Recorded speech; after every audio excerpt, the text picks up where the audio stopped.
Icon South Asian Health Forum ਤੇ ਤੁਹਾਡਾ ਨਿੱਘਾ ਸਵਾਗਤ ਹੈ। ਅੱਜ ਦੇ ਸੈਸ਼ਨ 'ਚ ਹੱਡੀਆਂ ਦੀ ਕਮਜ਼ੋਰੀ ਨੂੰ ਰੋਕਣ ਅਤੇ ਸੰਭਾਲਣ ਬਾਰੇ ਜਾਣਨ ਲਈ ਤੁਹਾਡਾ ਸਾਡੇ ਨਾਲ ਆਨਲਾਈਨ ਜੁੜਨ ਲਈ ਇੱਕ ਵਾਰ ਫਿਰ ਧੰਨਵਾਦ ਕਰਦੇ ਹਾਂ। ਆਓ ਅੱਜ ਦੇ ਸੈਸ਼ਨ ਨੂੰ ਸ਼ੁਰੂ ਕਰਨ ਤੋਂ ਪਹਿਲਾਂ ਇਸ ਨਾਲ ਸੰਬੰਧਿਤ ਕੁਝ ਚੀਜ਼ਾਂ ਬਾਰੇ ਦੱਸਿਆ ਜਾਵੇ। ਇਹ ਸੈਸ਼ਨ ਪੰਜਾਬੀ ਵਿੱਚ ਕੀਤਾ ਜਾ ਰਿਹਾ ਹੈ। ਇਸ ਦੇ ਨਾਲ ਇਹ ਸੈਸ਼ਨ ਹਿੰਦੀ ਵਿੱਚ ਵੀ ਤੁਸੀਂ ਸੁਣ ਸਕਦੇ ਹੋ। ਇਸ ਨੂੰ ਹਿੰਦੀ ਵਿੱਚ ਸੁਣਨ ਲਈ ਸਕਰੀਨ ਦੇ ਸੱਜੇ ਪਾਸੇ ਇੱਕ ਬਟਨ ਦਿੱਤਾ ਗਿਆ ਹੈ, ਜਿਸ ਨੂੰ ਦੱਬਣ ਨਾਲ ਇਹ ਸੈਸ਼ਨ ਹਿੰਦੀ ਵਿੱਚ ਸੁਣਿਆ ਜਾ ਸਕਦਾ ਹੈ। ਕਿਰਪਾ ਕਰਕੇ ਇਹ ਚੇਤੇ ਰੱਖਣਾ ਕਿ ਜਦੋਂ ਵੀ ਤੁਸੀਂ ਹਿੰਦੀ ਸੈਸ਼ਨ ਸੁਣਨਾ ਚਾਹੋਗੇ ਉਸ ਸਮੇਂ ਪੰਜਾਬੀ ਚੈਨਲ ਦੀ ਆਵਾਜ਼ ਨੂੰ ਮਿਊਟ ਕਰਨਾ ਜ਼ਰੂਰੀ ਹੈ। ਹੈਲਥ ਐਗਜ਼ੀਬਿਸ਼ਨ, ਤੁਹਾਡੀ ਜਾਣਕਾਰੀ ਲਈ ਅਸੀਂ ਇਨਫੋਰਮੇਸ਼ਨ ਬੂਥ, ਹੈਲਥ ਸੰਬੰਧੀ ਇਨਫੋਰਮੇਸ਼ਨ ਬੂਥ ਸੈੱਟ ਕੀਤੇ ਨੇ। ਇਹ ਸਾਰੇ ਇਨਫੋਰਮੇਸ਼ਨ ਬੂਥ ਆਪਣੀ ਕਮਿਊਨਿਟੀ ਦੇ ਆਰਗੇਨਾਈਜੇਸ਼ਨ ਨੇ ਬੜੇ ਚੰਗੀ ਤਰ੍ਹਾਂ ਚੁਣਵੀਂ ਸਬਜੈਕਟ ਉੱਤੇ ਇਹਨਾਂ ਨੂੰ ਕੀਤਾ ਹੈ। ਇਹ ਤੁਹਾਡੀ ਜਾਣਕਾਰੀ ਬਾਰੇ ਵੇਖਣ ਲਈ ਅਸੀਂ ਇਹ ਸਿਹਤ ਹੈਲਥ ਫੋਰਮ ਇਨਫੋਰਮੇਸ਼ਨ ਲਾਏ ਗਏ ਹਨ। ਤੁਹਾਡੇ ਵਧੇਰੇ ਅਤੇ ਜਾਣਕਾਰੀ ਲਈ ਇਨਫੋਰਮੇਸ਼ਨ ਬੂਥ ਜਿਹੜੇ ਕਿ ਸਾਡੇ ਕਮਿਊਨਿਟੀ ਪਾਰਟਨਰ ਦੁਆਰਾ ਲਾਏ ਗਏ ਹਨ, ਇਹ ਇੱਥੇ ਸਾਂਝੇ ਕੀਤੇ ਗਏ ਹਨ। ਕਿਰਪਾ ਕਰਕੇ ਇਹ ਸਿਹਤ ਸੰਬੰਧੀ ਪ੍ਰਦਰਸ਼ਨ ਜ਼ਰੂਰੀ ਵੇਖੋ। ਲਾਈਵ ਪੋਲਿੰਗ, ਇਹ ਸੈਸ਼ਨ ਦੌਰਾਨ ਲਾਈਵ ਪੋਲਿੰਗ ਵਿੱਚ ਹਿੱਸਾ ਲੈਣ ਲਈ ਤੁਹਾਨੂੰ ਸੱਦਾ ਦਿੱਤਾ ਜਾ ਰਿਹਾ ਹੈ। ਜਦੋਂ ਪੋਲ ਸ਼ੁਰੂ ਹੋਵੇਗੀ ਤਾਂ ਪੋਲਿੰਗ ਪ੍ਰਸ਼ਨ ਆਪਣੇ ਆਪ ਸਕਰੀਨ ਦੇ ਸੱਜੇ ਪਾਸੇ ਖੁੱਲ੍ਹ ਜਾਵੇਗਾ। ਉਦੋਂ ਤੁਸੀਂ ਆਪਣਾ ਜਵਾਬ ਸੁਣ ਸਕਦੇ ਹੋ। ਅਸੀਂ ਭਵਿੱਖ ਵਿੱਚ ਇਸ ਤਰ੍ਹਾਂ ਦੇ ਸਮਾਗਮਾਂ ਦੀ ਤਿਆਰੀ, ਇਸ ਵਿੱਚ ਸੁਧਾਰ ਲਿਆਉਣ ਲਈ ਤੁਹਾਡੇ ਸੁਝਾਅ ਪਸੰਦ ਕਰਾਂਗੇ।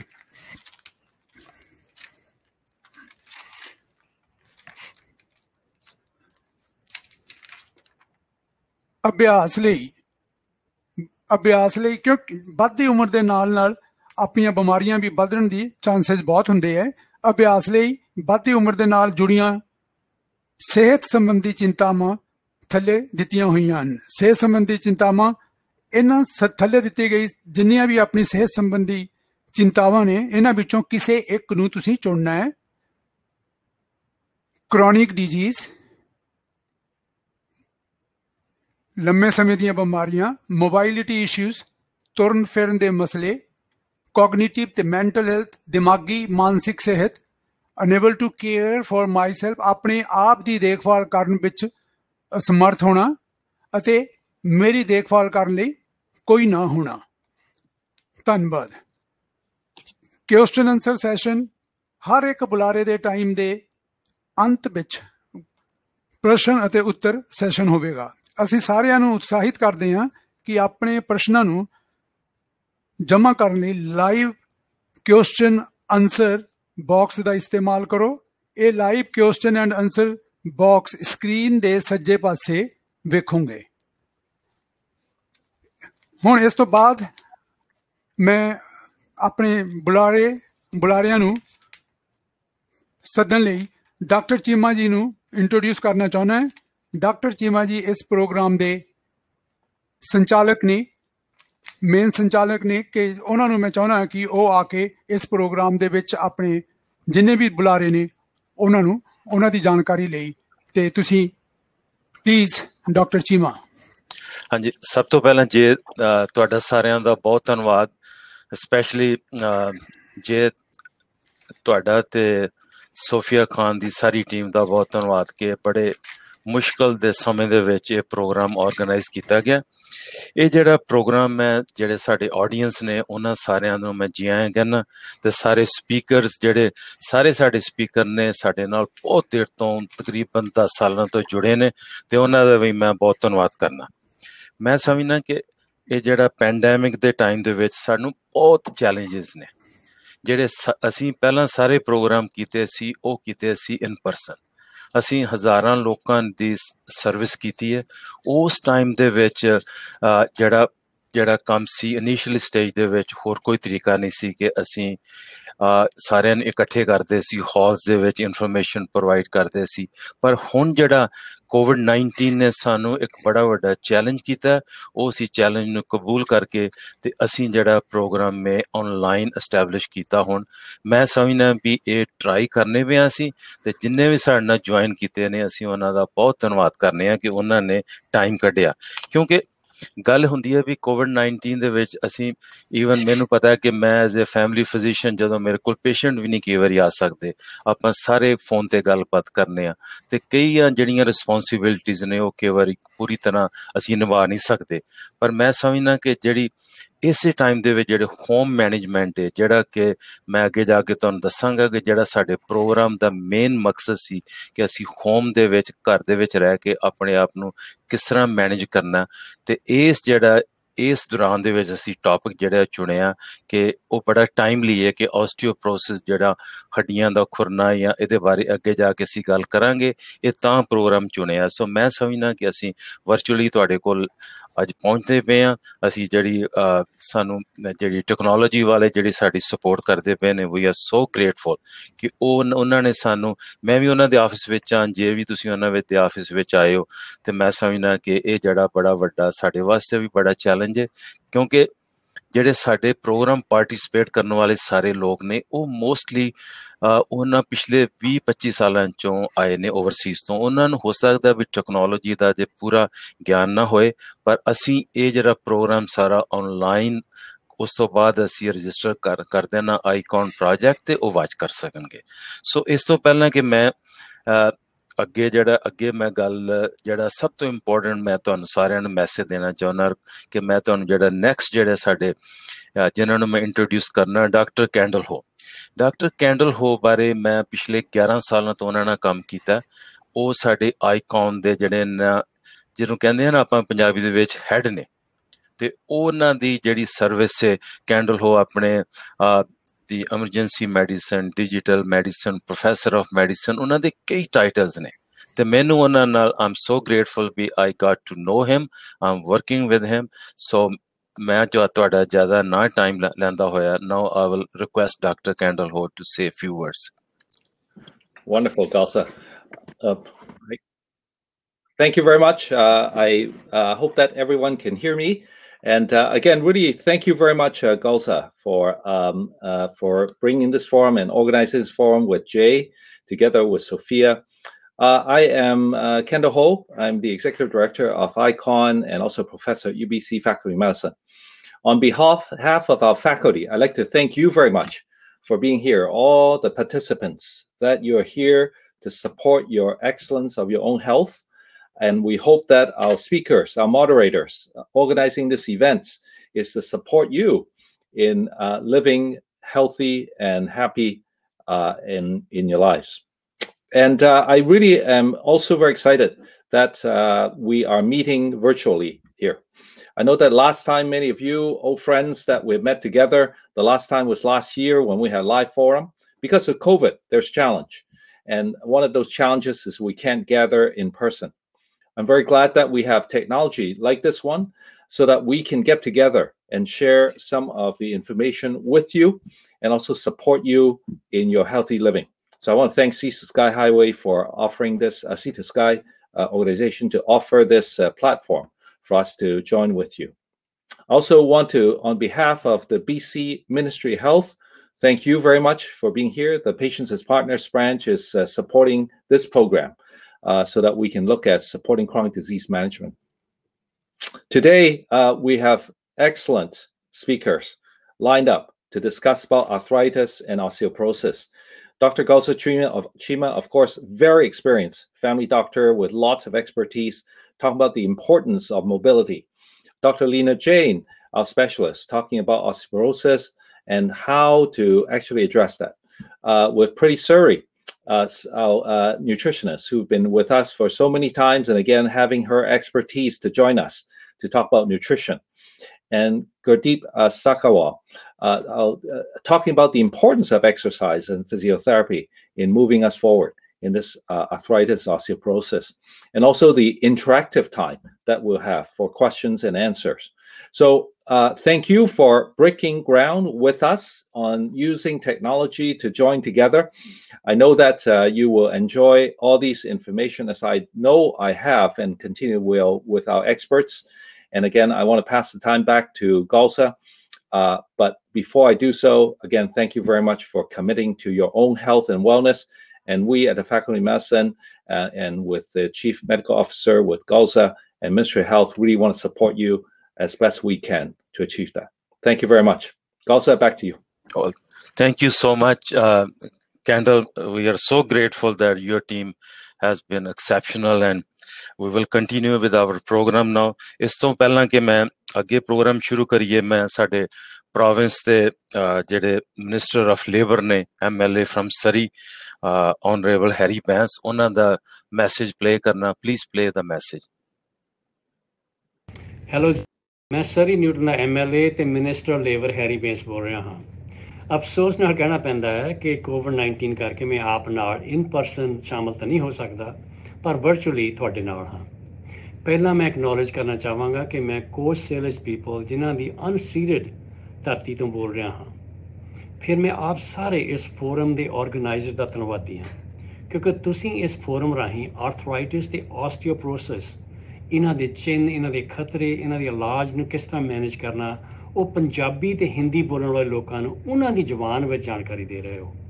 ਆਪ ਸਭ ਨੂੰ ਪਤਾ ਕਿ ਪਿਛਲਾ ਸਾਲ ਸਾਡੇ ਸਾਰਿਆਂ ਵਾਸਤੇ ਬਹੁਤ ਮੁਸ਼ਕਲਾਂ ਭਰਿਆ ਸੀ, ਖਾਸ ਤੌਰ 'ਤੇ ਉਹਨਾਂ ਵਾਸਤੇ ਜਿਹੜੇ ਸਿਹਤ ਚੁਣੌਤੀਆਂ ਦਾ ਸਾਹਮਣਾ ਕਰ ਰਹੇ ਸਨ। ਇਹਨਾਂ ਹਾਲਾਤਾਂ ਵਿੱਚ ਹੋਰ ਵੀ ਜ਼ਰੂਰੀ ਹੋ ਜਾਂਦਾ ਹੈ ਕਿ ਕਮਿਊਨਿਟੀ ਆਰਗੇਨਾਈਜੇਸ਼ਨਸ ਅਤੇ ਸਰਕਾਰਾਂ ਰਲ ਕੇ ਲੋਕਾਂ ਨੂੰ ਹੈਲਥ ਰਿਲੇਟਡ ਮੈਟਰਸ ਬਾਰੇ ਵੱਧ ਤੋਂ ਵੱਧ ਜਾਣਕਾਰੀ ਦੇਣ। ਟਾਈਮਲੀ ਜਾਣਕਾਰੀ ਨਾਲ ਅਸੀਂ ਲੋਕਾਂ ਦੀ ਸਿਹਤ ਨੂੰ ਹੋਰ ਖਰਾਬ ਹੋਣ ਤੋਂ ਬਚਾ ਸਕਦੇ ਹਾਂ। ਅੱਜ ਆਪ ਨੂੰ ਇਹ ਵੀ ਜਾਣਕਾਰੀ ਮਿਲੇਗੀ ਕਿ ਸਾਡੇ ਕੋਲ ਹੈਲਥ ਲਿੰਕ BC ਨਾਂ ਦੀ ਇੱਕ ਸੰਸਥਾ ਹੈ। ਇਹ ਇੱਕ ਹੈਲਥ ਲਾਈਨ ਹੈ ਜਿੱਥੇ ਤੁਸੀਂ ਦਿਨ ਦੇ ਕਿਸੇ ਵੀ ਟਾਈਮ ਵੈਬ ਰਾਹੀਂ ਜਾਂ ਫੋਨ ਰਾਹੀਂ ਇਨਫੋਰਮੇਸ਼ਨ ਲੈ ਸਕਦੇ ਹੋ। ਜਿਨ੍ਹਾਂ ਨੂੰ ਸੁਣਨ ਵਿੱਚ ਕੁਝ ਮੁਸ਼ਕਲ ਹੋਵੇ, ਉਹ 811 ਜਾਂ 711 ਕਾਲ ਕਰਕੇ ਆਪਣਾ ਇਨਫੋਰਮੇਸ਼ਨ ਲੈ ਸਕਦੇ ਹੋ। ਤੁਹਾਡੀ ਫੀਡਬੈਕ ਵੀ ਸਾਡੇ ਵਾਸਤੇ ਬਹੁਤ ਜ਼ਰੂਰੀ ਹੈ, ਕਿਉਂਕਿ ਤੁਹਾਡੀ ਫੀਡਬੈਕ ਹੀ ਆ ਜਿਹਦੇ ਨਾਲ ਅਸੀਂ ਆਪਣੀ ਸਰਕਾਰੀ ਸੇਵਾਵਾਂ ਹੋਰ ਵਧੀਆ ਬਣਾ ਸਕਦੇ ਹਾਂ। ਮੈਨੂੰ ਆਸ ਹੈ ਕਿ ਆਪ ਆਪਣੇ ਦੋਸਤਾਂ, ਮਿੱਤਰਾਂ, ਫੈਮਿਲੀ ਮੈਂਬਰਸ ਨੂੰ ਇਹਨਾਂ ਸੇਵਾਵਾਂ ਬਾਰੇ ਜਾਣਕਾਰੀ ਦਿਓਗੇ। ਮੈਨੂੰ ਇਹ ਵੀ ਯਕੀਨ ਹੈ ਕਿ ਇਸ ਫੋਰਮ ਰਾਹੀਂ ਬਹੁਤ ਲੋਕਾਂ ਨੂੰ ਆਰਥਰਾਈਟਿਸ ਤੇ ਆਸਟੀਓਪਰੋਸਿਸ ਬਾਰੇ ਵਧੀਆ ਤੇ ਵੱਡਮੁੱਲੀ ਜਾਣਕਾਰੀ ਮਿਲੇਗੀ। ਤੁਹਾਡਾ ਲੈਂਗੁਏਜ ਬੈਰੀਅਰਸ ਨੂੰ ਹਟਾ ਕੇ ਇਹੋ ਜਿਹੀ ਇਨਫੋਰਮੇਸ਼ਨ ਦੇਣੀ, ਇਹਨਾਂ ਸੇਵਾਵਾਂ ਨੂੰ ਪ੍ਰਾਪਤ ਕਰਨ ਦਾ ਮੌਕਾ ਲੋਕਾਂ ਨੂੰ ਉਹਨਾਂ ਦੀ ਆਪਣੀ ਲੈਂਗੁਏਜ ਵਿੱਚ ਦੇਣਾ ਬਹੁਤ ਹੀ ਸ਼ਲਾਘਾਯੋਗ ਹੈ। ਜਦੋਂ ਆਈਕਨ ਵਰਗੀਆਂ ਸੰਸਥਾਵਾਂ ਕਮਿਊਨਿਟੀ ਮੈਂਬਰਸ ਨੂੰ ਹੈਲਥ ਕੇਅਰ ਬਾਰੇ ਵਧੀਆ ਜਾਣਕਾਰੀ ਦਿੰਦੇ ਹੋ ਤਾਂ ਸਰਕਾਰਾਂ ਦਾ ਕੰਮ ਹੋਰ ਵੀ ਸੁਖਾਲਾ ਹੋ ਜਾਂਦਾ ਹੈ। ਅਖੀਰ ਵਿੱਚ ਮੈਂ ਆਪ ਸਭ ਦਾ ਇੱਕ ਵਾਰ ਫੇਰ ਧੰਨਵਾਦੀ ਹਾਂ। ਤੁਸੀਂ ਖਾਸ ਤੌਰ 'ਤੇ COVID-19 ਦੌਰਾਨ ਲੋਕਾਂ ਦੀ ਸੇਫਟੀ ਨੂੰ ਪਹਿਲ ਦੇ ਕੇ ਇਹੋ ਜਿਹੀ ਇਨਫੋਰਮੇਸ਼ਨ ਦਿੰਦੇ ਹੋ, ਇਹੋ ਜਿਹੇ ਫੋਰਮ ਲਿਆਉਂਦੇ ਹੋ। ਬਹੁਤ ਬਹੁਤ ਤੁਹਾਡਾ ਧੰਨਵਾਦ। ਹਾਂਜੀ, ਸਾਡੇ ਇਸ ਸਨ ਸਾਡੇ ਸੂਬੇ ਦੇ ਲੇਬਰ ਮਿਨਿਸਟਰ ਹੈਰੀ ਬੈਂਸ। ਅਸੀਂ ਉਹਨਾਂ ਦਾ ਬਹੁਤ ਧੰਨਵਾਦ ਕਰਦੇ ਹਾਂ ਕਿ ਉਹਨਾਂ ਨੇ ਆਪਣਾ ਮੈਸੇਜ ਭੇਜਿਆ। ਨਾਲ ਮੈਂ ਸਾਰਿਆਂ ਨੂੰ ਇਹ ਵੀ ਰਿਮਾਈਂਡ ਕਰਾਉਣਾ ਚਾਹੁੰਦਾ ਕਿ ਜਿਹੜਾ ਸਾਡਾ ਪ੍ਰੋਗਰਾਮ ਹੈ ਇਹ ਮਿਨਿਸਟਰੀ ਆਫ ਹੈਲਥ ਦੇ ਅੰਡਰ ਹੈਗਾ, ਉਹ ਇਸ ਚੀਜ਼ ਨੂੰ ਫਾਈਨੈਂਸ਼ੀਅਲੀ ਸਪੋਰਟ ਕਰਦੇ ਨੇ। ਹੁਣ ਜਿਹੜਾ ਮੇਰਾ ਨੈਕਸਟ ਜਿਹੜੀ ਮੈਂ ਤੁਹਾਡੇ ਨਾਲ ਗੱਲ ਕਰਨੀ ਚਾਹੁੰਦਾ ਕਿ ਆਪਾਂ ਇਹ ਪ੍ਰੋਗਰਾਮ ਕਰਦੇ ਕਿਉਂ ਪਏ ਹਾਂ। ਜਦੋਂ ਦੇ ਅਸੀਂ ਪ੍ਰੋਗਰਾਮ 10 ਸਾਲਾਂ ਤੋਂ ਸ਼ੁਰੂ ਕੀਤੇ ਸੀ, ਉਹਨਾਂ ਪ੍ਰੋਗਰਾਮਾਂ ਦੇ ਵਿੱਚ ਹਮੇਸ਼ਾ ਅਸੀਂ ਗੱਲ ਕੀਤੀ ਸੀ ਕਰੋਨਿਕ ਡਿਜ਼ੀਜ਼ ਮੈਨੇਜਮੈਂਟ ਬਾਰੇ, ਡਾਇਬਟੀਜ਼ ਬਾਰੇ, ਕਿਡਨੀ ਪ੍ਰੋਬਲਮਸ ਬਾਰੇ, ਹਾਈ ਬਲੱਡ ਪ੍ਰੈਸ਼ਰ ਬਾਰੇ, ਸਟ੍ਰੋਕ ਬਾਰੇ, ਅਤੇ ਉਹ ਲੋਕਾਂ ਦੇ ਵਿੱਚ ਅਸੀਂ ਅਵੇਅਰਨੈਸ ਬਹੁਤ ਕ੍ਰੀਏਟ ਕੀਤੀ। ਉਹਦੇ ਨਾਲ ਬਹੁਤ ਜ਼ਿਆਦਾ ਫਾਇਦਾ ਹੋਇਆ। ਹੁਣ ਪਿਛਲੇ 1 ਸਾਲ ਦੇ ਵਿੱਚ COVID-19 ਦੇ ਟਾਈਮ ਦੇ ਵਿੱਚ ਬੜੀਆਂ ਮੁਸ਼ਕਲਾਂ ਆਈਆਂ, ਸਾਨੂੰ ਸਾਰਿਆਂ ਨੂੰ ਮੁਸ਼ਕਲਾਂ ਆਈਆਂ, ਅਤੇ ਮੁਸ਼ਕਲਾਂ ਦੇ ਵਿੱਚ ਅਸੀਂ ਘਰਾਂ ਵਿੱਚ ਸਾਰੇ ਲੋਕ ਅੰਦਰ ਫਸੇ ਬੈਠੇ ਨੇ, ਬਾਹਰ ਨਹੀਂ ਸੀ ਜਾ ਸਕਦੇ, ਗੱਲਬਾਤ ਨਹੀਂ ਸੀ ਕਰ ਸਕਦੇ, ਕਿਤੇ ਤੁਹਾਡੀ ਐਕਸਰਸਾਈਜ਼ ਨਹੀਂ ਹੋ ਸਕਦੀ, ਤੁਸੀਂ ਆਪਣੇ ਡਾਕਟਰ ਨੂੰ ਨਹੀਂ ਵੇਖ ਸਕਦੇ। ਇਸ ਤੋਂ ਇਲਾਵਾ ਤੁਸੀਂ ਜਿਹੜਾ ਤੁਹਾਡੀ ਮੋਬਿਲਿਟੀ ਦਾ ਬੜਾ ਫਰਕ ਪਿਆ।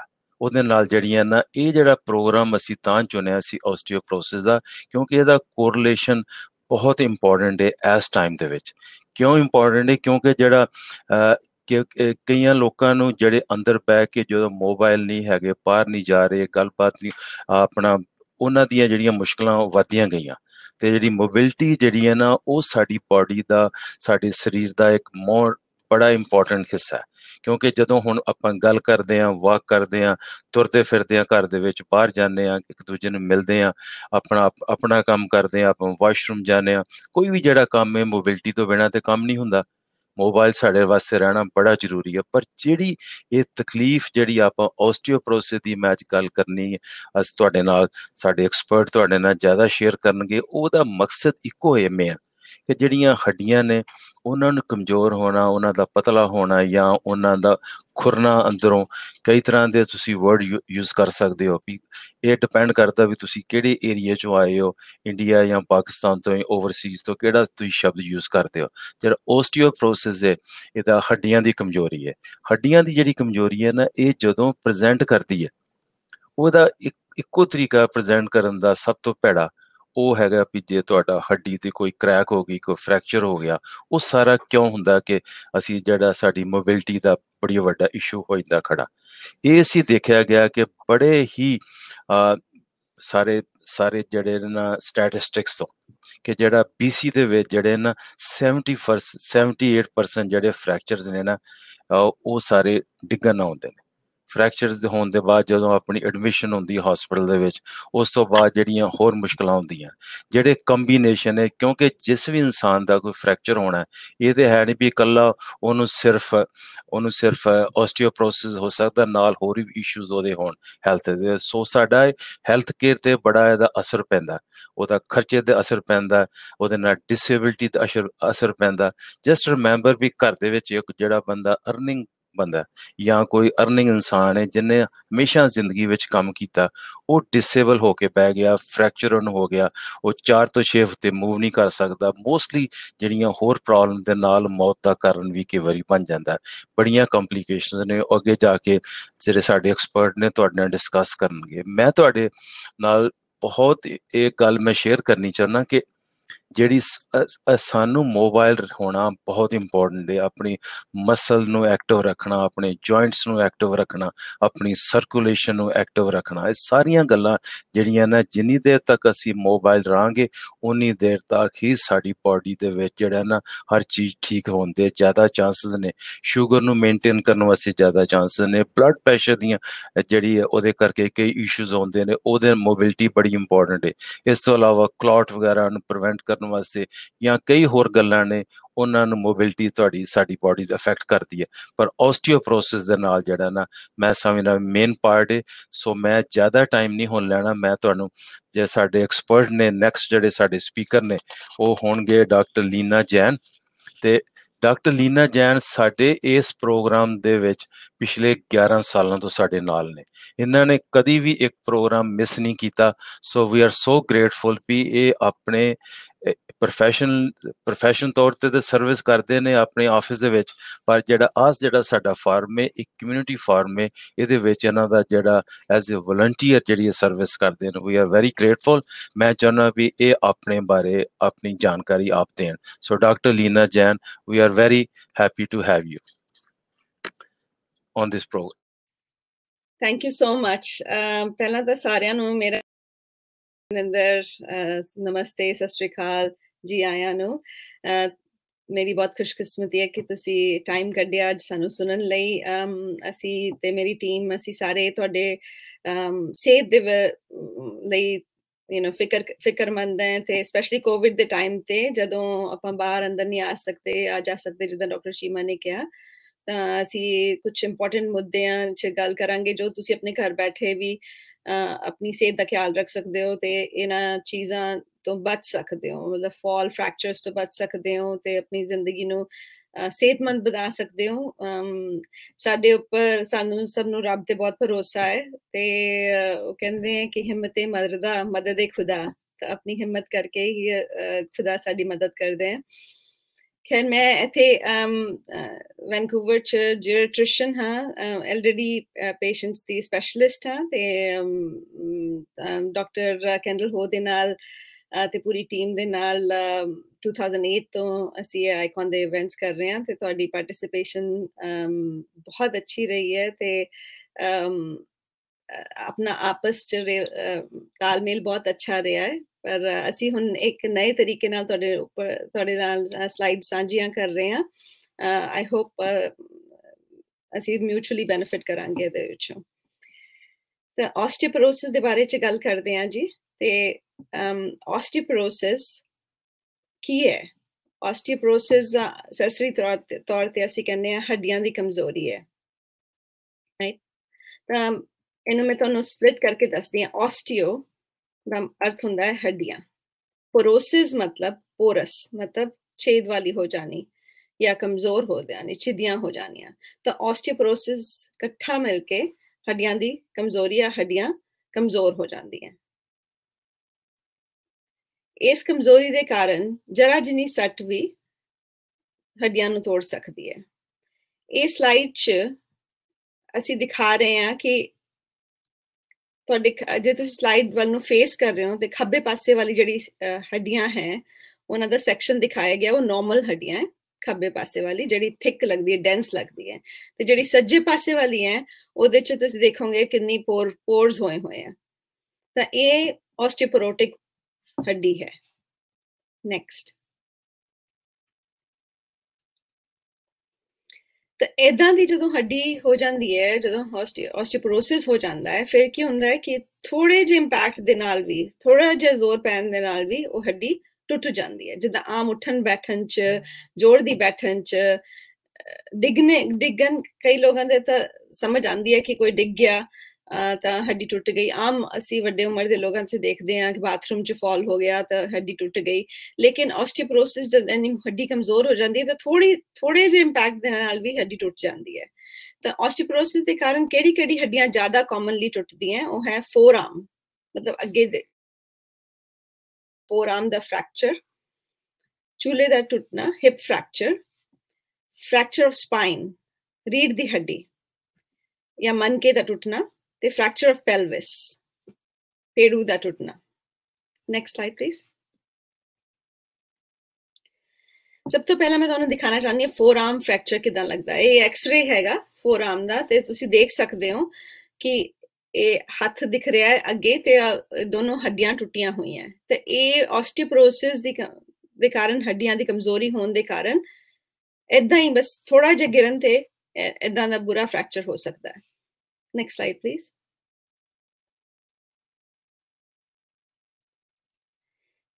ਇਸ ਸਲਾਈਡ 'ਚ ਅਸੀਂ ਦਿਖਾ ਰਹੇ ਹਾਂ ਹੱਥ ਦੇ ਇੱਥੇ ਦੀ ਹੱਡੀ ਦਾ ਫ੍ਰੈਕਚਰ ਹੋ ਜਾਣਾ। ਇਹ ਆਮ ਤੌਰ ਤੇ ਜੇ ਕੋਈ ਚਲਦਾ ਡਿੱਗ ਗਿਆ, ਹੱਥਾਂ ਰਾਹੀਂ ਭਾਰ ਪੈ ਗਿਆ ਜਾਂ ਆਪਣੇ ਆਪ ਨੂੰ ਬਚਾਇਆ, ਉਹਦੇ ਨਾਲ ਫਾਲ ਨੂੰ ਬਚਾਇਆ, ਤੇ ਉਹ ਹੱਡੀ ਫ੍ਰੈਕਚਰ ਹੋ ਸਕਦੀ ਹੈ। ਨੈਕਸਟ, ਇਹ ਸਲਾਈਡ ਵੀ ਬਹੁਤ ਜ਼ਰੂਰੀ ਹੈ ਇਹ, ਕਿਉਂਕਿ ਹਿਪ ਫ੍ਰੈਕਚਰ, ਜੇ ਆਪਾਂ ਦੀ ਬਾਂਹ ਤਾਂ ਫ੍ਰੈਕਚਰ ਹੋ ਜਾਏ ਜਾਂ ਰਿਸਟ ਦਾ ਫ੍ਰੈਕਚਰ ਹੋ ਜਾਏ, ਜੇ ਸੱਜੀ ਬਾਂਹ ਹੈ ਤਾਂ ਸਾਨੂੰ ਕਾਫੀ ਤਕਲੀਫ ਹੁੰਦੀ ਹੈ ਕਿਉਂਕਿ ਅਸੀਂ ਸੱਜੇ ਹੱਥ ਜ਼ਿਆਦਾ ਇਸਤੇਮਾਲ ਕਰਦੇ। ਜੇ ਖੱਬੀ ਹੈ ਫਿਰ ਵੀ ਆਪਾਂ ਕਿਸੇ ਤਰ੍ਹਾਂ ਗੁਜ਼ਾਰਾ ਕਰ ਲੈਂਦੇ ਹਾਂ। ਪਰ ਇਹ ਜਿਹੜੇ ਹਿਪ ਫ੍ਰੈਕਚਰ ਹੈ ਇਹ ਬਹੁਤ ਪ੍ਰਭਾਵ ਪਾਉਂਦੇ ਆ ਸਾਡੀ ਨਿੱਜੀ ਜ਼ਿੰਦਗੀ 'ਚ, ਤੇ ਇਹਨਾਂ ਤੋਂ ਬਚਣਾ, ਹਰ ਇੱਕ ਕਿਸਮ ਦੇ ਫ੍ਰੈਕਚਰ ਤੋਂ ਬਚਣਾ ਜ਼ਰੂਰੀ ਹੈ। ਪਰ ਆਸਟੀਓਪੋਰੋਸਿਸ ਦੇ ਨਾਲ ਹਿਪ ਫ੍ਰੈਕਚਰ ਬਹੁਤ ਇਫੈਕਟ ਕਰਦਾ ਹੈ। ਇਹ ਜਿਹੜੀ ਹੱਡੀ ਦਿਖਾਈ ਗਈ ਹੈ ਇਹ ਆਪਣੇ ਪੱਟ ਦੀ ਹੱਡੀ ਹੈ, ਤੇ ਜਿਹੜੀ ਆਪਣੀ ਥਾਈ ਦੀ ਹੱਡੀ ਜਿਹੜੇ ਹਿਪ 'ਚ ਅਟੈਚ ਹੁੰਦੀ ਹੈ, ਉੱਥੇ ਉਹਦੀ ਜੰਕਸ਼ਨ ਤੇ ਉਹਦਾ ਇੱਕ ਹੈਡ ਹੁੰਦਾ ਹੈ, ਫੀਮੋਰਲ ਹੈਡ ਲਿਖਿਆ ਹੈ, ਉਹਦੇ ਤੇ ਇੱਕ ਗਰਦਨ ਹੁੰਦੀ ਹੈ ਹੱਡੀ ਦੀ, ਉਹਦੇ ਜੋੜ 'ਚ ਤੇ ਟੁੱਟ ਜਾਂਦੀ ਹੈ, ਤਾਂ ਉਹਦੇ ਕਾਰਨ ਚਲਨੇ ਫਿਰਨੇ 'ਚ ਬਹੁਤ ਦਿੱਕਤ ਆਉਂਦੀ ਹੈ। Next please.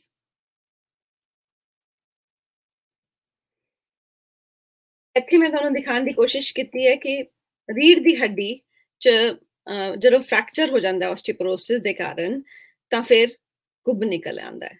ਤਾਂ ਅਸੀਂ ਪਹਿਲਾਂ ਸੋਚਦੇ ਹਾਂ ਕਿ ਹਾਂਜੀ ਵੱਡੀ ਉਮਰ ਹੋ ਗਈ, ਕੁੱਬ ਤਾਂ ਹੋਣਾ ਹੀ ਹੋਣਾ ਹੈ। ਉਹ ਨਾਰਮਲ ਨਹੀਂ ਹੈ, ਇਹ ਹੋਣਾ ਜ਼ਰੂਰੀ ਨਹੀਂ ਹੈ ਕੁੱਬ ਦਾ। ਇਹ ਕਿਉਂਕਿ ਤੁਸੀਂ ਇਹ ਜਿਹੜੀ ਸਲਾਈਡ ਨੂੰ ਦੇਖੋਗੇ, can you go back on one slide please. ਜਿੱਦਾਂ ਮੈਂ ਇੱਥੇ ਜਿੱਥੇ ਐਰੋ ਦਿਖ ਰਹੇ ਹੈ ਉਹ ਅੰਦਰ ਦਾ ਹਿੱਸਾ ਹੈ ਹੱਡੀਆਂ ਦਾ। ਜਿਹੜੇ ਪਿੱਛੇ ਵਾਲਾ ਦੂਸਰਾ ਹਿੱਸਾ ਦਿਖ ਰਿਹਾ ਜਿੱਥੇ ਪ੍ਰੋਜੈਕਸ਼ਨਸ ਨਿਕਲ ਰਹੀਆਂ, ਉਹ ਤੁਹਾਨੂੰ ਜਿਹੜਾ ਫੀਲ ਹੁੰਦਾ, ਜੇ ਤੁਸੀਂ ਆਪਣੀ ਰੀੜ ਦੀ ਹੱਡੀ ਤੇ ਹੱਥ ਲਗਾਓ ਤਾਂ ਤੁਹਾਨੂੰ ਪ੍ਰੋਜੈਕਸ਼ਨਸ ਫੀਲ ਹੋਣਗੀਆਂ।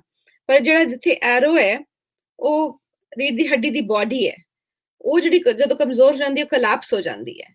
ਜਦੋਂ ਆਪਾਂ ਏਦਾਂ ਸਿੱਧੇ ਹੁੰਨੇ ਆ ਤੇ ਜਦੋਂ ਬਾਡੀ ਕੋਲੈਪਸ ਹੋ ਗਈ ਤਾਂ ਫਿਰ ਪਿੱਠ ਕੁੱਬੀ ਹੋ ਜਾਂਦੀ ਹੈ। Next slide please. ਜਿੱਦਾਂ ਇਹਦੇ 'ਚ ਦਿਖਾਇਆ ਗਿਆ ਤੇ ਇਹ ਆਸਟੀਓਪੋਰੋਸਿਸ ਦੀ ਪ੍ਰੋਗਰੈਸ਼ਨ ਹੈ। ਜਿੱਦਾਂ ਪਹਿਲਾਂ ਬਿਲਕੁਲ ਅਸੀਂ ਇਰੈਕਟ ਸਿੱਧੇ ਹੁੰਨੇ ਆ, ਫਿਰ ਉਮਰ ਦੇ ਨਾਲ ਥੋੜਾ ਕੁੱਬ ਨਿਕਲਣਾ ਸ਼ੁਰੂ ਹੋ ਜਾਂਦਾ ਹੈ, ਕਿਉਂਕਿ ਜਿੰਨੀ ਵਾਰ ਇਹ ਫ੍ਰੈਕਚਰਸ ਹੁੰਦੇ ਆ, ਕਈ ਵਾਰ ਮਹਿਸੂਸ ਹੁੰਦੇ ਆ, ਕਈ ਵਾਰ ਨਹੀਂ ਮਹਿਸੂਸ ਹੁੰਦੇ। ਆਮ ਤੌਰ ਤੇ ਲੋਕਾਂ ਨੂੰ ਪਿੱਠ 'ਚ ਬਹੁਤ ਦਰਦ ਹੁੰਦੀ ਹੈ, ਥੋੜੀ ਦੇਰ ਲਈ ਰਹਿੰਦੀ ਹੈ, ਫਿਰ ਉਹ ਤੋਂ ਬਾਅਦ ਠੀਕ ਹੋ ਜਾਂਦੀ ਹੈ। ਉਸ ਟਾਈਮ ਤੇ ਫ੍ਰੈਕਚਰ ਹੋਇਆ ਹੁੰਦਾ। ਜਦੋਂ ਐਕਸ-ਰੇ ਹੁੰਦਾ ਤਾਂ ਪਤਾ ਚੱਲਦਾ ਕਿ ਉੱਥੇ ਫ੍ਰੈਕਚਰ ਹੋਇਆ ਸੀ, ਔਰ ਇਹ ਸਭ ਆਸਟੀਓਪੋਰੋਸਿਸ ਦੇ ਕਾਰਨ ਹੈ। Next please. ਕੈਨੇਡਾ ਵਿੱਚ ਆਸਟੀਓਪੋਰੋਸਿਸ ਦੀ ਕੀ ਤਾਦਾਦ ਹੈ? ਇਹਨਾਂ ਨੇ ਅਨੁਮਾਨ ਲਗਾਇਆ ਕਿ 2.2 ਮਿਲੀਅਨ 40 ਉਮਰ ਤੋਂ ਉੱਪਰ ਲੋਕ ਕੈਨੇਡਾ ਦੇ ਡਾਇਗਨੋਜ਼ਡ ਆਸਟੀਓਪੋਰੋਸਿਸ ਦੇ ਨਾਲ ਜੀ ਰਹੇ ਹਨ। ਇਹ ਡਾਇਗਨੋਜ਼ਡ, ਇਹ ਵੀ ਧਿਆਨ ਰੱਖਣ ਵਾਲੀ ਗੱਲ ਹੈ। ਤੇ 40 ਤੋਂ 60 ਸਾਲ ਦੀ ਉਮਰ ਦੇ ਵਿੱਚ ਅਨੁਮਾਨ ਲਗਾਇਆ ਜਾਂਦਾ ਹੈ ਕਿ ਇਹਦਾ ਰਿਸਕ ਐਵਰੀ 5 ਇਅਰਸ ਡਬਲ ਹੁੰਦਾ, ਦੁੱਗਣਾ ਹੁੰਦਾ। Next please. at least 1 in 3 women, मतलब 3 औरतां चो एक औरत ते 5 ਬੰਦਿਆਂ ਚੋਂ ਇੱਕ ਆਦਮੀ ਇਹ ਆਸਟੀਓਪੋਰੋਸਿਸ ਦੇ ਫ੍ਰੈਕਚਰ ਦੇ ਨਾਲ ਆਪਣੀ ਲਾਈਫ ਟਾਈਮ 'ਚ ਉਹਨਾਂ ਦਾ ਫ੍ਰੈਕਚਰ ਹੋਣ ਦੀ ਸੰਭਾਵਨਾ ਹੈ। ਇੰਨਾ ਜ਼ਿਆਦਾ ਪ੍ਰੈਵਲੈਂਟ ਹੈ। ਤੇ 50 ਸਾਲ ਦੀ ਉਮਰ ਤੋਂ ਬਾਅਦ 80% ਫ੍ਰੈਕਚਰ ਲੋਕਾਂ ਦੇ ਵਿੱਚ ਆਸਟੀਓਪੋਰੋਸਿਸ ਦੇ ਕਾਰਨ ਹੁੰਦੇ ਆ। ਤਾਂ ਇੰਨੀ ਸੀਰੀਅਸ ਬਿਮਾਰੀ ਹੈ, ਪਰ ਅਸੀਂ ਇਹਦੇ ਬਾਰੇ 'ਚ ਕੁਝ ਨਹੀਂ ਕਰਦੇ। ਤੇ ਇਹਦੇ ਬਾਰੇ 'ਚ ਜਾਣਕਾਰੀ ਪਾਣਾ ਬਹੁਤ ਜ਼ਰੂਰੀ ਹੈ। Can you give me the next slide, please? Yeah. ਜਿੱਦਾਂ ਮੈਂ ਹਿਪ ਫ੍ਰੈਕਚਰ ਦੇ ਬਾਰੇ 'ਚ ਕਹਿ ਰਹੀ ਸੀ, ਚੂਲੇ ਦਾ ਟੁੱਟਣਾ, ਇਹ ਸਭ ਤੋਂ ਵਧੀਆ ਗੱਲ ਇਹ ਹੈ ਕਿ ਇਹਨੂੰ ਤਾਂ ਇਹ ਕਿਉਂ ਇੰਨਾ ਜ਼ਰੂਰੀ ਹੈ ਇਹਦੇ ਬਾਰੇ 'ਚ ਜਾਣਕਾਰੀ ਹਾਸਲ ਕਰਨਾ, ਕਿਉਂਕਿ ਜਿਹੜਾ ਹਿਪ ਫ੍ਰੈਕਚਰ ਹੈ ਉਹ ਸਾਡੀ ਲਾਈਫ ਨੂੰ ਬਹੁਤ ਖਰਾਬ ਕਰਦਾ ਹੈ। ਇਹਨਾਂ ਨੇ ਸਟੱਡੀ ਕੀਤੀ ਹੈ ਕਿ 50% ਜਿਹੜੇ ਲੋਕ ਹੈ ਇੱਕ ਫ੍ਰੈਕਚਰ ਹੋਣ ਦੇ ਨਾਲ ਆਸਟੀਓਪੋਰੋਸਿਸ ਦੇ ਉਹਨਾਂ ਦੀ ਸੰਭਾਵਨਾ ਵੱਧ ਜਾਂਦੀ ਹੈ ਦੂਸਰਾ ਫ੍ਰੈਕਚਰ ਹੋਣ ਦੀ। ਜਦੋਂ ਹਿਪ ਫ੍ਰੈਕਚਰ ਹੁੰਦਾ ਹੈ 40% ਲੋਕ ਆਪਣੇ ਆਪ ਤੁਰ ਨਹੀਂ ਸਕਦੇ। 60% ਲੋਕਾਂ ਨੂੰ ਕੋਈ ਨਾ ਕੋਈ ਆਪਣੀ ਲਾਈਫ ਸਟਾਈਲ ਚੇਂਜਸ ਕਰਨੀ ਪੈਂਦੀ ਹੈ। 1 ਸਾਲ ਬਾਅਦ ਵੀ ਉਹ ਕਿਸੇ ਦੇ ਉੱਤੇ ਨਿਰਭਰ ਹੋ ਸਕਦੇ ਹੈ। 33% ਲੋਕ ਹਿਪ ਫ੍ਰੈਕਚਰ ਦੇ ਕਾਰਨ ਹੀ ਨਰਸਿੰਗ ਹੋਮ 'ਚ ਦਾਖਲ ਹੋਣਾ ਪੈਂਦਾ ਉਹਨਾਂ ਨੂੰ, ਕਿਉਂਕਿ ਉਹਨਾਂ ਦੀ ਉਹ ਇੰਡੀਪੈਂਡੈਂਟ ਨਹੀਂ ਰਹਿ ਪਾਉਂਦੇ। ਤੇ ਹਿਪ ਫ੍ਰੈਕਚਰ ਦੇ ਸਿਰਫ ਹਿਪ ਫ੍ਰੈਕਚਰ ਕੱਲੇ ਦੇ ਕਾਰਨ 20 ਤੋਂ 25% ਲੋਕਾਂ ਦੀ ਮੌਤ ਹੋ ਜਾਂਦੀ ਹੈ। Next please. ਹੁਣ ਅਸੀਂ ਸੋਚਦੇ ਹਾਂ ਕਿ ਆਸਟੀਓਪੋਰੋਸਿਸ ਦੋਨੋਂ ਵਿਮਨ ਔਰਤਾਂ ਤੇ ਆਦਮੀਆਂ ਦੋਨਾਂ 'ਚ ਹੁੰਦਾ ਹੈ ਕਿ ਸਿਰਫ ਔਰਤਾਂ ਨੂੰ ਇਹਦੇ ਬਾਰੇ 'ਚ ਫਿਕਰ ਕਰਨੀ ਚਾਹੀਦੀ ਹੈ? ਪਰ ਦੋਨਾਂ ਨੂੰ ਹੁੰਦਾ ਹੈ, ਪਰ ਔਰਤਾਂ ਵਿੱਚ ਸਪੈਸ਼ਲੀ ਮਾਹਵਾਰੀ ਬੰਦ ਹੋਣ ਤੋਂ ਬਾਅਦ ਉਹਨਾਂ ਦਾ ਰਿਸਕ ਬਹੁਤ ਵੱਧ ਜਾਂਦਾ ਹੈ। ਜੇ ਆਪਾਂ ਔਰਤਾਂ ਤੇ ਪੁਰਸ਼ਾਂ ਤੇ ਔਰਤਾਂ ਨੂੰ ਕੰਪੇਅਰ ਕਰੀਏ ਤੇ ਔਰਤਾਂ ਵਿੱਚ ਹੱਡੀਆਂ ਟੁੱਟਣ ਦੀ ਫ੍ਰੈਕਚਰ ਰੇਟ ਜ਼ਿਆਦਾ ਰਹਿੰਦਾ ਹੈ ਤੇ ਆਪਣੀ ਜਿਹੜੀ ਬਾਜ਼ੂ ਦੀ ਫ੍ਰੈਕਚਰ ਉਹਨਾਂ ਦਾ 3 ਗੁਣਾ ਪੁਰਸ਼ਾਂ ਦੇ ਮੁਤਾਬਿਕ 3 ਗੁਣਾ ਉਹਨਾਂ ਦਾ ਜ਼ਿਆਦਾ ਰਿਸਕ ਹੈ। ਪੈਲਵਿਸ ਤੇ ਹਿਪ, ਮਤਲਬ ਹਿਪ ਫ੍ਰੈਕਚਰ ਤੇ ਪੈਲਵਿਸ ਦੇ ਫ੍ਰੈਕਚਰ ਹੋਣ ਦਾ 2 ਗੁਣਾ ਜ਼ਿਆਦਾ ਰਿਸਕ ਹੈ ਆਦਮੀਆਂ ਦੇ ਮੁਤਾਬਿਕ। Next slide please.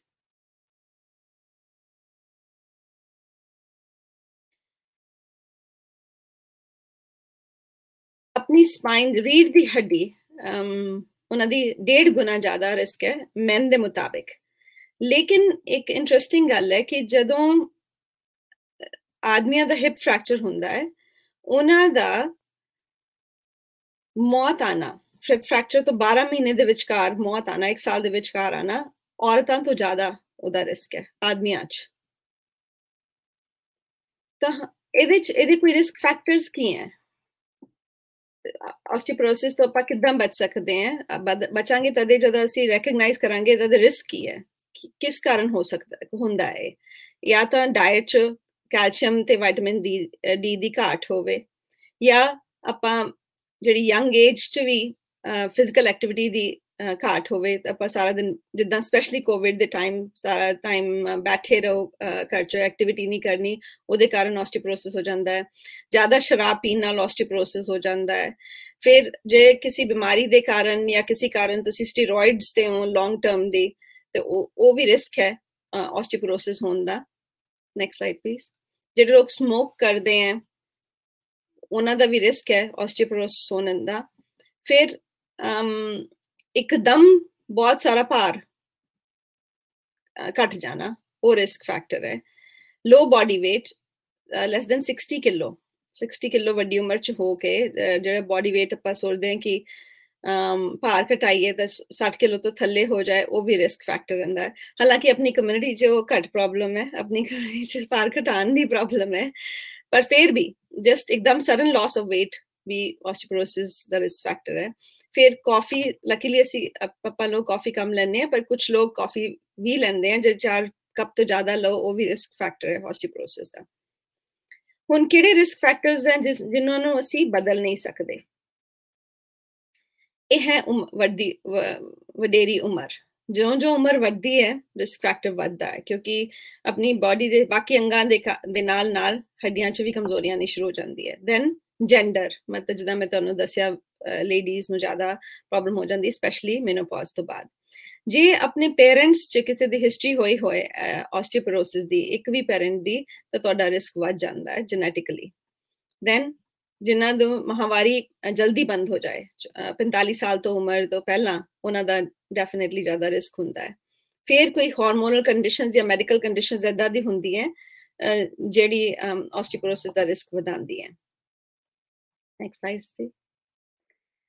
ਹੁਣ ਤੁਸੀਂ ਸੋਚੋਗੇ ਕਿ ਇਹ ਤਾਂ ਠੀਕ ਹੈ ਕਿ ਇਹਦਾ ਰਿਸਕ ਫੈਕਟਰ ਹੈ, ਪਰ ਆਪਾਂ ਨੂੰ ਪਤਾ ਕਿੱਦਾਂ ਚੱਲੇ ਕਿ ਸਾਨੂੰ ਆਸਟੀਓਪੋਰੋਸਿਸ ਹੈ? ਜਿੱਦਾਂ ਡਾਕਟਰ ਚੀਮਾ ਨੇ ਮੈਂਸ਼ਨ ਕੀਤਾ, ਇਹ ਇਦਾਂ ਦੀ ਸਾਇਲੈਂਟ ਬਿਮਾਰੀ ਹੈ ਕਿ ਜੇ ਆਪਾਂ ਇਹਨਾਂ ਚੀਜ਼ਾਂ ਤੇ ਧਿਆਨ ਨਹੀਂ ਦੇਵਾਂਗੇ, ਹੌਲੀ ਹੌਲੀ ਬੋਨਸ ਖੁਰਦੀ ਰਹਿੰਦੀਆਂ, ਤਾਂ ਇੱਕਦਮ ਹੀ ਫਿਰ ਫ੍ਰੈਕਚਰ ਜਦੋਂ ਹੁੰਦਾ ਤਦੇ ਪਤਾ ਚੱਲਦਾ ਹੈ। ਮਤਲਬ ਕੋਈ ਵੀ ਇੰਪੈਕਟ, ਕਈ ਲੋਕ ਇੱਕਦਮ ਸਡਨਲੀ ਬੈਠ ਜਾਣ ਤਦੇ ਰੀੜ੍ਹ ਦੀ ਹੱਡੀ ਦਾ ਫ੍ਰੈਕਚਰ ਹੋ ਜਾਂਦਾ ਹੈ। ਤਾਂ ਇਹ ਲੈਸ ਦੈਨ 20% ਲੋਕ, ਮਤਲਬ 80% ਡਾਇਗਨੋਸ ਵੀ ਨਹੀਂ ਹੋ ਪਾਉਂਦੇ, ਕਿਉਂਕਿ ਇਹ ਇਤਨੀ ਸਾਇਲੈਂਟਲੀ ਵੱਧਦੀ ਜਾਂਦੀ ਹੈ। ਆਸਟੀਓਪੋਰੋਸਿਸ ਦੇ ਕਾਰਨ ਤੁਹਾਨੂੰ ਬੋਨ ਦੀ ਪੇਨ ਵੀ ਹੋ ਸਕਦੀ ਹੈ, ਤੁਹਾਨੂੰ ਬੈਕ ਪੇਨ ਫੀਲ ਹੋਏਗੀ। ਜਦੋਂ ਮੈਂ ਕਿਹਾ ਕਿ ਫ੍ਰੈਕਚਰ ਹੋ ਜਾਂਦਾ ਹੈ ਤਾਂ ਬੈਕ ਪੇਨ ਲੱਗਦੀ ਹੈ, ਫਿਰ ਕੁੱਬ ਨਿਕਲਣ ਲੱਗ ਜਾਂਦਾ ਹੈ, ਪੋਸਚਰ ਖਰਾਬ ਲੱਗਦਾ ਹੈ। ਤੁਸੀਂ ਸੋਚਦੇ ਹੋ ਕਿ ਮੈਂ ਪਹਿਲੇ ਸਿੱਧੇ ਬੈਠਦੀ ਸੀ, ਹੁਣ ਨਹੀਂ ਬੈਠ ਸਕਦੀ, ਜਾਂ ਮੈਂ ਸਿੱਧਾ ਬੈਠਦਾ ਸੀ। ਫਿਰ ਕਈ ਲੋਕਾਂ ਨੂੰ ਮਹਿਸੂਸ ਹੁੰਦਾ ਹੱਡੀਆਂ ਜਿਹੜੀ ਸ਼ਰਿੰਕ ਹੋ ਗਈਆਂ, ਤਾਂ ਮੇਰੀ ਹਾਈਟ ਘੱਟ ਹੋ ਗਈ ਹੈ। ਇਹ ਸਭ ਚੀਜ਼ਾਂ ਇੰਡੀਕੇਸ਼ਨ ਹੈ ਕਿ ਹੱਡੀਆਂ 'ਚ ਚੇਂਜਸ ਆ ਗਏ। Next please. ਤੇ ਬਿਮਾਰੀ ਦਾ ਆਪਾਂ ਪਤਾ ਕਿਵੇਂ ਲਗਾ ਸਕਦੇ ਹਾਂ? ਤਾਂ ਡਾਇਗਨੋਸਿਸ ਦੇ ਲਈ ਇੱਕ ਹੁੰਦਾ DEXA scan, bone density scan ਕਹਿੰਦੇ ਆ ਉਹਨਾਂ ਨੂੰ, ਤੇ ਉਹ ਤੁਹਾਡੇ ਫੈਮਿਲੀ ਡਾਕਟਰ ਵੀ ਆਰਡਰ ਕਰ ਸਕਦੇ ਆ। ਅਸੀਂ ਤੁਹਾਨੂੰ ਇਹ ਅਵੇਅਰਨੈਸ ਇਸ ਲਈ ਦੇ ਰਹੇ ਹਾਂ ਕਿ ਤੁਸੀਂ ਆਪਣੀ ਹੈਲਥ ਆਪਣੇ ਹੱਥ 'ਚ ਲਓ। ਜੇ ਤੁਸੀਂ ਇਸ ਉਮਰ ਦੇ ਹੋ ਜਾਂ ਤੁਹਾਨੂੰ ਲੱਗ ਰਿਹਾ ਕਿ ਹੱਡੀਆਂ ਦੀ ਕਮਜ਼ੋਰੀ ਨਾ ਹੋ ਰਹੀ ਹੋਏ ਜਾਂ ਰਿਸਕ ਫੈਕਟਰਸ ਹੈ, ਤਾਂ ਤੁਸੀਂ ਆਪਣੇ ਡਾਕਟਰ ਨਾਲ ਗੱਲ ਕਰੋ ਕਿ ਮੇਰੀ ਹੱਡੀਆਂ ਦਾ ਚੈੱਕ ਕਰਾਓ। ਉਹ ਬੋਨ ਡੈਂਸਿਟੀ ਕਰਦਾ ਹੈ। Next slide please. ਇਹ ਹੁੰਦਾ DEXA ਸਕੈਨ। ਇਹਦੇ 'ਚ ਕੋਈ ਡਰਨ ਦੀ ਗੱਲ ਨਹੀਂ ਹੈ, ਐਕਸ-ਰੇ ਹੀ ਹੁੰਦਾ ਸਿਰਫ। ਤਾਂ ਤੁਹਾਨੂੰ ਲਟਾ ਕੇ ਉਹ ਡਿਫਰੈਂਟ ਪਾਰਟਸ ਆਫ ਬਾਡੀ ਤੇ ਉਹਦੀ ਡੈਂਸਿਟੀ ਦੇਖਦੇ ਆ ਕਿ ਬੋਨ ਕਿੰਨੀ ਤੁਹਾਡੀ ਡੈਂਸ ਹੈ, ਕਿੰਨੀ ਸਿੱਧੀ ਤਾਂ ਨਹੀਂ ਹੋਈ। ਤਾਂ ਉਹਦੇ ਕਾਰਨ ਜਦੋਂ ਬੋਨ ਡੈਂਸਿਟੀ ਦਾ ਸਕੈਨ ਹੁੰਦਾ, ਉਹਦੀ ਰਿਪੋਰਟ ਜਾਂਦੀ ਹੈ, ਤਾਂ ਉਹਦੇ ਕਾਰਨ ਆਪਾਂ ਪਤਾ ਕਰ ਸਕਦੇ ਹਾਂ ਕਿ ਬੋਨ ਨਾਰਮਲ ਹੈ, ਕਮਜ਼ੋਰ ਹੋ ਗਈ ਹੈ, ਤੇ ਜਾਂ ਆਸਟੀਓਪੋਰੋਸਿਸ ਹੋ ਗਿਆ ਹੈ। Next please. ਇਹ ਬਹੁਤ ਜ਼ਰੂਰੀ ਹੈ, ਇਹਨੂੰ ਮੈਂ ਐਮਫਸਾਈਜ਼ ਜ਼ਿਆਦਾ ਨਹੀਂ ਕਰ ਸਕਦੀ ਕਿ ਬਹੁਤ ਜ਼ਰੂਰੀ ਹੈ ਕਿ ਪਲੀਜ਼ ਆਪਣੇ ਡਾਕਟਰ ਨਾਲ ਤੁਸੀਂ ਗੱਲ ਕਰੋ ਕਿ ਮੇਰੀ ਹੱਡੀਆਂ ਦਾ ਸਕੈਨ ਕਰਵਾ ਦਿਓ। ਕਿਉਂਕਿ ਆਪਾਂ ਜਦੋਂ ਵੀ ਆਪਣੇ ਡਾਕਟਰ ਨਾਲ ਗੱਲ ਕਰਦੇ ਹਾਂ ਜਾਂ ਉਹਨਾਂ ਕੋਲ ਜਾਂਦੇ ਹਾਂ, ਤਾਂ ਹੋਰ ਵੀ ਇੰਨੀ ਬਿਮਾਰੀਆਂ ਹੁੰਦੀਆਂ, ਹੈਡੇਕ ਹੁੰਦਾ, ਪੇਟ ਦਰਦ ਹੁੰਦਾ, ਕੁਝ ਹੋਰ ਤਕਲੀਫ ਹੁੰਦੀ ਹੈ, ਬੁਖਾਰ ਹੁੰਦਾ, ਤਾਂ ਇਹਦੇ ਹੱਡੀਆਂ ਦਾ ਆਪਾਂ ਭੁੱਲ ਜਾਂਦੇ ਹਾਂ ਕਿਉਂਕਿ ਇਹਦੇ ਸਿੰਪਟਮਸ ਨਹੀਂ ਸਾਨੂੰ ਪਤਾ ਚੱਲਦੇ। ਸਪੈਸ਼ਲੀ ਜੇ ਤੁਸੀਂ 65 ਸਾਲ ਦੀ ਉਮਰ ਦੇ ਹੋ ਜਾਂ ਵਿਮਨ 'ਚ ਮਾਹਵਾਰੀ ਜੇ ਬੰਦ ਹੋ ਜਾਂਦੀ ਹੈ, ਉਹਦੇ ਬਾਅਦ ਤੁਸੀਂ ਚੈੱਕ ਕਰਾਓ ਆਪਣੀ ਬੋਨਸ, ਕੋਈ ਰਿਸਕ ਫੈਕਟਰ ਹੈ ਜਿੱਦਾਂ ਮੈਂ ਪਹਿਲਾਂ ਦੱਸੇ, ਜਾਂ ਫਿਰ ਕੋਈ ਤੁਹਾਡੇ ਇੱਕ ਵਾਰ ਫ੍ਰੈਕਚਰ ਹੋ ਚੁੱਕਿਆ ਤਾਂ ਬਹੁਤ ਜ਼ਰੂਰੀ ਹੈ ਕਿ ਤੁਸੀਂ ਦਵਾਈਆਂ ਲਓ ਆਸਟੀਓਪੋਰੋਸਿਸ ਤੋਂ ਅੱਗੇ ਫ੍ਰੈਕਚਰ ਬਚਣ ਤੋਂ, ਕਿਉਂਕਿ 50% ਰਿਸਕ ਹੈ ਹੋਰ ਫ੍ਰੈਕਚਰਸ ਹੋਣ ਦਾ। Next slide please. Prevention of osteoporosis fracture, ਕਿੱਦਾਂ ਬਚੋ ਇਹਦੇ ਤੋਂ? ਇਹ ਸਲਾਈਡ ਬਹੁਤ ਜ਼ਰੂਰੀ ਹੈ। ਮੈਂ ਤੁਹਾਨੂੰ ਇਹਦੇ 'ਚ ਇਹ ਦਿਖਾਣਾ ਚਾਹੁੰਦੀ ਹਾਂ ਕਿ ਦੇਖੋ, ਇਹ ਗ੍ਰਾਫ ਹੈ, ਇਹਨਾਂ ਨੇ ਦਿਖਾਇਆ, ਨੀਲਾ ਵਾਲਾ ਗ੍ਰਾਫ ਹੈ ਮੈਨ ਦੇ ਲਈ ਤੇ ਆਦਮੀਆਂ ਲਈ, ਤੇ ਲਾਲ ਵਾਲਾ ਹੈ ਔਰਤਾਂ ਲਈ। ਤਾਂ ਬਚਪਨ ਤੋਂ ਹੀ ਦਿਖਾ ਰਿਹਾ ਹੈ, ਇਹ ਸੱਜੇ ਪਾਸੇ ਗ੍ਰਾਫ ਦੇ ਉੱਪਰ ਵਾਲੇ ਪਾਸੇ 'ਚ ਹੱਡੀਆਂ ਦਾ ਡੈਂਸ ਹੋਣਾ, ਬੋਨ ਮਾਸ ਦਿਖਾ ਰਿਹਾ, ਤੇ ਥੱਲੇ ਵਾਲੇ ਪਾਸੇ 'ਚ ਉਮਰ ਦਿਖਾ ਰਿਹਾ। ਮਤਲਬ ਜੋ ਉਮਰ ਵਧਦੀ ਹੈ, ਪਹਿਲਾਂ ਦੇਖੋ ਤੁਸੀਂ 30 ਸਾਲ ਦੀ ਉਮਰ ਤੱਕ ਸਭ ਤੋਂ ਜ਼ਿਆਦਾ ਬੋਨ ਸਾਡੀ ਥਿਕ ਹੁੰਦੀ ਹੈ, ਡੈਂਸ ਹੁੰਦੀ ਹੈ। ਮਤਲਬ ਜਦੋਂ ਬੋਨ 'ਚ ਮਟੀਰੀਅਲ ਡਿਪੋਜ਼ਿਟ ਹੋਣਾ ਲੱਗਿਆ, ਉਹ ਮੈਕਸਿਮਮ 30-40 ਸਾਲ ਤੋਂ ਬਾਅਦ ਫਿਰ ਉਹ ਤੋਂ ਬਾਅਦ ਘਟਾਈ ਆ ਜਾਂਦਾ ਹੈ। ਤਾਂ ਇਸ ਲਈ ਬਹੁਤ ਜ਼ਰੂਰੀ ਹੈ ਕਿ ਇਹਦੀ ਪ੍ਰੀਵੈਂਸ਼ਨ ਆਪਾਂ ਜਲਦੀ ਉਮਰ 'ਚ ਕਰੀਏ। ਮਤਲਬ ਯੰਗ ਉਮਰ 'ਚ ਵੀ 20 ਤੋਂ 30 ਸਾਲ ਤੱਕ ਵੀ ਜਦੋਂ ਗਰੋਥ ਜ਼ਿਆਦਾ ਹੋ ਰਹੀ ਹੈ ਤੇ ਬੋਨ ਮੈਕਸਿਮਮ 30 ਜ਼ਿਆਦਾਤਰ 35-40 ਇਹ ਤੋਂ ਬਾਅਦ ਸਾਡੀ ਬੋਨ ਗਰੋ ਨਹੀਂ ਹੁੰਦੀ, ਉਹ ਤੋਂ ਬਾਅਦ ਥੱਲੇ ਨੂੰ ਹੀ ਜਾਂਦੀ ਹੈ। ਤੇ ਵਿਮਨ ਦੀ ਸਪੈਸ਼ਲੀ ਪੀਰੀਅਡਸ ਦੇ ਕਾਰਨ ਤੁਸੀਂ ਦੇਖੋਗੇ ਹੋਰ ਥੱਲੇ ਜਾਂਦੀ ਹੈ। ਤਾਂ ਇਹ ਦਿਮਾਗ 'ਚ ਰਹਿਣਾ ਜ਼ਰੂਰੀ ਹੈ ਕਿ ਇਹ ਨਹੀਂ ਹੈ ਕਿ ਆਪਾਂ ਵੱਡੀ ਉਮਰ 'ਚ ਹੋ ਕੇ ਆਪਣੀ ਹੱਡੀਆਂ ਦਾ ਧਿਆਨ ਰੱਖੀਏ, ਕਿਉਂਕਿ ਉਸ ਟਾਈਮ ਤੱਕ ਲੇਟ ਹੋ ਗਿਆ, ਹੁਣ ਡਿਪੋਜ਼ਿਟ ਨਹੀਂ ਹੋ ਸਕੇਗਾ, ਹੁਣ ਘਟਣਾ ਹੈ। ਤਾਂ ਆਪਾਂ ਯੰਗ ਏਜ 'ਚ ਵੀ ਆਪਾਂ ਨੂੰ ਇਹਦਾ ਧਿਆਨ ਰੱਖਣਾ ਚਾਹੀਦਾ ਹੈ। Next slide please. ਇਹਦੀ ਪ੍ਰੀਵੈਂਸ਼ਨ ਲਈ ਕੀ ਕਰਨਾ ਚਾਹੀਦਾ? ਇੱਕ ਤਾਂ calcium and vitamin D the ਸਪਲੀਮੈਂਟੇਸ਼ਨ adequate ਹੋਣੀ ਚਾਹੀਦੀ ਹੈ, ਮੁਨਾਸਿਬ ਡੋਜ਼ੇजेस ਹੋਣੀ ਚਾਹੀਦੀਆਂ। ਅੱਗੇ ਪ੍ਰੀਤੀ ਸੂਰੀ ਹੈ, ਉਹ ਤੁਹਾਨੂੰ ਜੋ ਡਾਇਟੀਸ਼ੀਅਨ ਉਹ ਦੱਸਣਗੇ ਕਿੰਨਾ ਖਾਣਾ ਹੈ, ਕਿਹਦੇ 'ਚ ਖਾਣਾ ਹੈ, ਪਰ ਮੈਂ ਤੁਹਾਨੂੰ ਬਰੀਫਲੀ ਦੱਸ ਦਿੰਦੀ ਹਾਂ ਕਿ 1200 ਮਿਲੀਗ੍ਰਾਮ ਐਲੀਮੈਂਟਲ ਕੈਲਸ਼ੀਅਮ ਤੇ 800 international units of vitamin D ਇਹ ਲੈਣੇ ਚਾਹੀਦੇ ਹੈ।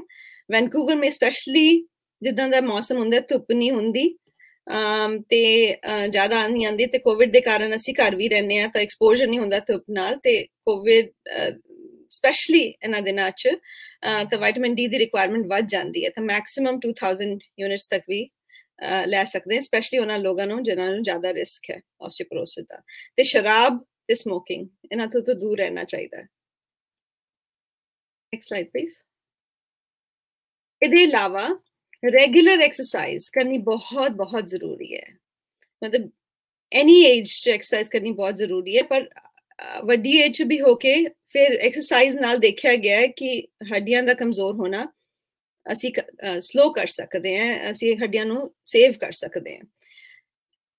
पर जिन्हां नू रिस्क है ऑस्टियोपोरोटिक फ्रैक्चर्स होने दा या हड्डियां कमजोर हैं, उन्हां नू बहुत हैवी वेट नहीं लिफ्ट करने चाहिए, ते ट्विस्टिंग स्पाइन दी ट्विस्टिंग एक्सरसाइजेस नहीं करनी चाहिए, क्योंकि उहदे नाल हड्डी टुटन दा हो डर है। तो अपने डॉक्टर नाल या फिजियोथेरेपिस्ट नाल अपनी बोन डेंसिटी स्कैन दी रिपोर्ट देख के उहदे मुताबिक तुहानू एक्सरसाइजेस करनी चाहिए। पर जनरली वॉकिंग च या लो इंटेंसिटी एक्सरसाइजेस च, टाई ची ਦੀ ਤਰ੍ਹਾਂ ਦੇ ਬੈਲੈਂਸ ਵਾਲੀ ਐਕਸਰਸਾਈਜ਼ਸ 'ਚ ਉਹਦੇ 'ਚ ਕੋਈ ਰਿਸਕ ਨਹੀਂ ਹੈ।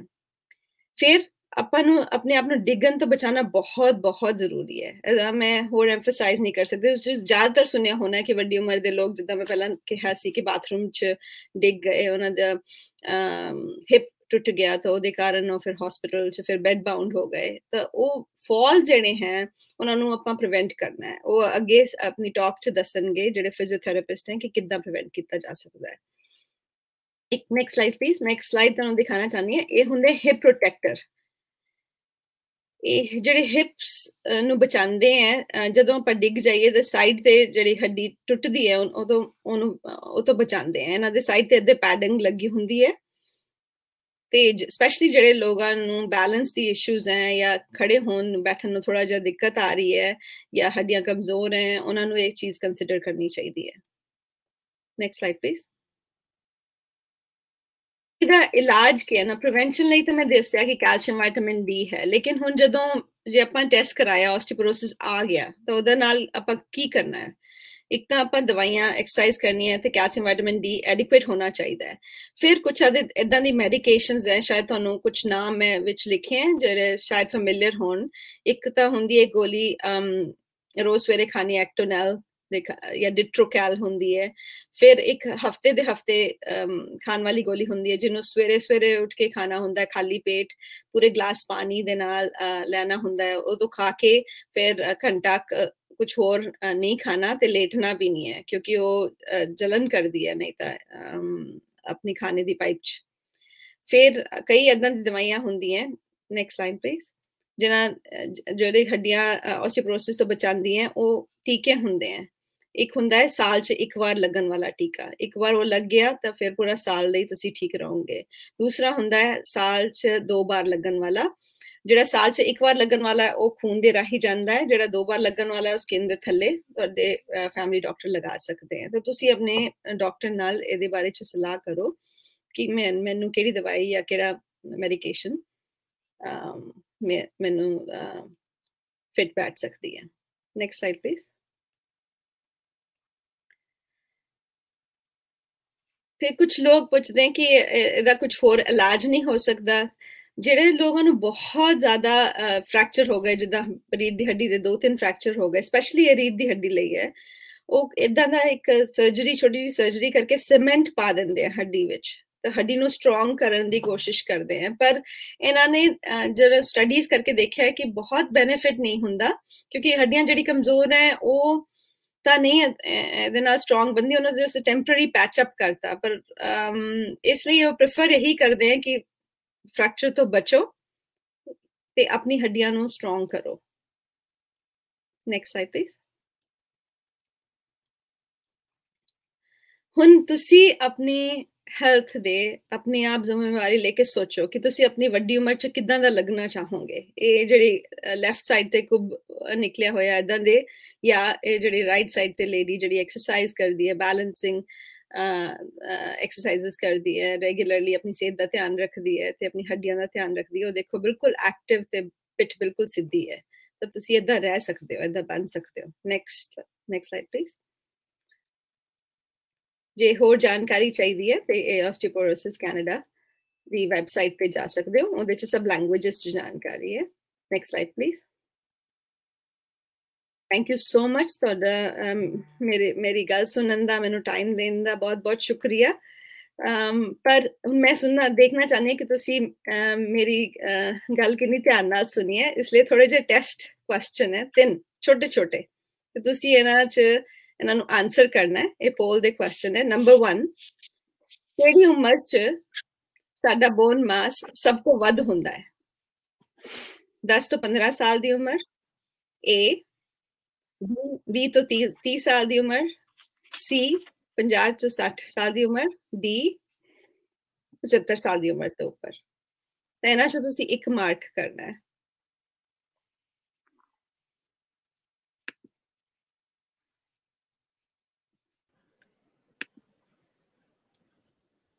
Okay, the next question. I don't know how this poll is going to work, but next question है,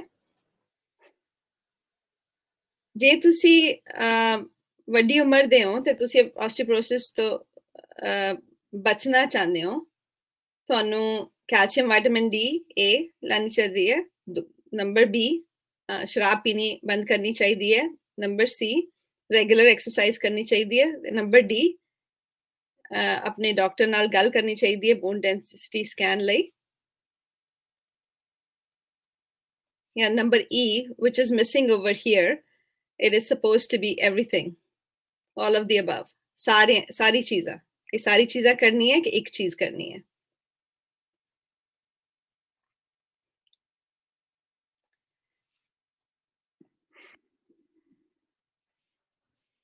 ਨੈਕਸਟ ਕੁਐਸਚਨ ਹੈ,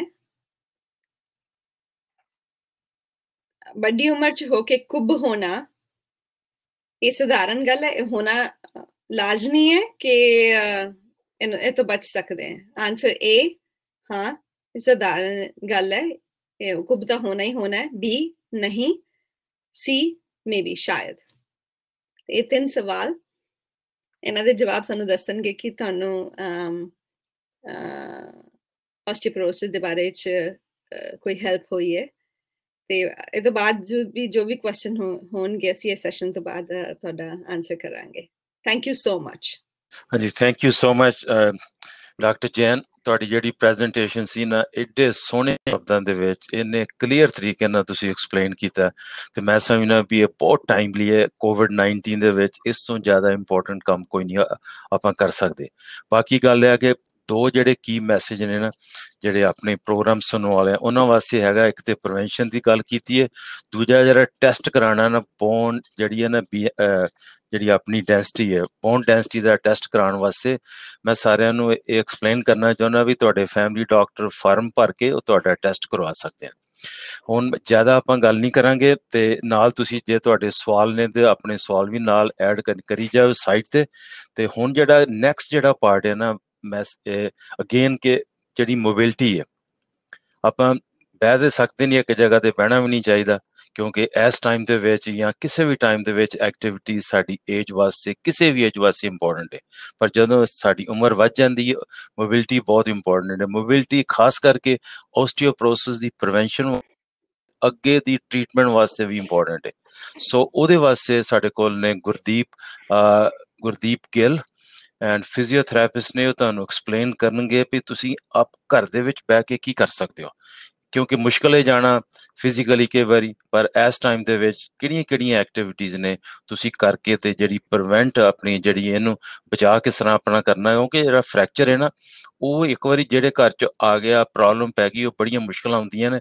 ਫਿਰ ਉਹਨਾਂ ਮੁਸ਼ਕਿਲਾਂ ਨੂੰ ਦੂਰ ਕਰਨ ਵਾਸਤੇ ਇੱਕ ਸਿੰਪਲ ਜਿਹੇ ਤਰੀਕੇ ਨਾਲ ਕਿਸ ਤਰ੍ਹਾਂ ਤੁਸੀਂ ਐਕਸਰਸਾਈਜ਼ ਕਰਨੀ ਹੈ, ਤੇ ਗੁਰਦੀਪ ਹੋਣਾ ਨੂੰ ਮੈਂ ਕਹਾਂਗਾ ਤੁਹਾਨੂੰ ਐਕਸਪਲੇਨ ਕਰਨ, ਤੇ ਇਹਨਾਂ ਦੀ ਗੱਲ ਬੜੇ ਧਿਆਨ ਨਾਲ ਸੁਣੋ।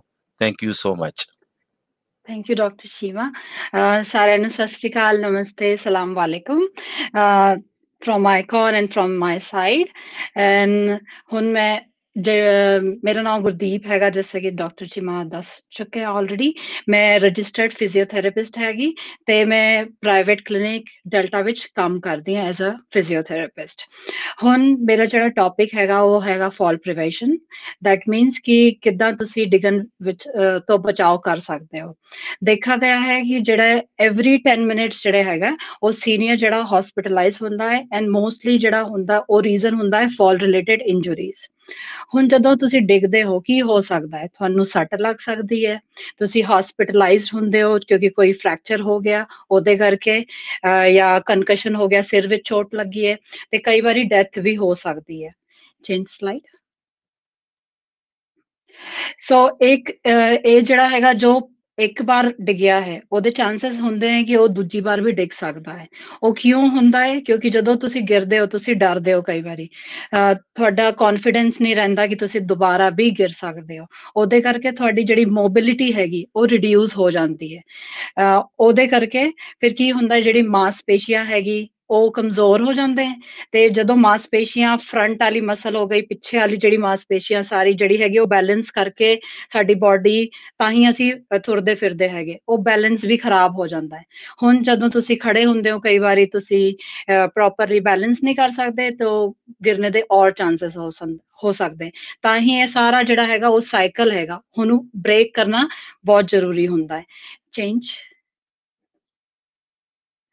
ਸੋ ਹੁਣ ਕਿਹਦੇ ਕਾਰਨ ਕਿਆ ਰਿਸਕ ਫੈਕਟਰ ਹੈਗੇ, ਉਹ ਹੁਣ ਮੈਂ ਦੱਸਦੀ ਹਾਂ। ਪਹਿਲਾਂ ਤੋਂ ਜਿਹੜਾ ਹੈਗਾ ਅੰਦਰੂਨੀ ਜਿਹੜੇ ਹੈਗੇ ਉਹ ਕੀ ਹੋ ਸਕਦੇ? ਇੱਕ ਤਾਂ ਏਜ, ਜਦੋਂ ਤੁਸੀਂ ਬੁਢਾਪੇ ਬਜ਼ੁਰਗ ਹੁੰਦੇ, ਉਹ ਰੀਜ਼ਨ ਹੁੰਦਾ ਹੈ।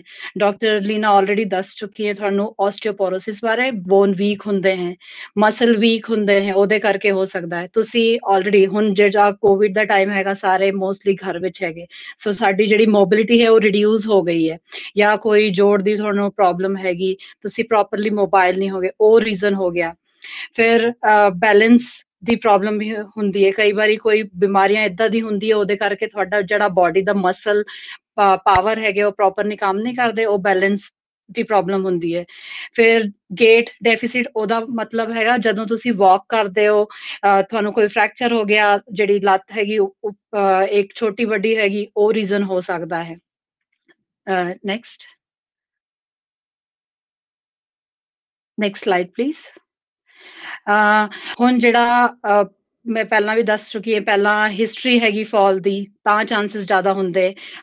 ਅਸੀਂ ਡਰਦੇ ਹੈਗੇ ਕਿ ਕੋਈ ਸੇਮ ਏਜ ਦਾ ਬੰਦਾ ਜਾਂ ਕੋਈ ਤੁਹਾਡੇ ਫਰੈਂਡ ਹੈਗੇ, ਉਹਨਾਂ ਦਾ ਫਾਲ ਹੋਈ ਸੀਗੀ, ਸੋ ਤੁਹਾਨੂੰ ਵੀ ਲੱਗਦਾ ਤੁਸੀਂ ਵੀ ਗਿਰ ਸਕਦੇ ਹੋ। ਫਿਰ ਕੋਈ ਜਿਹੜੀ ਦਵਾਈਆਂ ਹੈਗੀ, ਕਈ ਵਾਰੀ ਉਹਨਾਂ ਦਾ ਅਸਰ ਏਦਾਂ ਹੁੰਦਾ ਹੈ, ਤੁਹਾਨੂੰ ਡੀਜ਼ੀ ਲੱਗਦਾ ਹੈ ਮਾਰਨਿੰਗ ਵਿੱਚ, ਜਾਂ ਬਲੱਡ ਪ੍ਰੈਸ਼ਰ ਵਾਲੀ ਮੈਡੀਕੇਸ਼ਨ ਖਾਂਦੇ ਹੋ, ਉਹਦੇ ਨਾਲ ਸਡਨਲੀ ਬਲੱਡ ਪ੍ਰੈਸ਼ਰ ਡ੍ਰੌਪ ਹੋ ਸਕਦਾ ਹੈ। ਸੋ ਮੇਕ ਸ਼ੋਰ ਤੁਸੀਂ ਸਲੋਲੀ ਗੈਟ ਅਪ ਕਰੋ ਇਨ ਦ ਮਾਰਨਿੰਗ, ਜਦੋਂ ਤੁਸੀਂ ਉੱਠਦੇ ਹੋ ਸਲੋਲੀ ਚੇਂਜ ਪੋਜੀਸ਼ਨ ਕਰਿਓ। ਕਈ ਵਾਰੀ ਉਹਦੇ ਕਰਕੇ ਵੀ ਫਾਲ ਹੋ ਸਕਦੀ ਹੈ। ਜਾਂ ਸ਼ਰਾਬ ਦਾ ਐਕਸੈਸਿਵ ਸੇਵਨ, ਤੁਸੀਂ ਜ਼ਿਆਦਾ ਉਹ ਲੈਂਦੇ ਹੋ, ਉਹਦੇ ਕਰਕੇ ਤੁਸੀਂ ਡਿੱਗ ਸਕਦੇ ਹੋ। ਤੇ ਕਈ ਵਾਰੀ ਸਾਡੀ ਜਿਹੜੀ ਕਮਿਊਨਿਟੀ ਹੈ ਉਹਦੇ ਵਿੱਚ ਕੀ ਹੁੰਦਾ ਹੈ, ਅਸੀਂ ਰਿਸਕ ਲੈਂਦੇ ਹਾਂ। ਜਿਹੜੀ ਸਾਡੀ ਮਦਰਸ ਹੈਗੇ ਹੈਗੇ, ਮਦਰ ਇਨ ਲਾ ਹੈਗੇ, ਉਹ ਸੋਚਦੇ ਡਾਟਰ ਦਾ ਕੰਮ ਕਰਦੇ ਰਾਈਟ।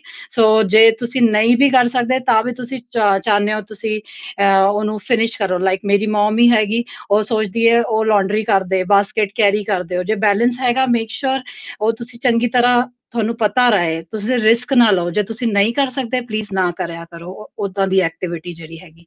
Next slide please. ਹੁਣ ਜਿਹੜੀ ਹੈਗੀ ਜੇ ਤੁਸੀਂ ਐਕਸਰਸਾਈਜ਼ ਨਹੀਂ ਕਰਦੇ ਉਹ ਇੱਕ ਰੀਜ਼ਨ ਹੋ ਸਕਦਾ ਹੈ। ਤੁਹਾਡੇ ਜਿਹੜੇ ਸ਼ੂਜ਼ ਹੈਗੇ ਉਹ ਪ੍ਰੋਪਰ ਨਹੀਂ ਹੈਗੇ, ਕਈ ਵਾਰੀ ਬਾਹਰ ਜਿਹੜਾ ਸਲਿਪਰੀ ਹੈਗਾ ਬਟ ਤੁਸੀਂ ਰਨਰਸ ਪਹਿਨ ਰਹੇ ਉਹ ਠੀਕ ਨਹੀਂ ਹੈਗਾ। ਸੋ ਵੈਦਰ ਦੇ ਮੁਤਾਬਿਕ ਵੀ ਸ਼ੂ ਵੇਅਰ ਪ੍ਰੋਪਰਲੀ ਹੋਣੇ ਚਾਹੀਦੇ ਹੈ। ਸਾਡੀ ਜਿਹੜੀ ਮਦਰਸ ਹੈਗੇ ਜਾਂ ਸਾਡੀ ਜਿਹੜੀ ਕਮਿਊਨਿਟੀ ਉੱਥੇ ਅਸੀਂ ਸਪੈਸ਼ਲੀ ਫੀਮੇਲਸ ਜਿਹੜੀ ਹੈਗੀ ਉਹਨਾਂ ਦੇ ਜਿਹੜੇ ਕੱਪੜੇ ਹੈ ਸਲਵਾਰ ਕਮੀਜ਼ ਹੈਗੇ, ਸੋ ਜਿਹੜੀ ਸਲਵਾਰ ਹੈ ਉਹਦੀ ਮੂਰੀ ਹੈਗੀ ਉਹ ਕਿਸੇ ਕਿਤੇ ਵੀ ਫਸ ਸਕਦੀ ਹੈ। ਸੋ ਮੇਕ ਸ਼ੋਰ ਉਹ ਤੁਹਾਡੀ ਜਿਹੜੀ ਹੈਗੀ ਉਹ ਪ੍ਰੋਪਰਲੀ ਟਾਈਡ ਹੈਗੀ। ਉਹ ਚੱਪਲ ਜਿਹੜੀ ਹੈਗੀ ਕਈ ਵਾਰੀ ਉਹਦੇ ਵਿੱਚ ਫਸ ਸਕਦੀ ਹੈ, ਤੇ ਜਦੋਂ ਤੁਸੀਂ ਫਰਨੀਚਰ ਤੇ ਬੈਠੇ ਹੋ ਜੇ ਸੈਟਿਨ ਮਟੀਰੀਅਲ ਹੈਗਾ ਉਹਦੇ ਨਾਲ ਵੀ ਤੁਸੀਂ ਫਿਸਲ ਸਕਦੇ ਹੋ। ਸੋ ਮੇਕ ਸ਼ੋਰ ਏਦਾਂ ਦੀ ਚੀਜ਼ ਹੋ ਗਈ। ਦੈਨ ਜਿਹੜੇ ਅਸਿਸਟਿਵ ਡਿਵਾਈਸ ਦੈਟ ਮੀਨਸ ਤੁਸੀਂ ਜਿਹੜੀ ਕੇਨ ਯੂਜ਼ ਕਰਦੇ ਜਾਂ ਵਾਕਰ ਯੂਜ਼ ਕਰਦੇ ਹੋ ਮੇਕ ਸ਼ੋਰ ਉਹਦੀ ਪ੍ਰੋਪਰਲੀ ਹਾਈਟ ਹੋਵੇ। ਜਾਂ ਕਿਸੇ ਦਾ ਕਈ ਵਾਰੀ ਅਸੀਂ ਕੇਅਰ ਐਂਡ ਸ਼ੇਅਰ ਵਿੱਚ ਵਿਸ਼ਵਾਸ ਰੱਖਦੇ, ਅਸੀਂ ਕਿਸੇ ਤੋਂ ਵੀ ਲੈ ਲੈਂਦੇ ਹਾਂ, ਮੇਕ ਸ਼ੋਰ ਉਹ ਤੁਹਾਡੇ ਵਾਸਤੇ ਪ੍ਰੋਪਰਲੀ ਹੋਵੇ, ਉਹਦਾ ਮੇਨਟੇਨੈਂਸ ਪ੍ਰੋਪਰ ਹੋਣਾ ਚਾਹੀਦਾ ਹੈ। ਕਿਉਂਕਿ ਹਰ ਕਿਸੇ ਦੇ ਲਈ ਡਿਫਰੈਂਟ ਹਾਈਟ ਹੋਣੀ ਚਾਹੀਦੀ ਹੈ। ਕਈ ਵਾਰੀ ਉਹਦੇ ਕਰਕੇ ਵੀ ਤੁਸੀਂ ਜੇ ਉਹ ਇਨਅਪਰੋਪਰੀਏਟ ਹੈ ਉਹਦਾ ਮੇਨਟੇਨੈਂਸ ਪ੍ਰੋਪਰ ਨਹੀਂ, ਉਹਦੇ ਕਰਕੇ ਵੀ ਤੁਸੀਂ ਅੜ ਕੇ ਗਿਰ ਸਕਦੇ ਹੋ। ਤੇ ਪ੍ਰੋਪਰ ਖਾਣਾ ਪੀਣਾ ਜ਼ਰੂਰੀ ਹੁੰਦਾ ਹੈ। ਕਈ ਵਾਰੀ ਜੇ ਨਿਊਟ੍ਰੀਸ਼ਨ ਪ੍ਰੋਪਰ ਨਹੀਂ ਹੈਗਾ ਉਹਦੇ ਕਰਕੇ ਵੀ ਤੁਸੀਂ ਡਿੱਗ ਸਕਦੇ ਹੋ। Next slide please. ਹੁਣ ਮੇਨ ਚੀਜ਼ ਹੈਗਾ ਲੋ ਲੈਵਲ ਆਫ ਐਜੂਕੇਸ਼ਨ, ਤਾਂ ਹੀ ਅਸੀਂ ਅੱਜ ਆਏ ਹਾਂ ਤਾਂ ਕਿ ਤੁਹਾਨੂੰ ਐਜੂਕੇਸ਼ਨ ਉਹਦੇ ਬਾਰੇ ਦੇ ਕਿ ਕਿੱਦਾਂ ਤੁਸੀਂ ਬਚਾਓ ਕਰ ਸਕਦੇ ਹੋ। ਲੈਂਗੁਏਜ ਵੇਰੀਅਰ ਹੈਗਾ ਤਾਂ ਹੀ ਅਸੀਂ ਹੁਣ ਅੱਜ ਹਿੰਦੀ ਪੰਜਾਬੀ ਵਿੱਚ ਇਹ ਜਿਹੜਾ ਪ੍ਰੋਗਰਾਮ ਹੈ ਉਹ ਕਰਦੇ ਹਾਂ ਤਾਂ ਕਿ ਤੁਹਾਨੂੰ ਪਤਾ ਲੱਗੇ ਕਿ ਕਿੰਨੀ ਚੀਜ਼ਾਂ ਅਵੇਲੇਬਲ ਹੈ, ਤੁਸੀਂ ਕੀ ਕਰ ਸਕਦੇ ਹੋ। ਫਿਰ ਕਈ ਵਾਰੀ ਸੋਸ਼ਲ ਜਿਹੜਾ ਨੈਟਵਰਕ ਹੈ ਬਾਹਰ ਫਰੈਂਡਸ ਦੀ ਹੈਲਪ ਨਹੀਂ ਹੁੰਦੀ, ਤੁਸੀਂ ਇਕੱਲੇ ਰਹਿੰਦੇ ਹੋ ਜਾਂ ਤੁਸੀਂ ਅਫੋਰਡ ਨਹੀਂ ਕਰ ਸਕਦੇ, ਉਹਦੇ ਬਾਰੇ ਵੀ ਅਸੀਂ ਗੱਲ ਕਰਾਂਗੇ ਕਿ ਕਿੱਦਾਂ ਰਿਸੋਰਸਿਸ ਅਵੇਲੇਬਲ ਹੈਗੇ ਸਾਡੀ ਜਿਹੜੀ ਗਵਰਨਮੈਂਟ ਹੈ ਉਹ ਤੁਹਾਨੂੰ ਦੇ ਸਕਦੀ ਹੈ ਤਾਂ ਕਿ ਤੁਸੀਂ ਆਪਣਾ ਘਰ ਵਿੱਚ ਮੋਡੀਫਿਕੇਸ਼ਨ ਵੀ ਕਿੱਦਾਂ ਕਰ ਸਕਦੇ ਹੋ ਬਚਾਓ ਵਾਸਤੇ। Next please.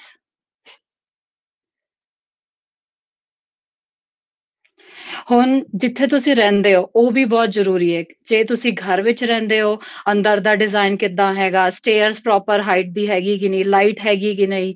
ਤੇ ਜੇ ਤੁਸੀਂ ਕੌਂਡੋ ਵਿੱਚ ਰਹਿੰਦੇ ਹੋ ਕਈ ਵਾਰੀ ਹਾਲਵੇ ਵਿੱਚ ਰਗ ਹੁੰਦੇ ਹੈ, ਮੇਕ ਸ਼ੋਰ ਉਹ ਉੱਥੇ ਵੀ ਉਹ ਪੂਰਾ ਪ੍ਰੋਪਰਲੀ ਹੋਣਾ ਚਾਹੀਦਾ ਹੈ, ਵੀਅਰ ਐਂਡ ਟੀਅਰ ਨਹੀਂ ਹੋਣਾ ਚਾਹੀਦਾ, ਉੱਥੇ ਲਾਈਟ ਹੋਣੀ ਚਾਹੀਦੀ ਹੈ।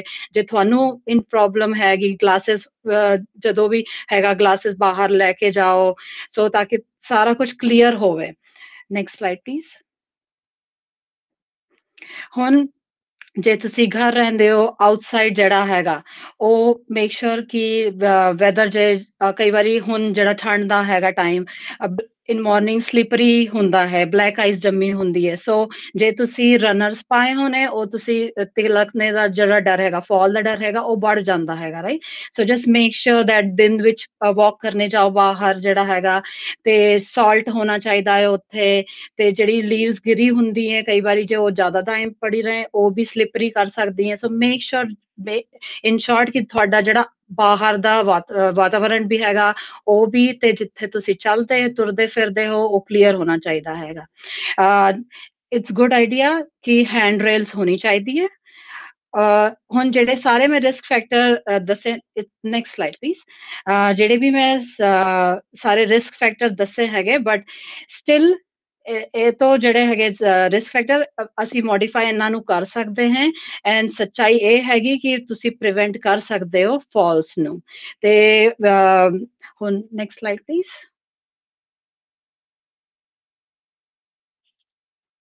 ਸੋ ਹੁਣ ਜਿਹੜਾ ਹੈਗਾ ਪੋਲ ਕੁਐਸਚਨ ਹੈਗਾ I am strong, other people would fall, not me. True, false. ਮੈਂ ਬਲਵਾਨ ਹੈਗਾ ਤੇ ਮੈਂ ਗਿਰ ਸਕਦਾ ਹੈ ਨਹੀਂ ਕਿਉਂਕਿ ਦੂਜੇ ਗਿਰ ਸਕਦੇ हैं। ਸੋ ਇਹ ਸਹੀ ਹੈਗਾ ਕਿ ਗਲਤ ਹੈਗੀ।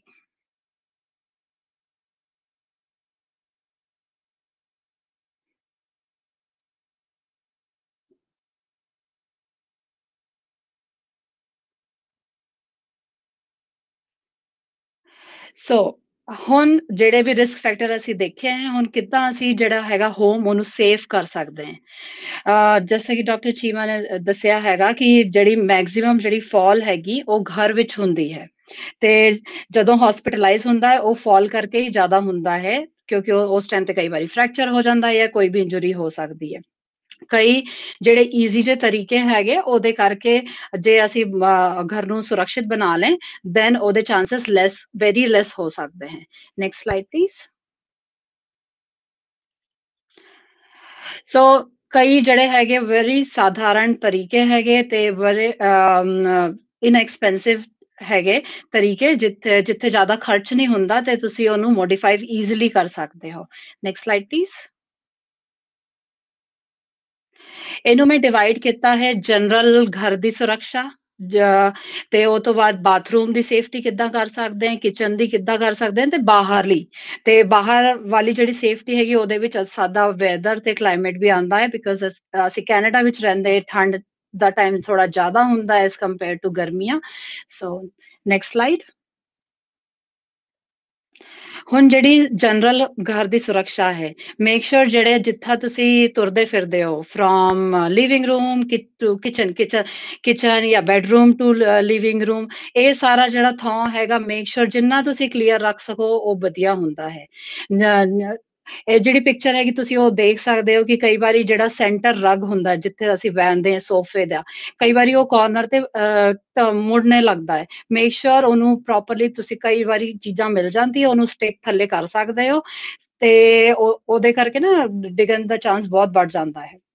ਸੋ ਲੂਜ਼ ਕਾਰਪੇਟ ਨਹੀਂ ਹੋਣਾ ਚਾਹੀਦਾ, ਤੇ ਕੋਈ ਵੀ ਇਲੈਕਟ੍ਰੀਕਲ ਕੇਬਲਸ ਹੈਗੇ, ਕਈ ਵਾਰੀ ਗਰਮੀ ਵਿੱਚ ਜਿਹੜੇ ਪੰਖੇ ਅਸੀਂ ਲਾਉਂਦੇ ਜਾਂ ਏਸੀ ਲਾਉਂਦੇ ਉਹ ਜਾਂ ਹੀਟਰ ਲਾਉਂਦੇ ਹੈ ਐਕਸਟਰਾ, ਸੋ ਉਹਦਾ ਜਿਹੜਾ ਵਾਇਰ ਹੈ ਜਾਂ ਟੀਵੀ ਦਾ ਵਾਇਰ ਹੈ ਮੇਕ ਸ਼ੋਰ ਉਹ ਸਿਕਿਉਰ ਹੋਏਗਾ। ਜੇ ਤੁਸੀਂ ਨਹੀਂ ਕਰ ਸਕਦੇ ਕਿਸੇ ਦੀ ਹੈਲਪ ਕਰਕੇ ਉਹਨੂੰ ਸਿਕਿਉਰ ਕਰਨਾ ਚਾਹੀਦਾ, ਉਹਨੂੰ ਟੇਪ ਕਰ ਸਕਦੇ ਹੋ, ਉਹਨੂੰ ਚਿਪਕਾ ਸਕਦੇ ਹੋ, ਰਾਈਟ। ਤੇ ਜੇ ਤੁਸੀਂ ਕੇਨ ਜਾਂ ਵਾਕਰ ਯੂਜ਼ ਕਰਦੇ ਹੋ, ਮੇਕ ਸ਼ੋਰ ਉਹ ਤੁਹਾਨੂੰ ਇਨਫ ਸਪੇਸ ਚਾਹੀਦੀ ਹੈ। ਹੁਣ ਡਬਲ ਸਪੇਸ ਚਾਹੀਦੀ ਹੈ ਤਾਂ ਕਿ ਤੁਸੀਂ ਵੀ ਵਾਕ ਕਰ ਰਹੇ ਹੋ ਤੇ ਤੁਸੀਂ ਕੇਨ ਵੀ ਯੂਜ਼ ਕਰਦੇ ਹੋ। ਕਈ ਵਾਰੀ ਜਿਹੜਾ ਤੁਹਾਡਾ ਅਸਿਸਟਿਵ ਡਿਵਾਈਸਸ ਹੈ ਉਹ ਟ੍ਰਿਪਿੰਗ ਹਜ਼ਾਰਡ ਵੀ ਹੋ ਸਕਦਾ ਹੈ। Next slide please. ਹੁਣ ਜੇ ਤੁਹਾਡੇ ਅੰਦਰਲੇ ਪਾਸੇ ਸਟੇਅਰਸ ਹੈਗੀ, ਸੋ ਮੇਕ ਸ਼ੋਰ ਉਹਦੇ ਉੱਥੇ ਹੈਂਡ ਰੇਲਸ ਹੋਵੇ, ਲਾਈਕ ਜਿਹਨੂੰ ਫੜ ਕੇ ਤੁਸੀਂ ਉੱਤਰ ਚੜ ਸਕਦੇ ਹੋ। ਜੇ ਦੋਨੋਂ ਪਾਸੇ ਪੋਸੀਬਲ ਨਹੀਂ ਹੈਗਾ, ਸੋ ਮੇਕ ਸ਼ੋਰ ਐਟਲੀਸਟ ਇੱਕ ਪਾਸੇ ਕੁਛ ਨਾ ਕੁਛ ਇਦਾਂ ਦਾ ਇੰਤਜ਼ਾਮ ਹੋ ਹੀ ਸਕਦਾ ਹੈ ਕਿ ਤੁਸੀਂ ਉਹ ਕਰ ਲਓ। ਤੇ ਜਿਹੜੀ ਲਾਈਟ ਸਵਿਚ ਹੈਗੀ ਉਹ ਉੱਪਰ ਵੀ ਹੋਣੀ ਚਾਹੀਦੀ ਹੈ, ਥੱਲੇ ਵੀ ਹੋਣੀ ਚਾਹੀਦੀ ਹੈ, ਬਿਕਾਜ਼ ਜੇ ਤੁਸੀਂ ਉੱਪਰ ਹੋ ਤਾਂ ਲਾਈਟ ਨੂੰ ਤੁਸੀਂ ਉੱਥੋਂ ਵੀ ਔਨ ਕਰ ਸਕਦੇ ਹੋ ਜਾਂ ਥੱਲੇ ਹੈ। ਤੇ ਜਦੋਂ ਤੁਸੀਂ ਬੈੱਡ ਦੇ ਪਏ ਹੋ ਜਾਂ ਰਾਤ ਨੂੰ, ਨਾਈਟ ਲਾਈਟ ਹੋਣੀ ਚਾਹੀਦੀ ਹੈ, ਨਾਈਟ ਲੈਂਪ ਰੱਖ ਸਕਦੇ ਹੋ ਜੇ ਨਾਈਟ ਲਾਈਟ ਪੋਸੀਬਲ ਨਹੀਂ ਹੈਗੀ, ਜਾਂ ਕਈ ਵਾਰੀ ਫਲੈਸ਼ ਲਾਈਟ ਜਿਹੜੀ ਹੈਗੀ ਉਹ ਬੈਡ ਸਾਈਡ ਰੱਖਣਾ ਕਾਫੀ ਵਧੀਆ ਹੁੰਦਾ ਹੈ। Next slide please. ਤੇ ਜੇ ਤੁਹਾਡੇ ਕੋਲ ਪਾਲਤੂ ਜਾਨਵਰ ਹੈ, ਮੇਕ ਸ਼ੋਰ ਰਾਤ ਦੇ ਟਾਈਮ ਤੇ ਇਨਫ ਲਾਈਟ ਹੋਵੇ ਤੇ ਉਹ ਵੀ ਸਿਕਿਉਰ ਹੈਗੇ, ਤੁਸੀਂ ਵੀ ਸਿਕਿਉਰ ਹੈਗੇ ਪਲੇਸ ਤੇ ਹੈਗੇ। ਤੇ ਮੇਕ ਸ਼ੋਰ ਉਸ ਟਾਈਮ ਤੇ ਨਾਈਟ ਲੈਂਪ ਜ਼ਰੂਰੀ ਹੈਗਾ ਜਾਂ ਰਾਤ ਨੂੰ ਕੋਈ ਲਾਈਟ ਚੱਲਦੀ ਰਵੇ। ਤੇ ਫੋਨ ਜਿਹੜਾ ਹੈਗਾ ਹੈਂਡਸੈਟ, ਯੂਜੂਅਲੀ ਅੱਜ ਕੱਲ੍ਹ ਹੈਂਡਸੈਟ ਯੂਜ਼ ਕਰਦੇ, make sure you have enough ਕਿ ਜਿੱਦਾਂ ਤੁਸੀਂ ਕੋਈ ਇੱਕ ਹੈਂਡਸੈਟ ਕਿਚਨ ਵਿੱਚ ਰੱਖ ਲਿਆ, ਬਾਥਰੂਮ ਵਿੱਚ ਰੱਖ ਸਕਦੇ ਹੋ, ਬੈਡਰੂਮ ਵਿੱਚ ਰੱਖ ਸਕਦੇ ਹੋ, ਲਿਵਿੰਗ ਰੂਮ ਵਿੱਚ ਰੱਖ ਸਕਦੇ ਹੋ। ਸੋ ਕਈ ਵਾਰੀ ਕੀ ਹੁੰਦਾ ਹੈ ਕਿ ਤੁਹਾਨੂੰ ਰਸ਼ ਹੁੰਦਾ ਹੈ, ਕੋਈ ਫੋਨ ਆ ਰਿਹਾ ਹੈ, ਤੁਹਾਡੀ ਕੁੜੀ ਦਾ ਹੈਗਾ ਜਾਂ ਮੁੰਡੇ ਦਾ ਹੈਗਾ, ਤੁਹਾਡੇ ਨਾਲ ਗੱਲ ਕਰਨਾ ਚਾਹੁੰਦੇ, but make sure don't run, slow and then ਕਈ ਵਾਰੀ ਉਹ ਦੇਖਿਆ ਗਿਆ ਹੈ ਕਿ ਕਈ ਵਾਰ ਤੁਸੀਂ ਦੇਖਦੇ ਨਹੀਂ ਹੋ ਵਾਇਰ ਹੈਗੀ ਤੇ ਟ੍ਰਿਪਿੰਗ ਦੇ ਚਾਂਸਸ ਹੁੰਦਾ, ਜਾਂ ਬਾਥਰੂਮ ਵਿੱਚ ਹੈਗੇ ਸਲਿਪ ਹੋ ਸਕਦੇ ਹੋ ਤੁਸੀਂ। ਜੇ ਤੁਸੀਂ ਗਲਾਸਿਸ ਵੇਅਰ ਕਰਦੇ ਹੋ ਜਾਂ ਸੁਣਨ ਵਾਲੀ ਮਸ਼ੀਨ ਹੈਗੀ, ਉਹ ਮੇਕ ਸ਼ੋਰ ਕਿ ਤੁਹਾਡੇ ਕੋਲ ਹੋਵੇ, ਬੈਡ ਸਾਈਡ ਤੇ ਹੋਵੇ, ਤਾਂ ਕਿ ਉਹ ਜਦੋਂ ਤੁਸੀਂ ਉੱਠਦੇ ਹੋ ਤੁਸੀਂ ਉਹ ਯੂਜ਼ ਕਰੋ। ਤੇ ਜੇ ਤੁਸੀਂ ਇਕੱਲੇ ਰਹਿੰਦੇ ਹੋ ਜਾਂ ਤੁਹਾਨੂੰ ਕੋਈ ਕੰਸਰਨ ਹੈਗਾ, so make sure you talk to the doctor, ਜਾਂ ਜਿਹੜੇ ਮੈਂ ਰਿਸੋਰਸਿਸ ਲੇਟਰ ਔਨ ਤੁਹਾਨੂੰ ਦੇਵਾਂਗੀ ਤੁਸੀਂ ਉੱਥੇ ਵੀ ਤੁਸੀਂ ਦੇਖ ਸਕਦੇ ਹੋ ਜੇ ਤੁਹਾਨੂੰ ਕੋਈ ਹੈਲਪ ਮਿਲ ਜਾਵੇ। Next slide please. ਹੁਣ ਜਿਹੜਾ ਹੈਗਾ ਬਾਥਰੂਮ ਜਿਹੜਾ ਹੈਗਾ, ਜੇ ਉੱਥੇ ਫਾਲ ਹੁੰਦੀ ਹੈ ਉਹ ਬੜੀ ਖਤਰਨਾਕ ਹੋ ਸਕਦੀ ਹੈ। ਸੋ ਉਹਨੂੰ ਜਿਹੜਾ ਹੈਗਾ ਉਹ ਦੇਖਣਾ ਬਹੁਤ ਜ਼ਰੂਰੀ ਹੈਗਾ। ਮੇਕ ਸ਼ੋਰ ਜਦੋਂ ਤੁਸੀਂ ਟਬ ਯੂਜ਼ ਕਰਦੇ ਹੋ, ਜਿਹੜੇ ਉੱਥੇ ਕਰਟਨਸ ਹੁੰਦੇ ਉਹਨੂੰ ਫੜ ਕੇ ਤੁਸੀਂ ਬਾਹਰ ਨਾ ਆਇਆ ਕਰੋ, ਕਿਉਂਕਿ ਉਹ ਰੋਡ ਜਿਹੜੀ ਹੈਗੀ ਉਹ ਸਟਰੋਂਗ ਨਹੀਂ ਹੁੰਦੀ। ਹੁਣ ਜਦੋਂ ਤੁਸੀਂ ਟਾਇਲਟ ਸੀਟ ਤੇ ਬੈਠੇ ਹੋ, ਜਿਹੜਾ ਸਾਈਡ ਦਾ ਟਾਵਲ ਵਾਲਾ ਬਾਰ ਹੁੰਦਾ, ਉਹਨੂੰ ਫੜ ਕੇ ਤੁਸੀਂ ਨਹੀਂ ਉੱਠ ਸਕਦੇ, ਕਿਉਂਕਿ ਉਹ ਕਈ ਵਾਰੀ ਸਟੱਡ ਤੇ ਨਹੀਂ ਹੁੰਦੇ। ਸੋ ਮੇਕ ਸ਼ੋਰ ਪ੍ਰੋਪਰ ਇੰਸਟਾਲੇਸ਼ਨ ਹੋਣਾ ਚਾਹੀਦਾ ਹੈ ਗ੍ਰੈਬ ਬਾਰ ਦਾ। ਉਹ ਵੀ ਤੁਸੀਂ ਲਗਵਾ ਸਕਦੇ ਹੋ ਕਿਸੇ ਨੂੰ ਬੁਲਾ ਕੇ, ਤੇ ਉਹ ਪ੍ਰੋਪਰਲੀ ਇੰਸਟਾਲ ਕਰ ਸਕਦੇ ਹੋ। ਉਹ ਟਬ ਤੇ ਵੀ ਲੱਗ ਸਕਦਾ ਹੈ ਤੇ ਸੀਟ ਦੇ ਨਾਲ ਵੀ ਲੱਗ ਸਕਦਾ ਹੈ।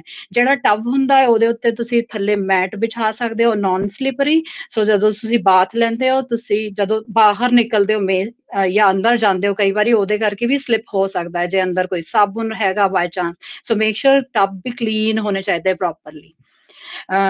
Next slide please. ਹੁਣ ਕਿਚਨ ਮੋਸਟਲੀ ਸਾਡੀ ਜਿਹੜੀ ਫੀਮੇਲਸ ਹੈਗੇ, ਮਦਰ ਇਨ ਲਾ ਹੈਗੇ, ਮੋਸਟਲੀ ਉਹਨਾਂ ਦਾ ਟਾਈਮ ਕਿਚਨ ਵਿੱਚ ਨਿਕਲਦਾ ਹੈ। ਸੋ ਕਿਚਨ ਵੀ ਬਹੁਤ ਜ਼ਰੂਰੀ ਹੈਗਾ। ਮੇਕ ਸ਼ੋਰ ਜਿਹੜੇ ਤੁਹਾਡੇ ਐਵਰੀਡੇ ਵਾਲਾ ਸਮਾਨ ਹੈਗਾ, ਜਿਹੜੇ ਤੁਸੀਂ ਖਾਣ ਪਾਣ ਦੀ ਚੀਜ਼ਾਂ ਹੈਗੀ, ਉਹ ਕਾਊਂਟਰ ਤੇ ਰੱਖੋ, ਜਾਂ ਫਿਰ ਉੱਪਰ ਜਿਹੜਾ ਸ਼ੈਲਫ ਹੈਗਾ ਉਹਦੇ ਵਿੱਚ। ਮੇਨ ਚੀਜ਼ ਹੈਗੀ ਜਿਹੜੀ ਸਾਡੀ ਹਿਪ ਦੀ ਤੇ ਸ਼ੋਲਡਰ ਲੈਂਥ, ਇਹ ਜਿਹੜੀ ਹੈਗਾ ਇਨ ਬਿਟਵੀਨ, ਇੱਥੇ ਸਾਰਾ ਸਮਾਨ ਹੋਣਾ ਚਾਹੀਦਾ, ਈਜ਼ੀ ਐਕਸੈਸ ਹੋਣੀ ਚਾਹੀਦੀ ਹੈ। ਤੇ ਉਹ ਤੋਂ ਬਾਅਦ ਜਿਹੜਾ ਹੈਗਾ ਤੁਸੀਂ ਮੇਕ ਸ਼ੋਰ ਚੇਅਰ ਤੇ ਨਾ ਚੜੋ, ਪ੍ਰੋਪਰਲੀ ਕਰੋ। Next slide please. ਸੋ ਜਿਹੜਾ ਇਹ ਮੈਂ ਦੱਸਿਆ ਹੀ ਹੈਗਾ, ਕੋਈ ਸਪਿਲ ਹੈਗਾ ਉਹਨੂੰ ਫਟਾਫਟ ਤੁਸੀਂ ਕਲੀਨ ਅਪ ਕਰੋ। Next slide please. ਸੋ ਕੋਈ ਵੀ ਤੁਹਾਡੇ ਜਿਹੜਾ ਹੈਗਾ ਕਲੀਅਰ ਕਰਨਾ ਹੈ ਸਾਰਾ ਏਰੀਆ, ਈਵਨ ਕਿਚਨ ਵਿੱਚ ਵੀ dining table, eating area close ਹੋਣਾ ਚਾਹੀਦਾ ਹੈ। Next slide please. So I can avoid falling if I stay home. True or false? ਮੈਂ ਜੇ ਘਰ ਰਹਿੰਦਾ ਹੈ ਮੈਂ ਅਵੋਇਡ ਕਰ ਸਕਦਾ ਹੈ ਫਾਲ ਨੂੰ। ਇਹ ਕੁਐਸਚਨ ਹੈਗਾ।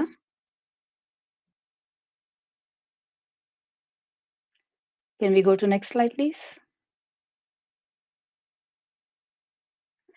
ਸੋ ਜਿਹੜੀ ਬਾਹਰ ਦੀ ਸੇਫਟੀ ਉਹ ਵੀ ਜ਼ਰੂਰੀ ਹੈ, ਅਸੀਂ ਆਲਰੇਡੀ ਡਿਸਕਸ ਕਰ ਸਕਦੇ ਹਾਂ। ਤੇ ਜਿਹੜਾ ਤੁਸੀਂ ਹੋਮ ਅਸੈਸਮੈਂਟ ਕਰਾਉਣਾ ਚਾਹੁੰਦੇ ਹੋ, ਜਾਂ ਆਈ ਮੀਨ ਸੇਫਟੀ ਵਾਸਤੇ, ਉਹ ਆਕੂਪੇਸ਼ਨਲ ਥੈਰੇਪਿਸਟ ਨੂੰ ਤੁਸੀਂ ਘਰ ਬੁਲਾ ਕੇ ਉਹਨੂੰ ਅਸੈਸਮੈਂਟ ਤੇ ਕੰਸਲਟ ਕਰ ਸਕਦੇ ਹੋ। ਉਹ ਚੰਗੀ ਤਰ੍ਹਾਂ ਦੇਖ ਕੇ ਤੁਹਾਨੂੰ ਦੱਸ ਸਕਦਾ ਹੈ ਤੁਹਾਨੂੰ ਕੀ ਚਾਹੀਦਾ ਹੈਗਾ। Next slide please.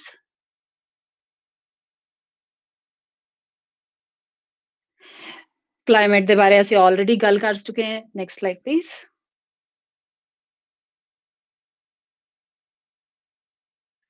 ਸੋ ਜਿਹੜਾ ਕੇਨ ਤੇ ਵਾਕਰ ਹੈਗਾ, ਮੇਕ ਸ਼ੋਰ ਉਹ ਪ੍ਰੋਪਰ ਹਾਈਟ ਦਾ ਹੋਵੇ, ਉਹਦਾ ਮੇਨਟੇਨੈਂਸ ਪ੍ਰੋਪਰ ਹੋਣਾ ਚਾਹੀਦਾ ਹੈ। ਜੇ ਤੁਹਾਨੂੰ ਲੱਗੇ ਉਹ ਵੀਅਰ ਐਂਡ ਟੀਅਰ ਹੋ ਗਿਆ, ਉਹ ਪ੍ਰੋਪਰ ਵਰਕ ਨਹੀਂ ਕਰਦਾ, ਮੇਕ ਸ਼ੋਰ ਤੁਸੀਂ ਚੇਂਜ ਕਰਾ ਲਓ। Next slide please.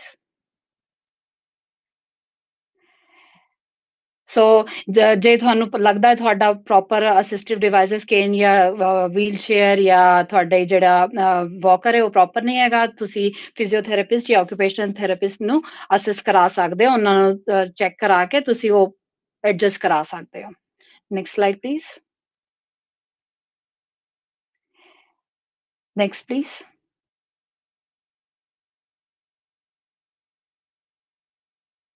Next please. So the next question is, using walking aid will make me more dependent on it. True or false? ਜਿਹੜੀ walking aid ਹੈ ਉਹ ਜਦੋਂ ਮੈਂ यूज करता हूँ केन, मैं उते डिपेंडेंट हो जाता हूँ। ये सही है गलत है? Next slide please. ਇਹ ਸਾਰੇ ਰਿਸੋਰਸਸ ਹੈਗੇ, ਇਹ ਤੁਹਾਨੂੰ ਅਵੇਲੇਬਲ ਹੋਣੇ ਹੈ। ਮੇਨ ਜਿਹੜੀ ਹੈਗੀ ਉਹ www.gov.bc.ca ਹੈਗੀ। ਉੱਥੇ ਤੁਸੀਂ ਹੋਮ ਇੰਪਰੂਵਮੈਂਟ ਅਸਿਸਟੈਂਟ ਪ੍ਰੋਗਰਾਮ ਦੇਖ ਸਕਦੇ ਹੋ। ਉੱਥੇ ਤੁਹਾਨੂੰ ਕਈ ਵਾਰੀ ਲੋਨ ਮਿਲ ਸਕਦਾ ਹੈ, ਫੋਰਗਿਵੇਬਲ ਲੋਨਸ ਵੀ ਹੈਗੇ। ਇਹ ਵੈਰੀ ਗੁੱਡ ਰਿਸੋਰਸਸ ਹੈਗੇ। ਤੁਸੀਂ ਆਪਣੇ ਬੱਚਿਆਂ ਨੂੰ ਬਾਅਦ ਚ ਜਦੋਂ ਇਹ ਪ੍ਰੋਗਰਾਮ ਐਂਡ ਹੁੰਦਾ ਹੈ, still they will be available, ਤੁਸੀਂ ਇਹਨਾਂ ਨੂੰ ਚੈੱਕ ਕਰ ਸਕਦੇ ਹੋ। Next slide please. ਇਹ ਦੂਜੇ ਵੀ ਹੈਗੇ, Canadian Red Cross society home support ਵੀ ਹੈਗੇ, ਤੁਹਾਨੂੰ ਘਰ ਆ ਕੇ ਤੁਹਾਨੂੰ ਹੈਲਪ ਕਰ ਸਕਦੇ ਹੈ। ਜੇ ਉਹਨਾਂ ਦੇ ਕੋਲ ਉਹ ਨਹੀਂ ਕਰ ਸਕਦੇ, ਤੁਸੀਂ ਐਲੀਜੀਬਲ ਨਹੀਂ ਹੋ, ਉਹ ਤੁਹਾਨੂੰ ਗਾਈਡ ਕਰ ਸਕਦੇ ਹੈ ਦੂਜੇ ਕਮਿਊਨਿਟੀ ਰਿਸੋਰਸਸ ਵਿੱਚ ਵੀ। Next slide please. ਹੁਣ ਅਸੀਂ ਜਿਹੜੀ ਬਾਤ ਕਰਦੇ ਹਾਂ ਫਾਲ ਪ੍ਰੀਵੈਂਸ਼ਨ ਵਾਸਤੇ, ਤੁਹਾਨੂੰ ਪਲਾਨ ਕਰਨਾ ਚਾਹੀਦਾ ਹੈ ਕਿਉਂਕਿ ਕੋਈ ਵੀ ਗਿਰ ਸਕਦਾ ਹੈ, ਕੋਈ ਵੀ ਡਿੱਗ ਸਕਦਾ ਹੈ। ਸੋ ਮੇਕ ਸ਼ੋਰ ਦੈਟ ਤੁਸੀਂ ਕੀ ਕਰ ਸਕਦੇ ਹੋ। So make sure you have a personal alarm. ਇੱਕ ਕੋਈ ਅਲਾਰਮ ਹੁੰਦਾ ਹੈ, ਕਈ ਵਾਰੀ ਜੇ ਤੁਸੀਂ ਇਕੱਲੇ ਰਹਿੰਦੇ ਹੋ, ਜਦੋਂ ਤੁਸੀਂ ਡਿੱਗੋਗੇ ਉਹ ਆਪੇ ਵੱਜ ਜਾਣਾ ਹੈ ਤੇ 911 ਵਾਲੇ ਐਮਰਜੈਂਸੀ ਉੱਥੇ ਆ ਜਾਣੀ ਹੈ। ਜਾਂ ਤੁਸੀਂ ਕੈਰੀ ਕਰੋ ਆਪਣਾ ਮੋਬਾਈਲ, ਉਹਦੇ ਉੱਤੇ ਕੁਇਕ ਡਾਇਲ ਨੰਬਰਸ ਹੋ ਸਕਦੇ ਨੇ, ਜੇ ਤੁਹਾਨੂੰ ਹੋਸ਼ ਹੈਗਾ ਤੁਸੀਂ ਡਾਇਲ ਕਰ ਸਕਦੇ ਹੋ। ਜਾਂ ਤੁਸੀਂ ਕੀ ਕਰ ਸਕਦੇ ਹੋ, ਜਿਹੜੀ ਚਾਬੀ ਹੁੰਦੀ ਉਹਦੇ ਉੱਤੇ ਜਿਹੜੀ ਹੈਗੀ ਸਟਿੱਕੀ ਲਾ ਲਓ, ਉਹਦੇ ਉੱਤੇ 1 ਜਾਂ 2 ਨੰਬਰ ਰੱਖ ਲਓ ਤੁਹਾਡੇ ਰਿਲੇਟਿਵਸ ਦੇ ਜਾਂ ਤੁਹਾਡੇ ਡਾਟਰ ਜਾਂ ਸਨ ਦੇ। ਉਹ ਵੀ ਗੁੱਡ ਆਈਡੀਆ ਹੈ। ਜੇ ਤੁਸੀਂ ਗਿਰੇ ਹੋ ਐਟਲੀਸਟ ਕੋਈ ਔਰ ਉਹਨਾਂ ਨੂੰ ਫੋਨ ਕਰ ਸਕਦਾ ਹੈ। Next slide please. ਸੋ ਜੇ ਤੁਸੀਂ ਗਾਰਡਨ ਵਿੱਚ ਜਾਂਦੇ ਹੋ ਵਾਕ ਕਰਨੇ, ਉੱਥੇ ਤੁਸੀਂ ਉੱਠ ਨਹੀਂ ਸਕਦੇ, ਸੋ ਉੱਥੇ ਤੁਸੀਂ ਵਿਸਲ ਕੈਰੀ ਕਰ ਸਕਦੇ ਹੋ। ਐਂਡ ਜਾਂ ਕਿਸੇ ਫੈਮਿਲੀ ਮੈਂਬਰ ਨੂੰ ਕਹੋ, ਸਪੈਸ਼ਲੀ ਕੋਵਿਡ ਟਾਈਮ ਵਿੱਚ, ਕਿ ਐਵਰੀਡੇ ਤੁਹਾਨੂੰ ਕਾਲ ਕਰੇ, ਤੁਹਾਨੂੰ ਚੈੱਕ ਕਰੇ ਤੁਸੀਂ ਠੀਕ ਹੋ, ਜਾਂ ਤੁਸੀਂ ਉਹਨਾਂ ਨੂੰ ਕਾਲ ਕਰੋ। ਜੇ ਤੁਸੀਂ ਨਹੀਂ ਕਰਦੇ ਉਹ ਤੁਹਾਨੂੰ ਮੁੜ ਕੇ ਕਾਲ ਕਰੇ। Next slide please. ਹੁਣ ਜੇ ਬਾਈ ਚਾਂਸ ਤੁਸੀਂ ਡਿੱਗ ਗਏ ਹੋ, ਤੁਸੀਂ ਕਿੱਦਾਂ ਉੱਠ ਸਕਦੇ ਹੋ? Can you play the video please? So rush ਨਹੀਂ ਕਰਨਾ ਚਾਹੀਦਾ, ਹੌਲੀ ਹੌਲੀ ਇੱਕ ਸਾਈਡ ਟਰਨ ਕਰਕੇ। ਮੇਕ ਸ਼ੋਰ ਜੇ ਤੁਸੀਂ ਘਰ ਵਿੱਚ ਗਿਰੇ ਹੋ, ਤੁਹਾਨੂੰ ਏਦਾਂ ਉੱਠ ਕੇ ਤੇ ਕੋਸ਼ਿਸ਼ ਕਰਨੀ ਹੈ ਫਰਨੀਚਰ ਦੇ ਕੋਲੇ ਜਾਓ ਜਿਹੜਾ ਸਟੇਬਲ ਹੈਗਾ, ਜੇ ਮੂਵ ਨਾ ਕਰੇ। ਜੇ ਸੋ ਏਦਾਂ ਸਲੋਲੀ ਤੁਸੀਂ ਉੱਠ ਕੇ ਖੜੇ ਹੋ ਸਕਦੇ ਹੋ, ਜਾਂ ਤੁਸੀਂ ਦੀਵਾਰ ਦੇ ਸਹਾਰੇ ਵੀ ਹੋ ਸਕਦੇ ਹੋ। ਹੁਣ ਜੇ ਤੁਸੀਂ ਗਾਰਡਨ ਹੈਗੇ ਜਾਂ ਕੋਈ ਉੱਥੇ ਬੈਂਚ ਹੈਗੀ ਜੇ ਉਹਦੇ ਕੋਲ ਤੁਸੀਂ ਜਾ ਸਕਦੇ ਹੋ, ਇਟਸ ਗੁੱਡ। ਜਾਂ ਕਿਸੇ ਨੂੰ ਸੱਦ ਕੇ ਉਹਨਾਂ ਦੀ ਹੈਲਪ ਤੁਸੀਂ ਲੈ ਸਕਦੇ ਹੋ। Next slide please. Next slide. So ਜਿਹੜੀ ਐਕਸਰਸਾਈਜ਼ ਦਾ ਰੋਲ ਹੈਗਾ ਆਸਟੀਓਪੋਰੋਸਿਸ, ਉਹ ਬਹੁਤ ਜ਼ਰੂਰੀ ਹੈਗਾ ਕਿਉਂਕਿ ਉਹ ਜਿਹੜਾ ਬਲੱਡ ਸਰਕੂਲੇਸ਼ਨ ਹੈ ਉਹ ਮਸਲ ਤੇ ਬੋਨ ਵਿੱਚ बढ़ाਉਂਦਾ ਹੈਗਾ, ਤੇ ਸਾਡਾ ਜਿਹੜਾ ਕੈਲਸ਼ੀਅਮ ਹੈਗਾ ਉਹਦਾ ਸਲੋ ਕਰ ਦਿੰਦਾ ਹੈ ਰੇਟ। ਜਿਹੜਾ ਕੈਲਸ਼ੀਅਮ ਜਿਹੜਾ ਬੋਨ ਲਾਸ ਹੈਗਾ ਉਹਨੂੰ ਸਲੋ ਕਰਦਾ ਹੈਗਾ। ਜਿਹੜੀ ਮਸਲ ਪਾਵਰ ਹੈ ਉਹ ਇਨਕਰੀਜ਼ ਹੁੰਦੀ ਹੈ। ਸੋ ਜਦੋਂ ਮਸਲ ਵਧੀਆ ਹੁੰਦੇ, ਸੋ ਜੁਆਇੰਟ ਤੇ ਲੋਡ ਜਿਹੜਾ ਹੈਗਾ ਉਹ ਲੈਸ ਹੁੰਦਾ ਹੈ, ਬੋਨ ਤੇ ਲੈਸ ਲੋਡ ਹੁੰਦਾ ਹੈ। ਸੋ ਉਹ ਏਦਾਂ ਮਦਦ ਕਰਦਾ ਹੈ। Next slide please. ਹੁਣ ਜਿਹੜੀ ਐਕਸਰਸਾਈਜ਼ ਹੈ ਉਹ ਸਾਰੇ ਲੋਕੀ ਕਰ ਸਕਦੇ ਹੈ, ਸਪੈਸ਼ਲੀ ਆਸਟੀਓਪੋਰੋਸਿਸ ਜਦੋਂ ਹੈਗਾ। ਐਂਡ ਕਈ ਵਾਰੀ ਜੇ ਤੁਸੀਂ ਪਹਿਲਾਂ ਕਦੇ ਐਕਸਰਸਾਈਜ਼ ਨਹੀਂ ਕੀਤੀ, ਮੇਕ ਸ਼ੋਰ ਤੁਸੀਂ ਡਾਕਟਰ ਦੀ ਸਲਾਹ ਲੈ ਲਓ ਜਾਂ ਫਿਜ਼ੀਓਥੈਰੇਪਿਸਟ ਦੀ ਸਲਾਹ ਲੈ ਲਓ। ਡਾਕਟਰ ਲੀਨਾ ਆਲਰੇਡੀ ਕਹਿ ਚੁੱਕੇ ਹੈ ਕਿ ਜੇ ਕੋਈ ਬੋਨ ਸਕੈਨ ਦਾ ਟੈਸਟ ਹੈਗਾ, ਇਟਸ ਗੁੱਡ ਕਿ ਉਹਦੀ ਰਿਪੋਰਟ ਹੋਵੇ, ਸੇ ਉਹਦੇ ਮੁਤਾਬਿਕ ਤੁਹਾਡਾ ਐਕਸਰਸਾਈਜ਼ ਪ੍ਰੋਗਰਾਮ ਬਣਾ ਸਕਦੇ ਹੈਗੇ। Next slide please. ਸੋ ਜਦੋਂ ਤੁਸੀਂ ਐਕਸਰਸਾਈਜ਼ ਕਰਦੇ ਹੋ, make sure you are feeling good, ਤੁਹਾਨੂੰ ਠੀਕ ਲੱਗੇ। ਤੁਸੀਂ ਖਾਦਾ ਪੀਤਾ ਹੋਣਾ ਚਾਹੀਦਾ ਹੈ, ਫੁੱਟਵੇਅਰ ਪ੍ਰੋਪਰ ਹੋਣੇ ਚਾਹੀਦੇ। ਜੇ ਤੁਸੀਂ ਗਲਾਸਿਸ ਯੂਜ਼ ਕਰਦੇ ਹੋ, ਹੀਅਰਿੰਗ ਏਡ ਯੂਜ਼ ਕਰਦੇ ਹੋ, ਮੇਕ ਸ਼ੋਰ ਉਹ ਤੁਹਾਡੇ ਨਾਲ ਹੋਵੇ। ਕੋਈ ਜਿਹੜਾ ਏਰੀਆ ਹੈਗਾ ਜਿੱਥੇ ਐਕਸਰਸਾਈਜ਼ ਕਰ ਰਹੇ ਹੋ ਕਲੀਅਰ ਹੋਣਾ ਚਾਹੀਦਾ ਹੈ। ਜੇ ਤੁਹਾਨੂੰ ਉਸ ਟਾਈਮ ਤੇ ਚੇਅਰ ਚਾਹੀਦੀ ਹੈ ਜਾਂ ਕੋਈ ਵੀ ਚੀਜ਼ ਚਾਹੀਦੀ ਹੈ, ਉੱਥੇ ਹੀ ਹੋਣੀ ਚਾਹੀਦੀ ਹੈ। ਤੇ ਪ੍ਰੋਪਰ ਕਲੋਥਿੰਗ ਹੋਣੀ ਚਾਹੀਦੀ ਹੈ, ਸਲਵਾਰ ਪਾ ਕੇ ਜਾਂ ਲੂਜ਼ ਬਹੁਤ ਜ਼ਿਆਦਾ ਕਲੋਥ ਹੈਗੇ ਉਹ ਪਹਿਨ ਕੇ ਤੁਸੀਂ ਐਕਸਰਸਾਈਜ਼ ਨਹੀਂ ਕਰਨੀ ਚਾਹੀਦੀ ਹੈ। ਤੇ ਜੇ ਹੋ ਸਕੇ ਤੁਹਾਡੇ ਕੋਲ ਪ੍ਰਿੰਟ ਆਊਟ ਹੋਣਾ ਚਾਹੀਦਾ ਐਕਸਰਸਾਈਜ਼ ਦਾ। Next slide please. ਸੋ ਜਦੋਂ ਤੁਸੀਂ ਐਕਸਰਸਾਈਜ਼ ਕਰ ਰਹੇ ਹੋ, ਜੇ ਤੁਹਾਨੂੰ ਪੇਨ ਹੁੰਦਾ ਜਾਂ ਸ਼ਾਰਟਨੈਸ ਆਫ ਬ੍ਰੈਥ ਹੁੰਦੀ ਹੈ, ਸ਼ਾਰਟਨੈਸ ਆਫ ਬ੍ਰੈਥ ਮੀਨਸ ਸਾਹ ਜਿਹੜਾ ਹੈਗਾ ਉੱਤੇ ਚੜਦਾ ਹੈ। ਜਦੋਂ ਤੁਸੀਂ ਐਕਸਰਸਾਈਜ਼ ਕਰਦੇ ਹੋ, ਮੇਕ ਸ਼ੋਰ ਤੁਸੀਂ ਕਿਸੇ ਨਾਲ ਗੱਲ ਕਰ ਸਕਦੇ ਹੋ। ਇੱਦਾਂ ਹੋਣੀ ਚਾਹੀਦੀ ਹੈ। ਜੇ ਤੁਸੀਂ ਕਿਸੇ ਨਾਲ ਗੱਲ ਨਹੀਂ ਕਰ ਸਕਦੇ, ਤੁਹਾਡਾ ਸਾਹ ਚੜਦਾ, ਉਹ ਬਹੁਤ ਜ਼ਿਆਦਾ ਹੈਗੀ, ਤੁਹਾਨੂੰ ਡਾਕਟਰ ਦੀ ਸਲਾਹ ਲੈਣੀ ਪੈਣੀ ਹੈ। ਮੇ ਬੀ ਕੋਈ ਅੰਡਰਲਾਈਨ ਔਰ ਕੋਈ ਕੰਡੀਸ਼ਨ ਹੋ ਸਕਦੀ ਹੈ।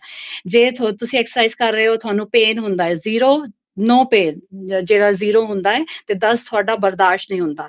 ਸੋ ਜੇ ਪੇਨ 4-5 ਹੈਗਾ, ਠੀਕ ਹੈਗੀ। ਜੇ ਪੇਨ 7-8 ਹੁੰਦਾ ਜਾ ਰਿਹਾ ਹੈ, ਸੋ ਅਗੇਨ ਤੁਹਾਨੂੰ ਸਲਾਹ ਲੈਣ ਪੈਣੀ ਹੈ ਕਿ ਮੇ ਬੀ ਉਹ ਐਕਸਰਸਾਈਜ਼ ਤੁਹਾਡੇ ਵਾਸਤੇ ਨਹੀਂ ਹੈਗੀ, ਮੇ ਬੀ ਉਹ ਪ੍ਰੋਪਰ ਹੈਗੀ। ਸੋ ਤੁਹਾਨੂੰ ਸਟਾਪ ਕਰਨਾ ਚਾਹੀਦਾ ਹੈ, ਰੈਸਟ ਕਰਨਾ ਚਾਹੀਦਾ ਹੈ ਤੇ ਡਾਕਟਰ ਦੀ ਸਲਾਹ ਲਓ ਜਾਂ ਫਿਜ਼ੀਓਥੈਰੇਪਿਸਟ ਦੀ ਸਲਾਹ ਲਓ। Next slide please. ਸੋ ਜਿਹੜੀ ਐਕਸਰਸਾਈਜ਼ ਹੈਗੀ, ਡਾਕਟਰ ਲੀਨਾ ਆਲਰੇਡੀ ਦੱਸ ਚੁੱਕੇ ਹੈ ਕਿ ਜਦੋਂ ਆਸਟੀਓਪੋਰੋਸਿਸ ਹੁੰਦਾ ਹੈ ਅਸੀਂ ਸਾਰੇ ਝੁਕਦੇ ਜਾਂਦੇ, ਰਾਈਟ, ਲਾਈਕ ਜਦੋਂ ਵੀ ਇਦਾਂ ਦੇ। ਸੋ ਮੇਕ ਸ਼ੋਰ, ਸੋ ਜਦੋਂ ਤੁਸੀਂ ਐਕਸਰਸਾਈਜ਼ ਕਰਦੇ ਹੋ ਉਹਦੇ ਨਾਲ ਕੀ ਹੁੰਦਾ ਹੈ, ਤੁਹਾਡੀ ਜਿਹੜੀ ਬਾਡੀ ਦਾ ਫਰੰਟ ਤੇ ਬੈਕ ਮਸਲ ਹੈਗੇ ਉਹ ਸਟਰੋਂਗ ਹੁੰਦੇ। ਸੋ ਤੁਹਾਡਾ ਜਿਹੜਾ ਪੋਸਚਰ ਹੈਗਾ, ਤੁਸੀਂ ਕਿੱਦਾਂ ਬੈਠਦੇ ਹੋ, ਉੱਠਦੇ ਹੋ, ਚੱਲਦੇ ਹੋ, ਉਹ ਇੰਪਰੂਵ ਹੁੰਦਾ ਹੈ। Next slide please. ਸੋ ਮੈਂ ਥੋੜੀ ਜਿਹੀ ਵੀਡੀਓ ਲੈ ਕੇ ਆਈ ਹਾਂ ਜਿੱਦਾਂ ਤੁਸੀਂ ਇਦਾਂ ਦੀ ਐਕਸਰਸਾਈਜ਼ ਘਰ ਵਿੱਚ ਕਰ ਸਕਦੇ ਹੋ। ਇਹ ਜਿਹੜੀ ਐਕਸਰਸਾਈਜ਼ ਹੈਗੀ ਉਹ ਬਾਹਾਂ ਵਾਲੇ ਆ ਵਾਲੇ ਮਸਲ ਦੀ ਹੈਗੀ। ਤੁਸੀਂ ਇਕੱਲੇ weight ਜਿਹੜੇ ਹੈਗੇ weights use ਕਰਨੇ ਡੰਬਲ ਉਹ use ਕਰ ਸਕਦੇ ਹੋ। 8 ਤੋਂ 10 ਐਕਸਰਸਾਈਜ਼ ਕਰ ਸਕਦੇ ਹੋ। ਇਹ ਵਾਲੀ ਜਿਹੜੀ ਐਕਸਰਸਾਈਜ਼ ਸੀਗੀ ਉਹ ਆ ਵਾਲੇ ਪਿੱਛੇ ਵਾਲੇ ਮਸਲ ਵਾਸਤੇ ਸੀਗੀ। ਹੁਣ ਆ ਵਾਲੀ ਐਕਸਰਸਾਈਜ਼ ਜਿਹੜੀ ਹੈਗੀ ਆ ਵਾਲੇ ਮਸਲ ਵਾਸਤੇ ਹੈਗੀ। ਸੋ ਜਸਟ weight ਜਿਹੜਾ ਹੈਗਾ ਉਹਨੂੰ ਡੰਬਲ ਕਹਿੰਦੇ ਆ। ਉਹ ਤੁਸੀਂ ਕਿੱਥੋਂ ਵੀ ਬਾਏ ਕਰ ਸਕਦੇ ਹੋ। ਉਹ ਈਜ਼ੀ ਹੈਗੀ ਐਕਸੈਸ। ਸੋ ਇਹ ਜਿਹੜੀ ਸਾਰੀ ਐਕਸਰਸਾਈਜ਼ ਸ਼ੋਲਡਰ ਵਾਸਤੇ ਹੈਗੀ ਤੇ ਐਲਬੋ ਵਾਸਤੇ ਦੱਸੀ ਸੀਗੀ। ਏਦਾਂ ਹੀ ਜਿਹੜੀ ਹੈਗੀ ਉਹ ਪੈਰ ਦੀ ਵੀ ਹੋ ਸਕਦੀ ਹੈ। ਉਹ ਮੈਂ ਮੂਰੇ ਜਿਹੜਾ ਵੀਡੀਓ ਆ ਰਿਹਾ ਉਹਦੇ ਵਿੱਚ ਦੱਸਦੀ ਹਾਂ। ਸੋ ਇਹ ਵਾਲੀ ਜਿਹੜੀ ਐਕਸਰਸਾਈਜ਼ ਹੈ ਉਹ ਪਿੱਛੇ ਵਾਲੇ ਸ਼ੋਲਡਰ ਦੇ ਮਸਲ ਹੈਗੀ। ਤਾਂ ਇਹ ਸਾਰੀ ਹੁਣ ਆਹ ਵਾਲੀ ਹੋ ਗਈ, ਆਹ ਵਾਲੇ ਮਸਲ ਦੀ ਹੋ ਗਈ। ਜਿਹੜੀ ਵੀ ਐਕਸਰਸਾਈਜ਼ ਆਹ ਵਾਲੀ ਹੈਗੀ ਸਾਰੀ ਇਹ ਤੁਸੀਂ 10 ਤੋਂ 15 ਰੈਪੀਟੇਸ਼ਨਸ ਕਰ ਸਕਦੇ ਹੋ। ਲਾਈਕ ਇਹ ਹੋ ਗਿਆ 1 2 ਏਦਾਂ ਕਾਊਂਟ ਕਰਕੇ ਤੇ ਹੋਲਡ ਕਰਨਾ ਹੈ 5 ਸੈਕਿੰਡਸ ਸਟਰੈਂਥ ਵਾਸਤੇ। ਠੀਕ ਹੈ ਤੇ 15 ਰੈਪੀਟੇਸ਼ਨਸ ਹੀ ਕਰਨੇ ਹੈਗੇ। ਹੁਣ ਉਹ ਸੀਗੇ weight ਦੀ। ਇਹ ਹੈ ਇਲਾਸਟਿਕ ਬੈਂਡ। ਜਿਹੜਾ ਇਲਾਸਟਿਕ ਬੈਂਡ ਹੈ ਉਹ ਜ਼ਿਆਦਾ ਵਧੀਆ ਹੁੰਦਾ ਹੈ ਵੈਸੇ ਜਦੋਂ ਜੇ ਤੁਸੀਂ ਨਿਊ ਹੈਗੇ ਕਿਉਂਕਿ ਜੇ ਤੁਹਾਨੂੰ ਤੇ ਸਪੋਜ਼ ਏਦਾਂ ਤੁਸੀਂ ਬੈਂਡ ਕਰ ਰਹੇ ਹੋ ਜੇ ਤੁਸੀਂ ਇੱਥੇ ਤੁਹਾਨੂੰ ਪੇਨ ਹੁੰਦਾ ਹੈ ਆਪੇ ਤੁਸੀਂ ਪੁੱਲ ਜ਼ਿਆਦਾ ਨਹੀਂ ਕਰਨਾ। ਸੋ ਉਹਦੇ ਕਰਕੇ ਇਲਾਸਟਿਕ ਬੈਂਡ ਵੀ ਵਧੀਆ ਹੁੰਦੇ ਹੈ ਤੇ ਏਦਾਂ ਦੀ ਤੁਸੀਂ ਐਕਸਰਸਾਈਜ਼ ਘਰ ਕਰ ਸਕਦੇ ਹੋ। ਜਿਹੜੇ ਬੈਂਡ ਹੈਗੇ ਉਹ $5 to $10 ਵਿੱਚ ਮਿਲ ਜਾਂਦੇ ਹੈ। ਜਿਹੜੇ weights ਹੈਗੇ ਉਹ 2 ਜਾਂ 3 ਪਾਊਂਡ ਹੀ ਕਰਨੇ, ਜ਼ਿਆਦਾ ਨਹੀਂ ਕਰਨਾ ਹੈ। ਹਾਈ ਇੰਪੈਕਟ ਐਕਸਰਸਾਈਜ਼ ਨਹੀਂ ਕਰਨੀ ਹੈ ਜਿਹੜੇ ਭਾਰੀ weight ਵਾਲੇ ਕਿਉਂਕਿ ਕਈ ਵਾਰੀ ਫ੍ਰੈਕਚਰ ਦੇ ਚਾਂਸਸ ਵੱਧ ਸਕਦੇ। ਤੇ ਜਦੋਂ ਤੁਸੀਂ ਐਕਸਰਸਾਈਜ਼ ਕਰ ਰਹੇ ਹੋ ਮੇਕ ਸ਼ੋਰ ਯੋਰ ਜਿਹੜਾ ਬੈਕ ਹੈਗਾ ਉਹ ਵੈਲ ਪੂਰਾ ਸਟ੍ਰੇਟ ਹੋਵੇ।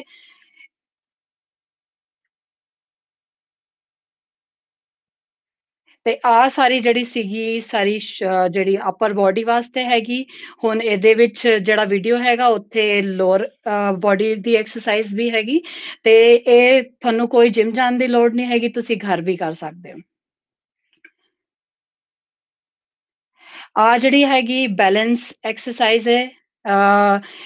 ਏਦਾਂ ਦਾ ਜਿਹੜਾ ਇਹਨੂੰ ਫੋਮ ਕਹਿੰਦੇ ਜਿਹੜਾ ਬਲੂ ਜਿਹਾ ਹੈਗਾ ਤੇ ਤੁਸੀਂ ਕੀ ਕਰ ਸਕਦੇ ਹੋ ਤੁਸੀਂ ਜੇ ਨਹੀਂ ਹੈਗਾ ਤੁਸੀਂ ਪਿਲੋ ਵੀ ਯੂਜ਼ ਕਰ ਸਕਦੇ ਹੋ ਬਟ ਮੇਕ ਸ਼ੋਰ ਜਾਂ ਜਿੱਦਾਂ ਉਹ ਵਾਲ ਨੂੰ ਫੜਿਆ ਹੋਇਆ ਉਦਾਂ ਤੁਸੀਂ ਫੜ ਕੇ ਕਰ ਸਕਦੇ ਹੋ। ਕਿਚਨ ਕਾਊਂਟਰ ਜਿਹੜਾ ਹੈਗਾ ਉੱਥੇ ਯੂਜ਼ ਕਰ ਸਕਦੇ ਹੋ। Make sure important shoes on, shoes ਪਾ ਕੇ ਕਰਨੇ ਜਾਂ ਬੇਅਰ ਫੁੱਟ ਕਰਨਾ ਹੈਗਾ। ਸੌਕਸ ਦੇ ਨਾਲ ਨਹੀਂ ਕਰਨਾ। ਨॉन ਸਲਿਪਰੀ ਜਿਹੜੇ ਸੌਕਸ ਹੁੰਦੇ ਹੈ ਉਹ ਤੁਸੀਂ ਪਾ ਕੇ ਕਰ ਸਕਦੇ ਹੋ ਬਟ ਜਿਹੜੇ ਸਾਡੇ ਰੈਗੂਲਰ ਸੌਕਸ ਹੈ ਉਹ ਪਾ ਕੇ ਨਹੀਂ ਕਰ ਸਕਦੇ ਅਗੇਨ ਕਿਉਂਕਿ ਟ੍ਰਿਪਿੰਗ ਤੁਸੀਂ ਗਿਰ ਸਕਦੇ ਹੋ। ਸੋ ਇਹ ਜਿਹੜੇ ਹੈਗੇ ਸਮ ਐਗਜ਼ਾਮਪਲ ਸੀਗੇ ਐਕਸਰਸਾਈਜ਼ ਬਾਰੇ। ਜ਼ਰੂਰੀ ਨਹੀਂ ਹੈਗੀ ਸਾਰੀ ਐਕਸਰਸਾਈਜ਼ ਤੁਹਾਡੇ ਵਾਸਤੇ ਸਹੀ ਹੈਗੀ ਬਟ ਇਦਾਂ ਦਾ ਤੁਸੀਂ ਪ੍ਰੋਗਰਾਮ ਬਣਾ ਕੇ ਤੁਸੀਂ ਐਕਸਰਸਾਈਜ਼ ਕਰ ਸਕਦੇ ਹੋ। ਸੋ ਇਲਾਸਟਿਕ ਬੈਂਡ ਹੋ ਗਿਆ, weight ਹੋ ਗਏ ਤੇ ਐਵਰੀਡੇ ਵਾਕਿੰਗ ਜਿਹੜੀ ਹੈਗੀ ਉਹ ਬਹੁਤ ਜ਼ਰੂਰੀ ਹੈਗੀ। ਸੋ 5 ਮਿੰਟ ਨਾਲ ਤੁਸੀਂ ਸਟਾਰਟ ਕਰ ਸਕਦੇ ਹੋ ਜੇ ਤੁਸੀਂ ਯੂਜ਼ ਟੂ ਨਹੀਂ ਹੈਗੇ ਤੇ ਈਵਨ ਗਰਾਊਂਡ ਤੇ ਸਟਾਰਟ ਕਰੋ। ਅਪ ਹੀਲ ਜਾਂ ਡਾਊਨ ਹੀਲ ਜ਼ਿਆਦਾ ਲੋਡਿੰਗ ਹੁੰਦਾ ਹੈਗਾ ਤੇ ਸਲੋਲੀ 5 ਮਿੰਟਸ ਐਵਰੀ ਵੀਕ ਤੁਸੀਂ बढ़ा ਸਕਦੇ ਹੋ ਜੇ ਤੁਹਾਨੂੰ ਕੋਈ ਪੇਨ ਜਾਂ ਕੋਈ ਸਿੰਪਟਮ ਵਰਸ ਨਹੀਂ ਹੁੰਦੇ। ਸੋ ਕਈ ਵਾਰੀ 4 ਤੋਂ 6 ਹਫ਼ਤੇ ਲੱਗਦੇ ਨੇ ਤੇ 30 ਮਿੰਟਸ ਦੀ ਤੁਸੀਂ ਐਕਸਰਸਾਈਜ਼ ਕਰ ਸਕਦੇ ਹੋ। ਤੁਸੀਂ ਬਾਈਕ ਵੀ ਚਲਾ ਸਕਦੇ ਹੋ, ਬਾਈਕ ਵੀ ਵਧੀਆ ਹੈਗੀ। ਉਹ ਕੋਵਿਡ ਕਰਕੇ ਅੰਦਰ ਜਿਹੜੀ ਹੈਗੀ ਇੰਡੋਰ ਬਟ ਮੇਕ ਸ਼ੋਰ ਜਿਹੜਾ ਹੈਗਾ ਉਹਦਾ ਬਾਈਕ ਦਾ ਬੈਕ ਸਪੋਰਟ ਹੋਣਾ ਚਾਹੀਦਾ ਹੈ।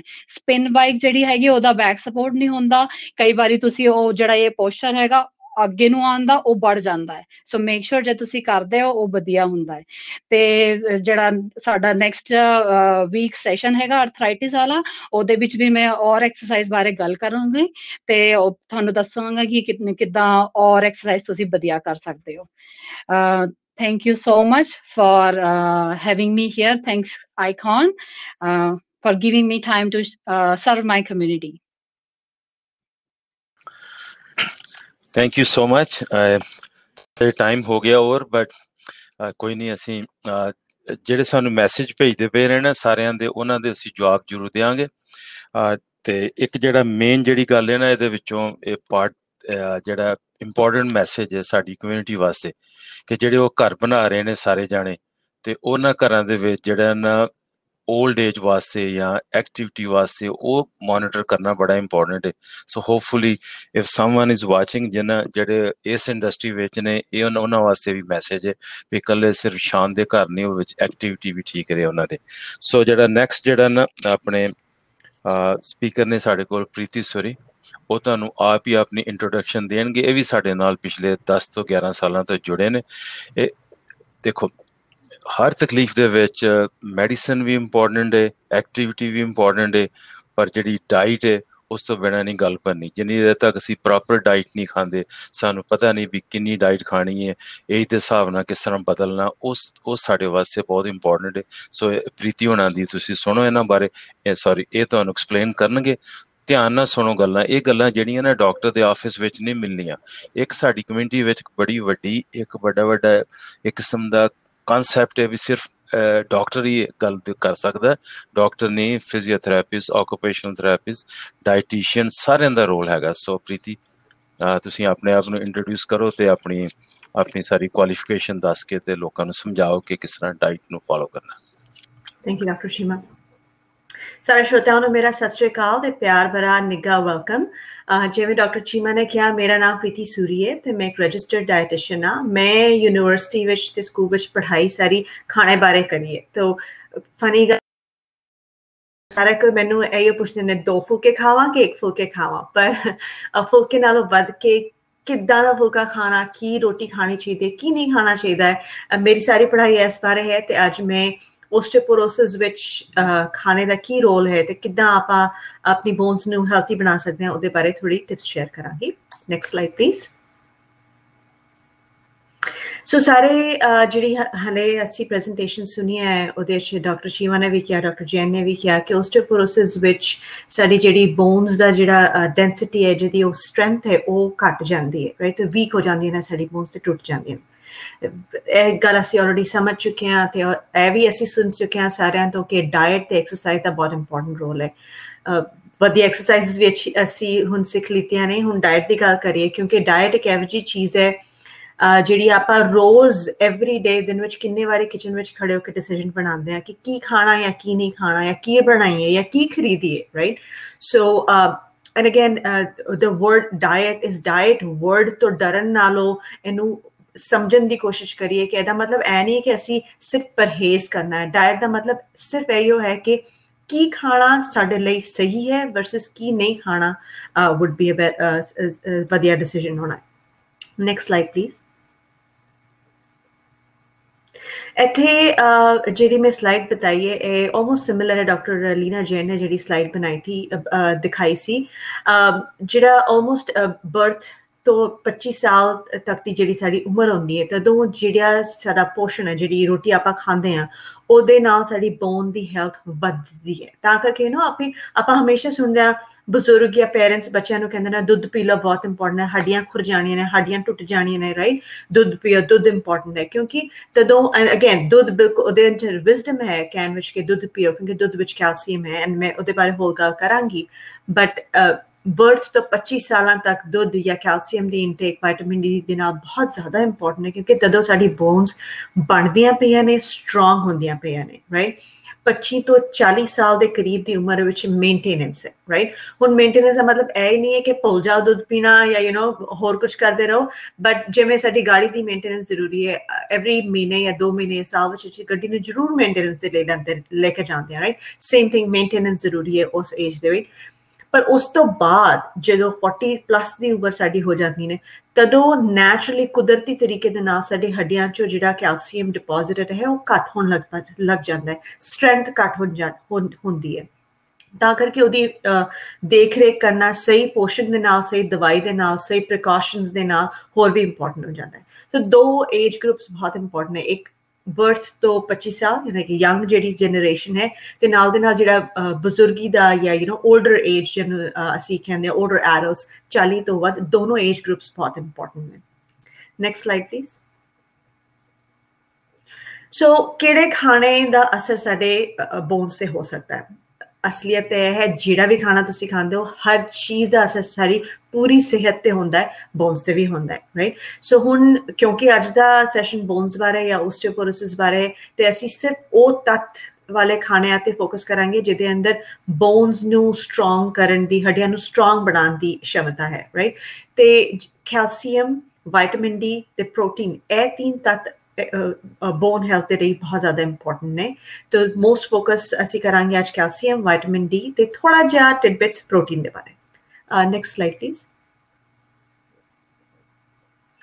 ਤੇ ਅਸਲੀਅਤ ਇਹ ਹੈ ਕਿ 40 ਤੋਂ ਬਾਅਦ ਜੇ ਤੁਸੀਂ ਐਡਿਕੁਏਟ ਜਾਂ ਇਨਫ ਕੈਲਸ਼ੀਅਮ ਨਹੀਂ ਖਾਂਦੇ ਹੋ ਰੋਜ਼ਮਰਾ ਦੀ ਲਾਈਫ ਵਿੱਚ, ਤੇ ਜਿਹੜਾ ਸਾਡਾ ਲਾਸ ਹੁੰਦਾ ਪਿਆ ਕੁਦਰਤੀ ਤਰੀਕੇ ਦੇ ਨਾਲ, ਉਹ ਲਾਸ ਸਾਡੀ ਹੱਡੀਆਂ ਨੂੰ ਖੇਡ ਦੇਗਾ, ਰਾਈਟ।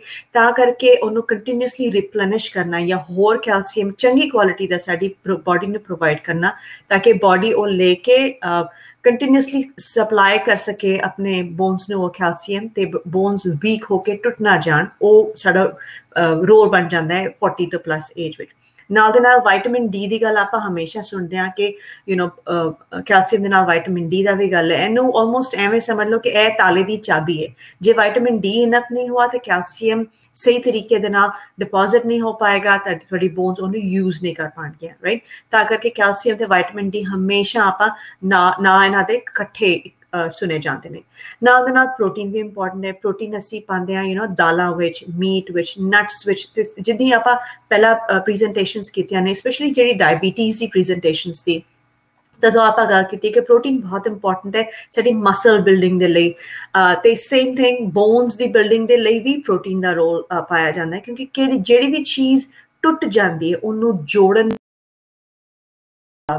ਰੋਲ ਆਉਂਦਾ ਸਾਡੀ ਬੋਡੀ ਵਿੱਚ। ਇਹ ਆਲਮੋਸਟ ਛੋਟੇ ਛੋਟੇ ਇੱਟਾਂ ਸਮਝ ਲਓ ਇਹਨੂੰ, ਤਾਂ ਕਰਕੇ ਇਹ ਜੋੜਦੀਆਂ ਨੇ, ਬਿਲਡ ਕਰਦੀਆਂ ਨੇ ਕਿਸੇ ਚੀਜ਼ ਨੂੰ।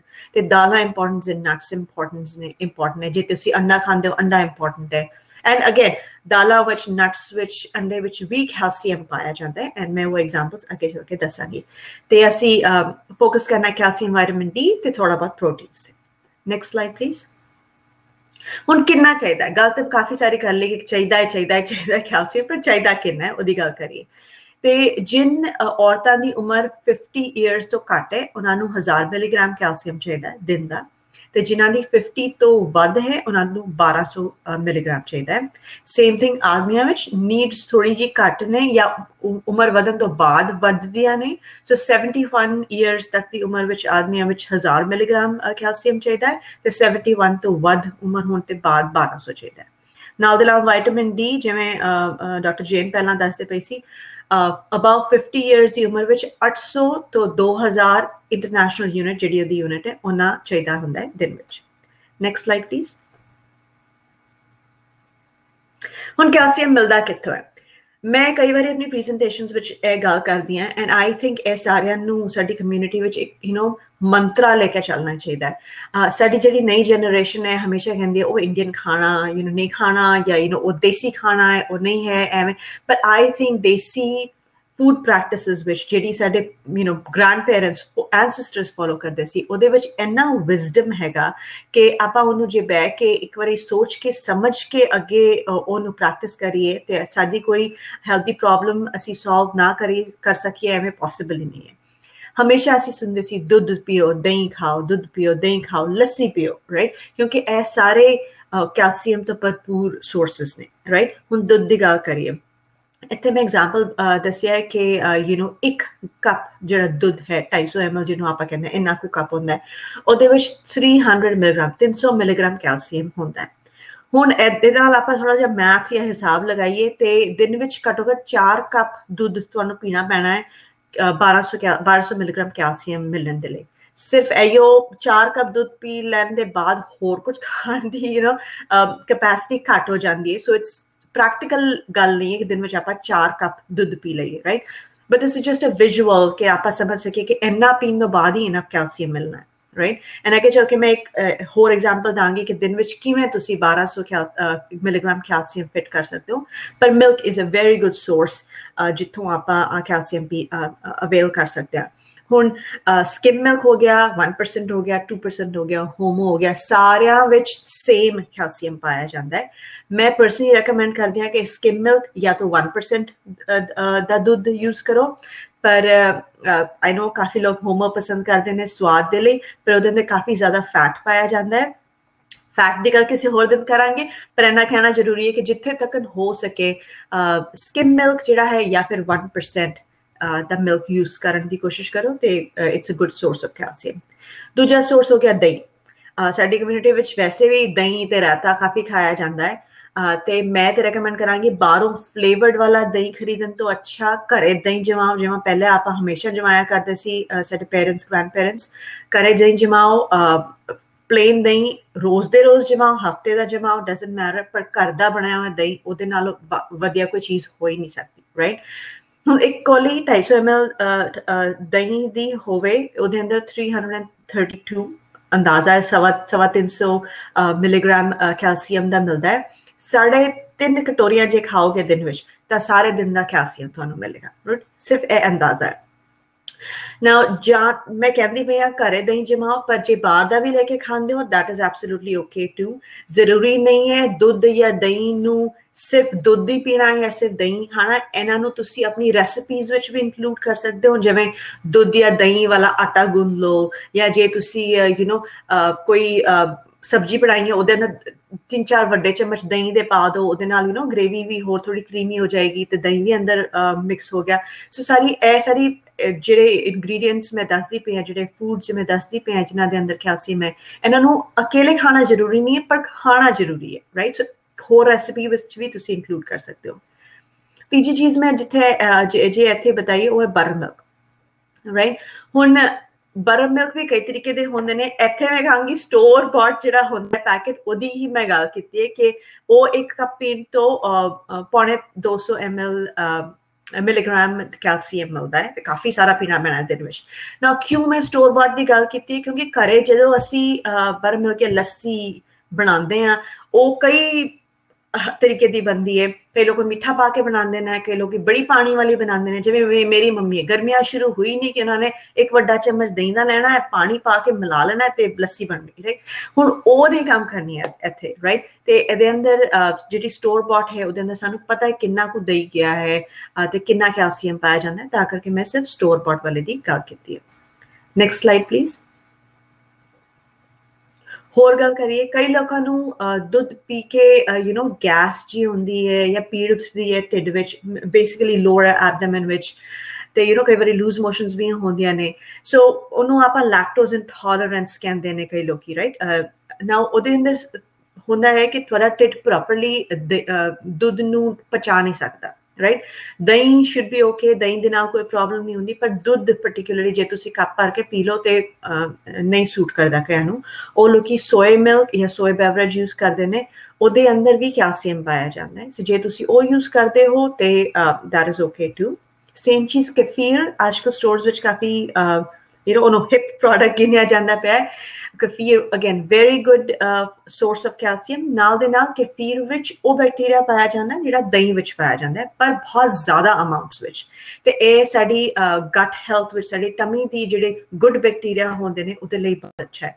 ਤੇ ਹੁਣ ਇਹ ਕਾਫੀ ਸਾਰੀ ਜਿਹੜੀ ਹਲੇ ਪੈਂਡੈਮਿਕ ਦੀ ਕੋਵਿਡ ਦੇ ਟਾਈਮ ਤੇ ਰਿਸਰਚ ਹੋਈ, ਉਹਦੇ 'ਚ ਵੇਖਿਆ ਗਿਆ ਹੈ ਕਿ ਗਟ ਹੈਲਥ ਜਿਹੜੀ ਪੇਟ ਦੀ ਸਿਹਤ ਹੈ ਉਹ ਬਹੁਤ ਇੰਪੋਰਟੈਂਟ ਹੈ ਸਾਡੀ ਇਮਿਊਨਿਟੀ ਅਗੇਂਸਟ ਕੋਵਿਡ ਦੇ ਲਈ, ਰਾਈਟ। ਤੇ ਤਾਂ ਕਰਕੇ ਦਹੀਂ ਤੇ ਕੇਫੀਰ ਅੱਜ ਕੱਲ੍ਹ ਕਾਫੀ ਲੋਕ ਖਾਣ ਦੀ ਕੋਸ਼ਿਸ਼ ਕਰਦੇ ਪਏ ਨੇ ਜਾਂ ਪੀਣ ਦੀ ਕੋਸ਼ਿਸ਼ ਕਰਦੇ ਪਏ ਨੇ, ਬਿਕੋਜ਼ ਇਹਦੇ ਅੰਦਰ ਲੈਕਟੋਬੈਸਿਲਸ ਜਾਂ ਗਟ ਹੈਲਥੀ ਜਿਹਨੂੰ ਆਪਾਂ ਕਹਿੰਦੇ ਹਾਂ ਉਹ ਬੈਕਟੀਰੀਆ ਕਾਫੀ ਪਾਇਆ ਜਾਂਦਾ ਹੈ। ਤੇ ਇਹ ਸੇਮ ਲਾਈਕ ਦਹੀਂ, ਇਹ ਵੀ ਤੁਸੀਂ ਯੂਜ਼ ਕਰ ਸਕਦੇ ਹੋ। ਨਾਲ ਦੇ ਨਾਲ ਅੰਡੇ, 2 ਅੰਡੇ ਜੇ ਤੁਸੀਂ ਸਵੇਰੇ ਬ੍ਰੈਕਫਾਸਟ ਵਿੱਚ ਖਾਂਦੇ ਹੋ ਉਹਦੇ ਅੰਦਰ 80 ਮਿਲੀਗ੍ਰਾਮ ਕੈਲਸ਼ੀਅਮ ਹੈ। ਬਹੁਤ ਜ਼ਿਆਦਾ ਨਹੀਂ ਹੈ, ਪਰ ਫਿਰ ਵੀ ਸਮਝਣ ਦੀ ਲੋੜ ਹੈ ਕਿ ਸਿਰਫ ਦਹੀਂ ਜਾਂ ਡੇਅਰੀ ਦੀ ਜਿਹੜੀ ਚੀਜ਼ਾਂ ਨੇ ਉਹਦੇ ਅੰਦਰ ਕੈਲਸ਼ੀਅਮ ਨਹੀਂ ਪਾਇਆ ਜਾਂਦਾ, ਹੋਰ ਖਾਣਿਆਂ ਵਿੱਚ ਵੀ ਕੈਲਸ਼ੀਅਮ ਹੈ, ਜਿਵੇਂ ਕਿ ਐਗਸ। Next slide please. ਹੁਣ ਕਰੀਏ ਬਦਾਮਾਂ ਦੀ ਗੱਲ। ਮੈਨੂੰ ਨਹੀਂ ਲੱਗਦਾ ਕੋਈ ਵੀ ਸਾਡਾ ਈਸਟ ਇੰਡੀਅਨ ਘਰ ਹੋਣਾ ਜਿੱਥੇ ਬਦਾਮ ਨਹੀਂ ਖਾਏ ਜਾਣੇ ਹੁੰਦੇ, ਰਾਈਟ। ਬਦਾਮ again very good source of calcium. ਹੁਣ ਆਪਾਂ ਹਮੇਸ਼ਾ ਗੱਲ ਕਰਦੇ ਹਾਂ 1/4 ਕੱਪ ਦੀ। ਮੋਸਟ ਰਿਸੋਰਸਿਸ, ਬਰੋਸ਼ਰਸ, ਪ੍ਰੈਜੈਂਟੇਸ਼ਨਸ ਜਦੋਂ ਆਪਾਂ ਸੁਣਦੇ ਹਾਂ ਉੱਥੇ ਕੱਪ ਦੀ ਗੱਲ ਕਹੀ ਜਾਂਦੀ ਹੈ, ਰਾਈਟ, ਕਿਉਂਕਿ ਇਹ ਇੱਕ ਸਟੈਂਡਰਡ ਮੈਜਰ ਹੈ। ਪਰ ਦਿਨ ਵਿੱਚ ਤਾਂ ਕੋਈ ਵੀ ਕੱਪ ਲੈ ਕੇ ਘਰੇ ਮੈਜਰ ਨਹੀਂ ਕਰ ਸਕਦਾ, ਨਾ ਕਿਸੇ ਦਿਨ ਕੋਲ ਟਾਈਮ ਹੈ ਨਾ ਵੇਲ ਹੈ, ਰਾਈਟ। ਸੋ 1/4 ਕੱਪ ਕਿੰਨਾ ਕੁ ਹੁੰਦਾ ਹੈ, ਰਾਈਟ। ਸੋ ਅੱਜ ਕੱਲ੍ਹ ਸਟੋਰ ਵਿੱਚ ਛੋਟੇ ਛੋਟੇ ਮੈਂਡਰਿਨ ਔਰੰਜਸ ਜਿਹੜੇ ਆਏ ਹੋਏ ਨੇ, ਇਹ ਇੱਕ ਮੁੱਠੀ ਵਿੱਚ ਐਵੇਂ ਫਿੱਟ ਹੋ ਜਾਂਦੇ ਨੇ। ਇਹਨਾਂ ਕੁ ਜਿਹੜੇ ਬਦਾਮ ਹਨ ਉਹ 1/4 ਕੱਪ ਦਾ ਸਰਵਿੰਗ ਗਿਣਿਆ ਜਾਂਦਾ ਹੈ। ਤੇ ਛੋਟੀ ਮੁੱਠੀ ਇੰਨੇ ਜਾਂ ਫਿਰ ਛੋਟਾ ਮੈਂਡਰਿਨ ਦਾ ਅੰਦਾਜ਼ਾ ਲੈ ਕੇ ਚਲੋ, that is 1/4 ਕੱਪ ਆਲਮੰਡਸ। ਤੇ ਉਹਦੇ ਵਿੱਚ ਵੀ ਕੈਲਸ਼ੀਅਮ ਪਾਏ ਜਾਂਦੇ ਨੇ। ਨਾਲ ਦੇ ਨਾਲ ਇਹਦੇ ਅੰਦਰ ਗੁੱਡ ਫੈਟਸ ਨੇ ਤੁਹਾਡੇ ਹਾਰਟ ਦੇ ਲਈ, ਤੇ ਨਾਲ ਦੇ ਨਾਲ ਇਹਦੇ ਅੰਦਰ ਪ੍ਰੋਟੀਨਸ ਵੀ ਹੈ ਜਿਹੜੀ ਤੁਹਾਡੀ ਹੱਡੀਆਂ ਦੇ ਲਈ ਜ਼ਰੂਰੀ ਹੈ ਤੇ ਮਸਲਸ ਦੇ ਲਈ ਵੀ ਜ਼ਰੂਰੀ ਹੈ। ਹੋਰ ਪਨੀਰ ਬਹੁਤ ਜ਼ਿਆਦਾ ਯੂਜ਼ ਕੀਤਾ ਜਾਂਦਾ ਹੈ ਸਾਡੀ ਕਮਿਊਨਿਟੀ ਵਿੱਚ, ਸਵਾਦ ਵੀ ਬਹੁਤ ਲੱਗਦਾ ਹੈ।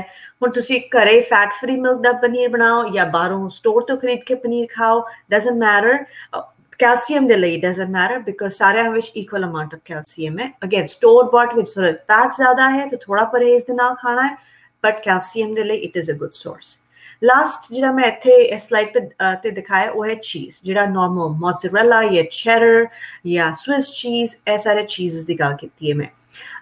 ਸਾਡੇ ਐਲਡਰ ਜਨਰੇਸ਼ਨ ਜਿਹੜੀ ਸਾਡੇ ਬਜ਼ੁਰਗ ਕਾਫੀ ਪਸੰਦ ਨਹੀਂ ਕਰਦੇ ਚੀਜ਼, ਪਰ this is very good source of calcium, ਤਾਂ ਕਰਕੇ ਮੈਂ ਇੱਥੇ ਕਿਹਾ ਨਾ। ਹੁਣ ਮੈਂ ਇੱਥੇ ਬਤਾਇਆ ਕਿ 3 ਸੈਂਟੀਮੀਟਰ ਬਲੌਕ ਆਫ ਚੀਜ਼ ਨਾ, ਕੋਈ ਵੀ ਮੈਜਰਿੰਗ ਟੇਪ ਲੈ ਕੇ ਮੈਜਰ ਨਹੀਂ ਕਰਨ ਜਾਏਗਾ, ਪਰ ਮੈਂ ਟੂਥਬ੍ਰਸ਼ ਲੈ ਕੇ ਬੈਠੀ ਹਾਂ ਤੇ ਜਿੰਨਾ ਇਹ ਬ੍ਰਿਸਲਸ ਵਾਲਾ ਹਿੱਸਾ ਹੈ ਇਹ ਆਲਮੋਸਟ 3 ਸੈਂਟੀਮੀਟਰ ਹੈਗਾ।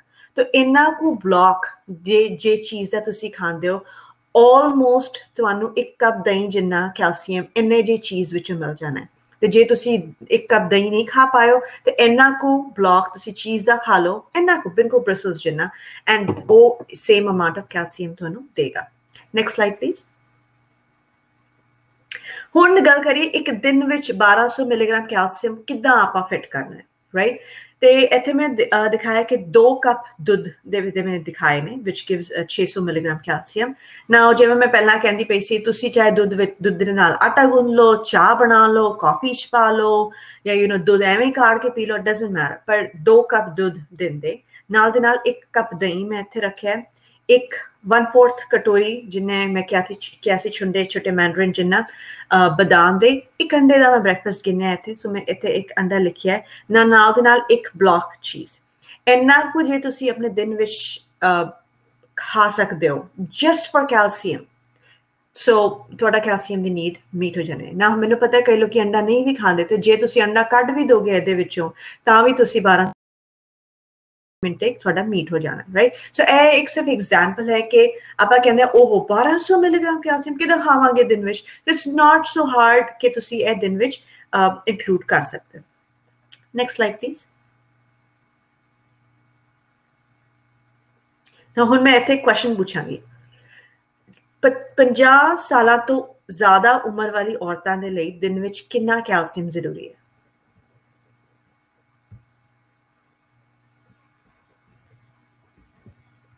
ਅਗੇਨ ਆਪਾਂ ਗੱਲ ਕੀਤੀ ਸੀ ਕਿ ਏਜ ਦੇ ਨਾਲ ਚੇਂਜ ਹੁੰਦਾ ਹੈ ਕੈਲਸ਼ੀਅਮ ਦੀ needs. Perfect, great. Next slide please.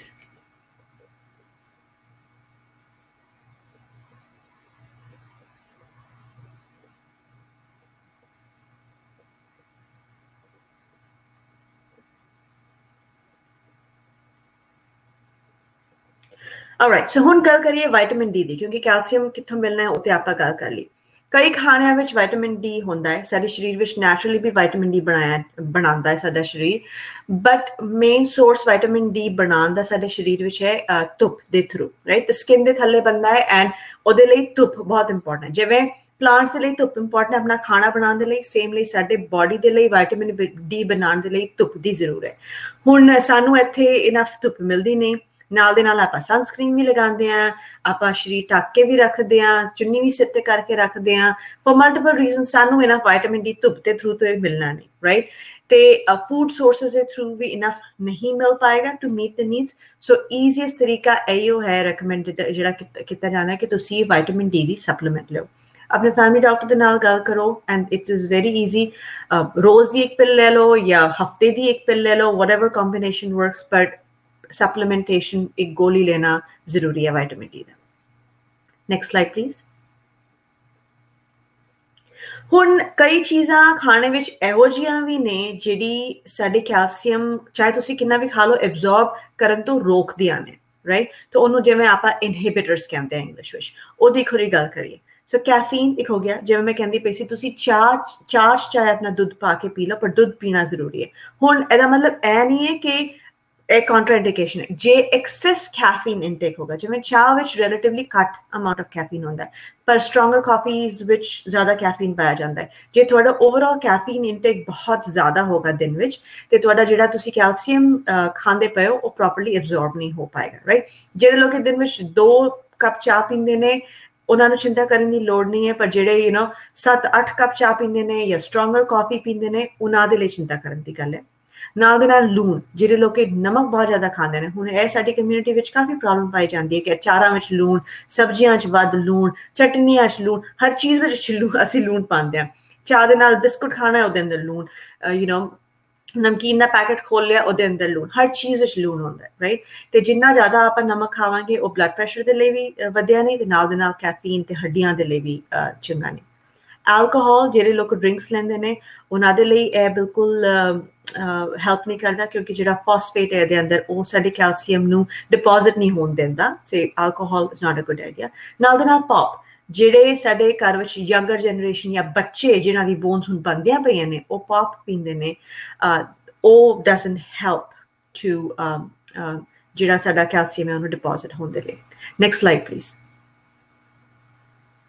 ਸੋ ਨਾਲ ਦੇ ਨਾਲ ਹੋਲ ਇਨਹਿਬਿਟਰਸ ਦੀ ਗੱਲ ਕਰੀਏ ਸਪਿਨਚ ਦੇ ਵਿੱਚ ਇੱਕ ਚੀਜ਼ ਪਾਈ ਜਾਂਦੀ ਹੈ ਪਾਲਕ ਵਿੱਚ ਜਿਹਨੂੰ ਕਹਿੰਦੇ ਆ ਆਪਾਂ ਆਕਜ਼ਲੇਟ ਇਹੋ ਸੇਮ ਜਿਹੜਾ ਤੱਤ ਹੈ ਉਹ ਵਾਈਟ ਜਿਹੜੇ ਤਿਲ ਦੇ ਦਾਣੇ ਹੁੰਦੇ ਨੇ ਸੈਸਮੀ ਸੀਡ ਉਹਦੇ ਅੰਦਰ ਵੀ ਪਾਇਆ ਜਾਂਦਾ ਹੈ ਰੂਬਾਰਬ ਵਿੱਚ ਵੀ ਪਾਇਆ ਜਾਂਦਾ ਹੈ ਸਾਡੀ ਕਮਿਊਨਿਟੀ ਰੂਬਾਰਬ ਜ਼ਿਆਦਾ ਯੂਜ਼ ਨਹੀਂ ਕਰਦੀ ਪਰ ਫਿਰ ਵੀ ਜਾਣਨ ਦੀ ਚੀਜ਼ ਹੈ ਕਿ ਸਪੈਸ਼ਲੀ ਪਾਲਕ ਦੇ ਵਿੱਚ ਤੇ ਸੈਸਮੀ ਸੀਡਸ ਦੇ ਵਿੱਚ ਜਿਹੜਾ ਆਕਜ਼ਲੇਟ ਪਾਇਆ ਜਾਂਦਾ ਹੈ ਉਹ ਕੈਲਸ਼ੀਅਮ ਨੂੰ ਐਬਜ਼ੌਰਬ ਨਹੀਂ ਕਰਨ ਦਿੰਦਾ ਤੇ ਜਿਹੜੇ ਲੋਕ ਪਾਲਕ ਪਨੀਰ ਬਹੁਤ ਪਸੰਦ ਕਰਦੇ ਨੇ ਪਾਲਕ ਨੂੰ ਕੌਰਨ ਦੇ ਨਾਲ ਬਣਾ ਲਓ ਤਾਂ ਕਿ ਪਾਲਕ ਦਾ ਵੀ ਮਜ਼ਾ ਆ ਗਿਆ ਫਾਈਬਰ ਮਿਲ ਗਿਆ ਤੁਹਾਨੂੰ ਆਇਰਨ ਮਿਲ ਗਿਆ ਪਾਲਕ ਚੋਂ ਪਰ ਪਨੀਰ ਨੂੰ ਵੱਖ ਖਾ ਲਓ ਕਿਉਂਕਿ ਜੇ ਪਾਲਕ ਦੇ ਵਿੱਚ ਪਨੀਰ ਪਾ ਲਿਆ ਤੇ ਜਿਹੜੇ ਆਕਜ਼ਲੇਟਸ ਨੇ ਉਹ ਕੈਲਸ਼ੀਅਮ ਨੂੰ ਐਬਜ਼ੌਰਬ ਨਹੀਂ ਕਰਨ ਦੇਣਗੇ ਲਾਸਟ ਜਿਹੜਾ ਇਨਹਿਬਿਟਰ ਮੈਂ ਜ਼ਰੂਰੀ ਅੱਜ ਡਿਸਕਸ ਕਰਨਾ ਸਮਝਿਆ ਉਹ ਹੈ ਫਾਈਟੇਟਸ ਜਦੋਂ ਆਪਾਂ ਦਾਲਾਂ ਨੂੰ ਰਾਤੀ ਭਿਉਂਦੇ ਆ ਕਿ ਚਲੋ ਸਵੇਰ ਉੱਠ ਕੇ ਇਹ ਦਾਲ ਚਾੜਨੀ ਹੈ ਤੁਸੀਂ ਸਵੇਰੇ ਉੱਠ ਕੇ ਕਈ ਵਾਰੀ ਦੇਖੋਗੇ ਉਹ ਪਾਣੀ ਦੇ ਉੱਤੇ ਨਾ ਝੱਗ ਜੀ ਵਾਈਟ ਬਬਲਸ ਝੱਗ ਇਕੱਠੀ ਹੋ ਜਾਂਦੀ ਹੈ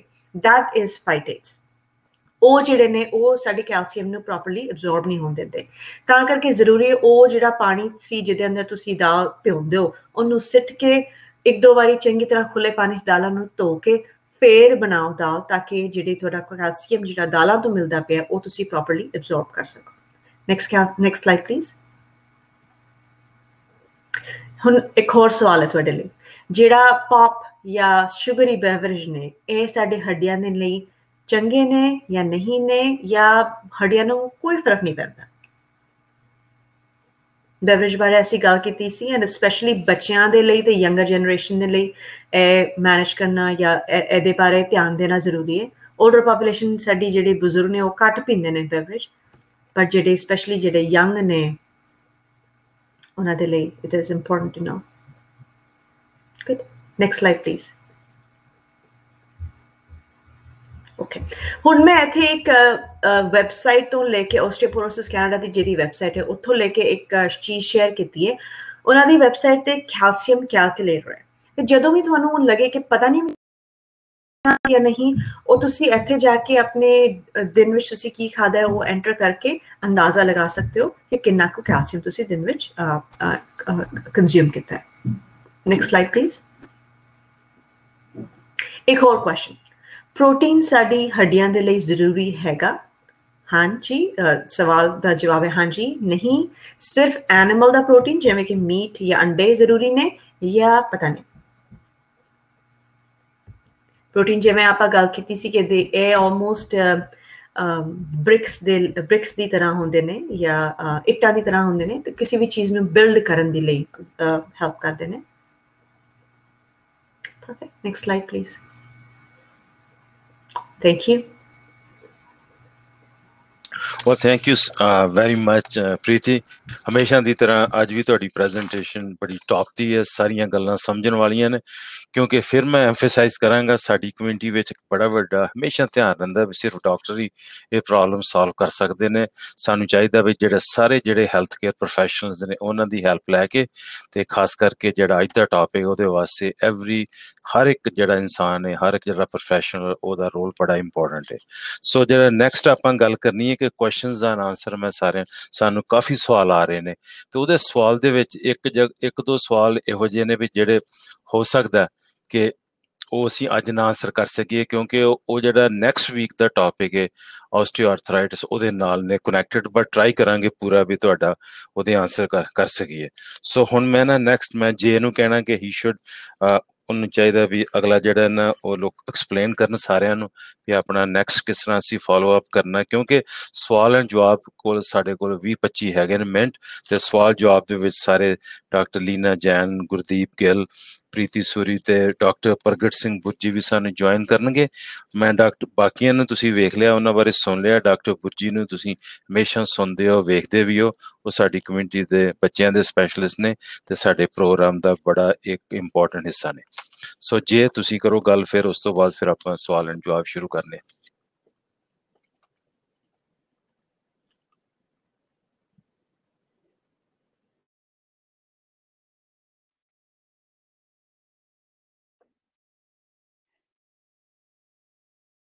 ਵੀ ਆਪਦਾ ਜਦੋਂ ਪੋਲ ਸ਼ੁਰੂ ਹੋਵੇਗੀ ਤਾਂ ਪੋਲਿੰਗ ਪਰਸਨ ਆਪਣੇ ਆਪ ਸਕਰੀਨ ਦੇ ਸੱਜੇ ਪਾਸੇ ਖੁੱਲ ਜਾਵੇਗਾ, ਉਦੋਂ ਤੁਸੀਂ ਆਪਣਾ ਜਵਾਬ ਸੁਣ ਸਕਦੇ ਹੋ। ਅਸੀਂ ਇਹ ਜਵਾਬ ਸਾਡੇ ਸਵਾਲਾਂ ਦਾ ਜਵਾਬ ਸਾਡੇ ਲਈ ਬਹੁਤ ਹੀ ਜ਼ਰੂਰੀ ਹੈ ਕਿ ਅਸੀਂ ਭਵਿੱਖ ਵਿੱਚ ਇਸ ਤਰ੍ਹਾਂ ਦੇ ਸਮਾਗਮਾਂ ਦੀ ਤਿਆਰੀ ਵਿੱਚ ਹੋਰ ਸੁਧਾਰ ਲਿਆਉਣ ਲਈ ਕੀ ਕਰ ਸਕਦੇ ਹਾਂ।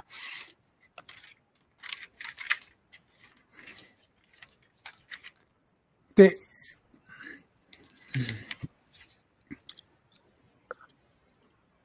Go ahead, Jay. Yeah, I didn't get the question here.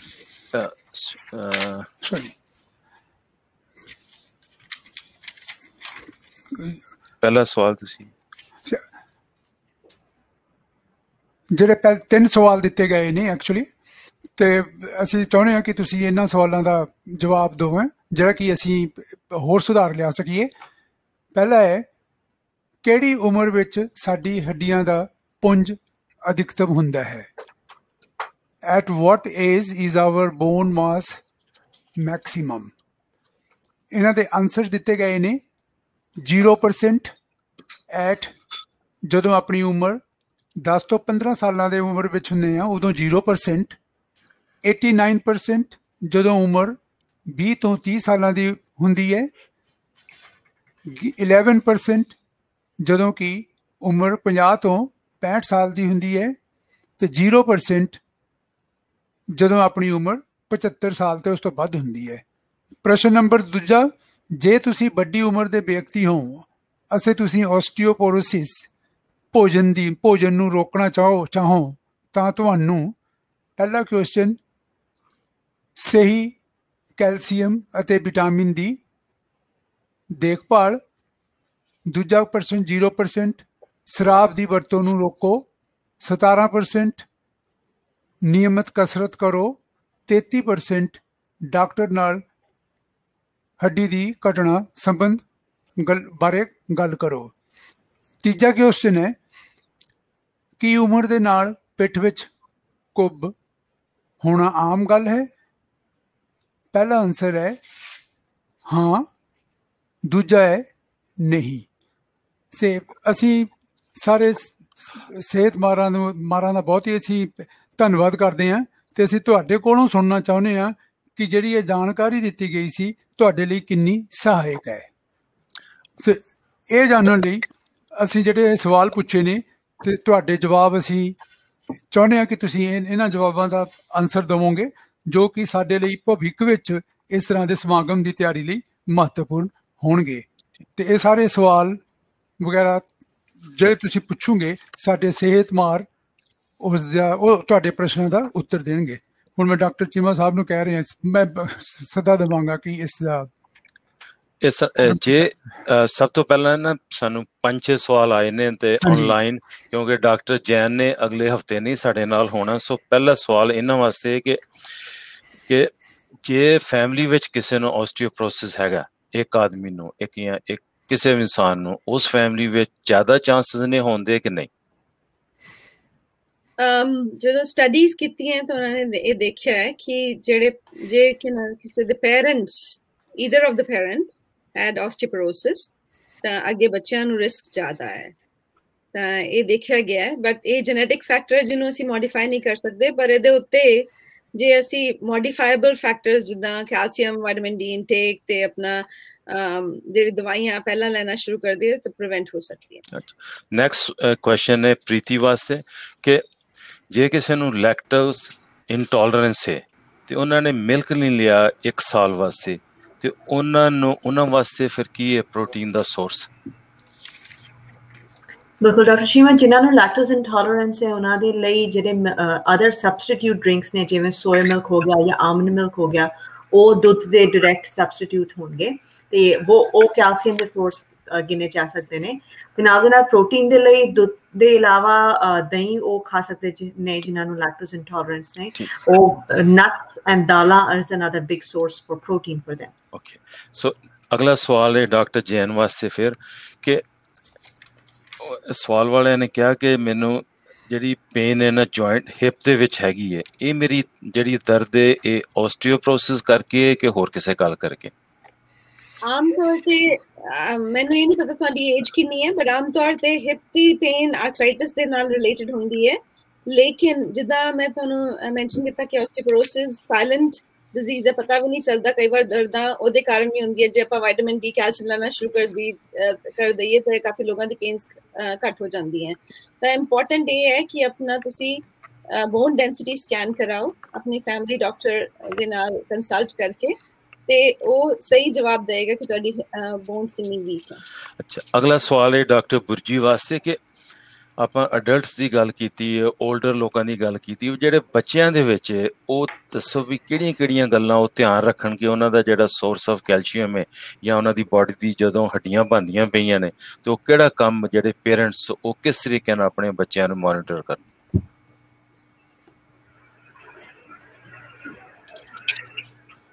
Doctor ਬੁਰਜੀ ਕਿੱਥੇ ਚਲੇ ਗਏ? Are you there? Oh. I can answer that. Yeah, sure. I don't know why did he. Yeah, Dr. Jin, if you lead, I'll put in my 2 cents worth while we wait for Dr. Burji. Sure. Yeah. So basically, जैसे हमने mention किया कि बच्चों की age से ही bones की growth होनी शुरू हो जाती है, तो उस टाइम पे जैसे प्रीति ने भी बोला कि it's very important to have milk and have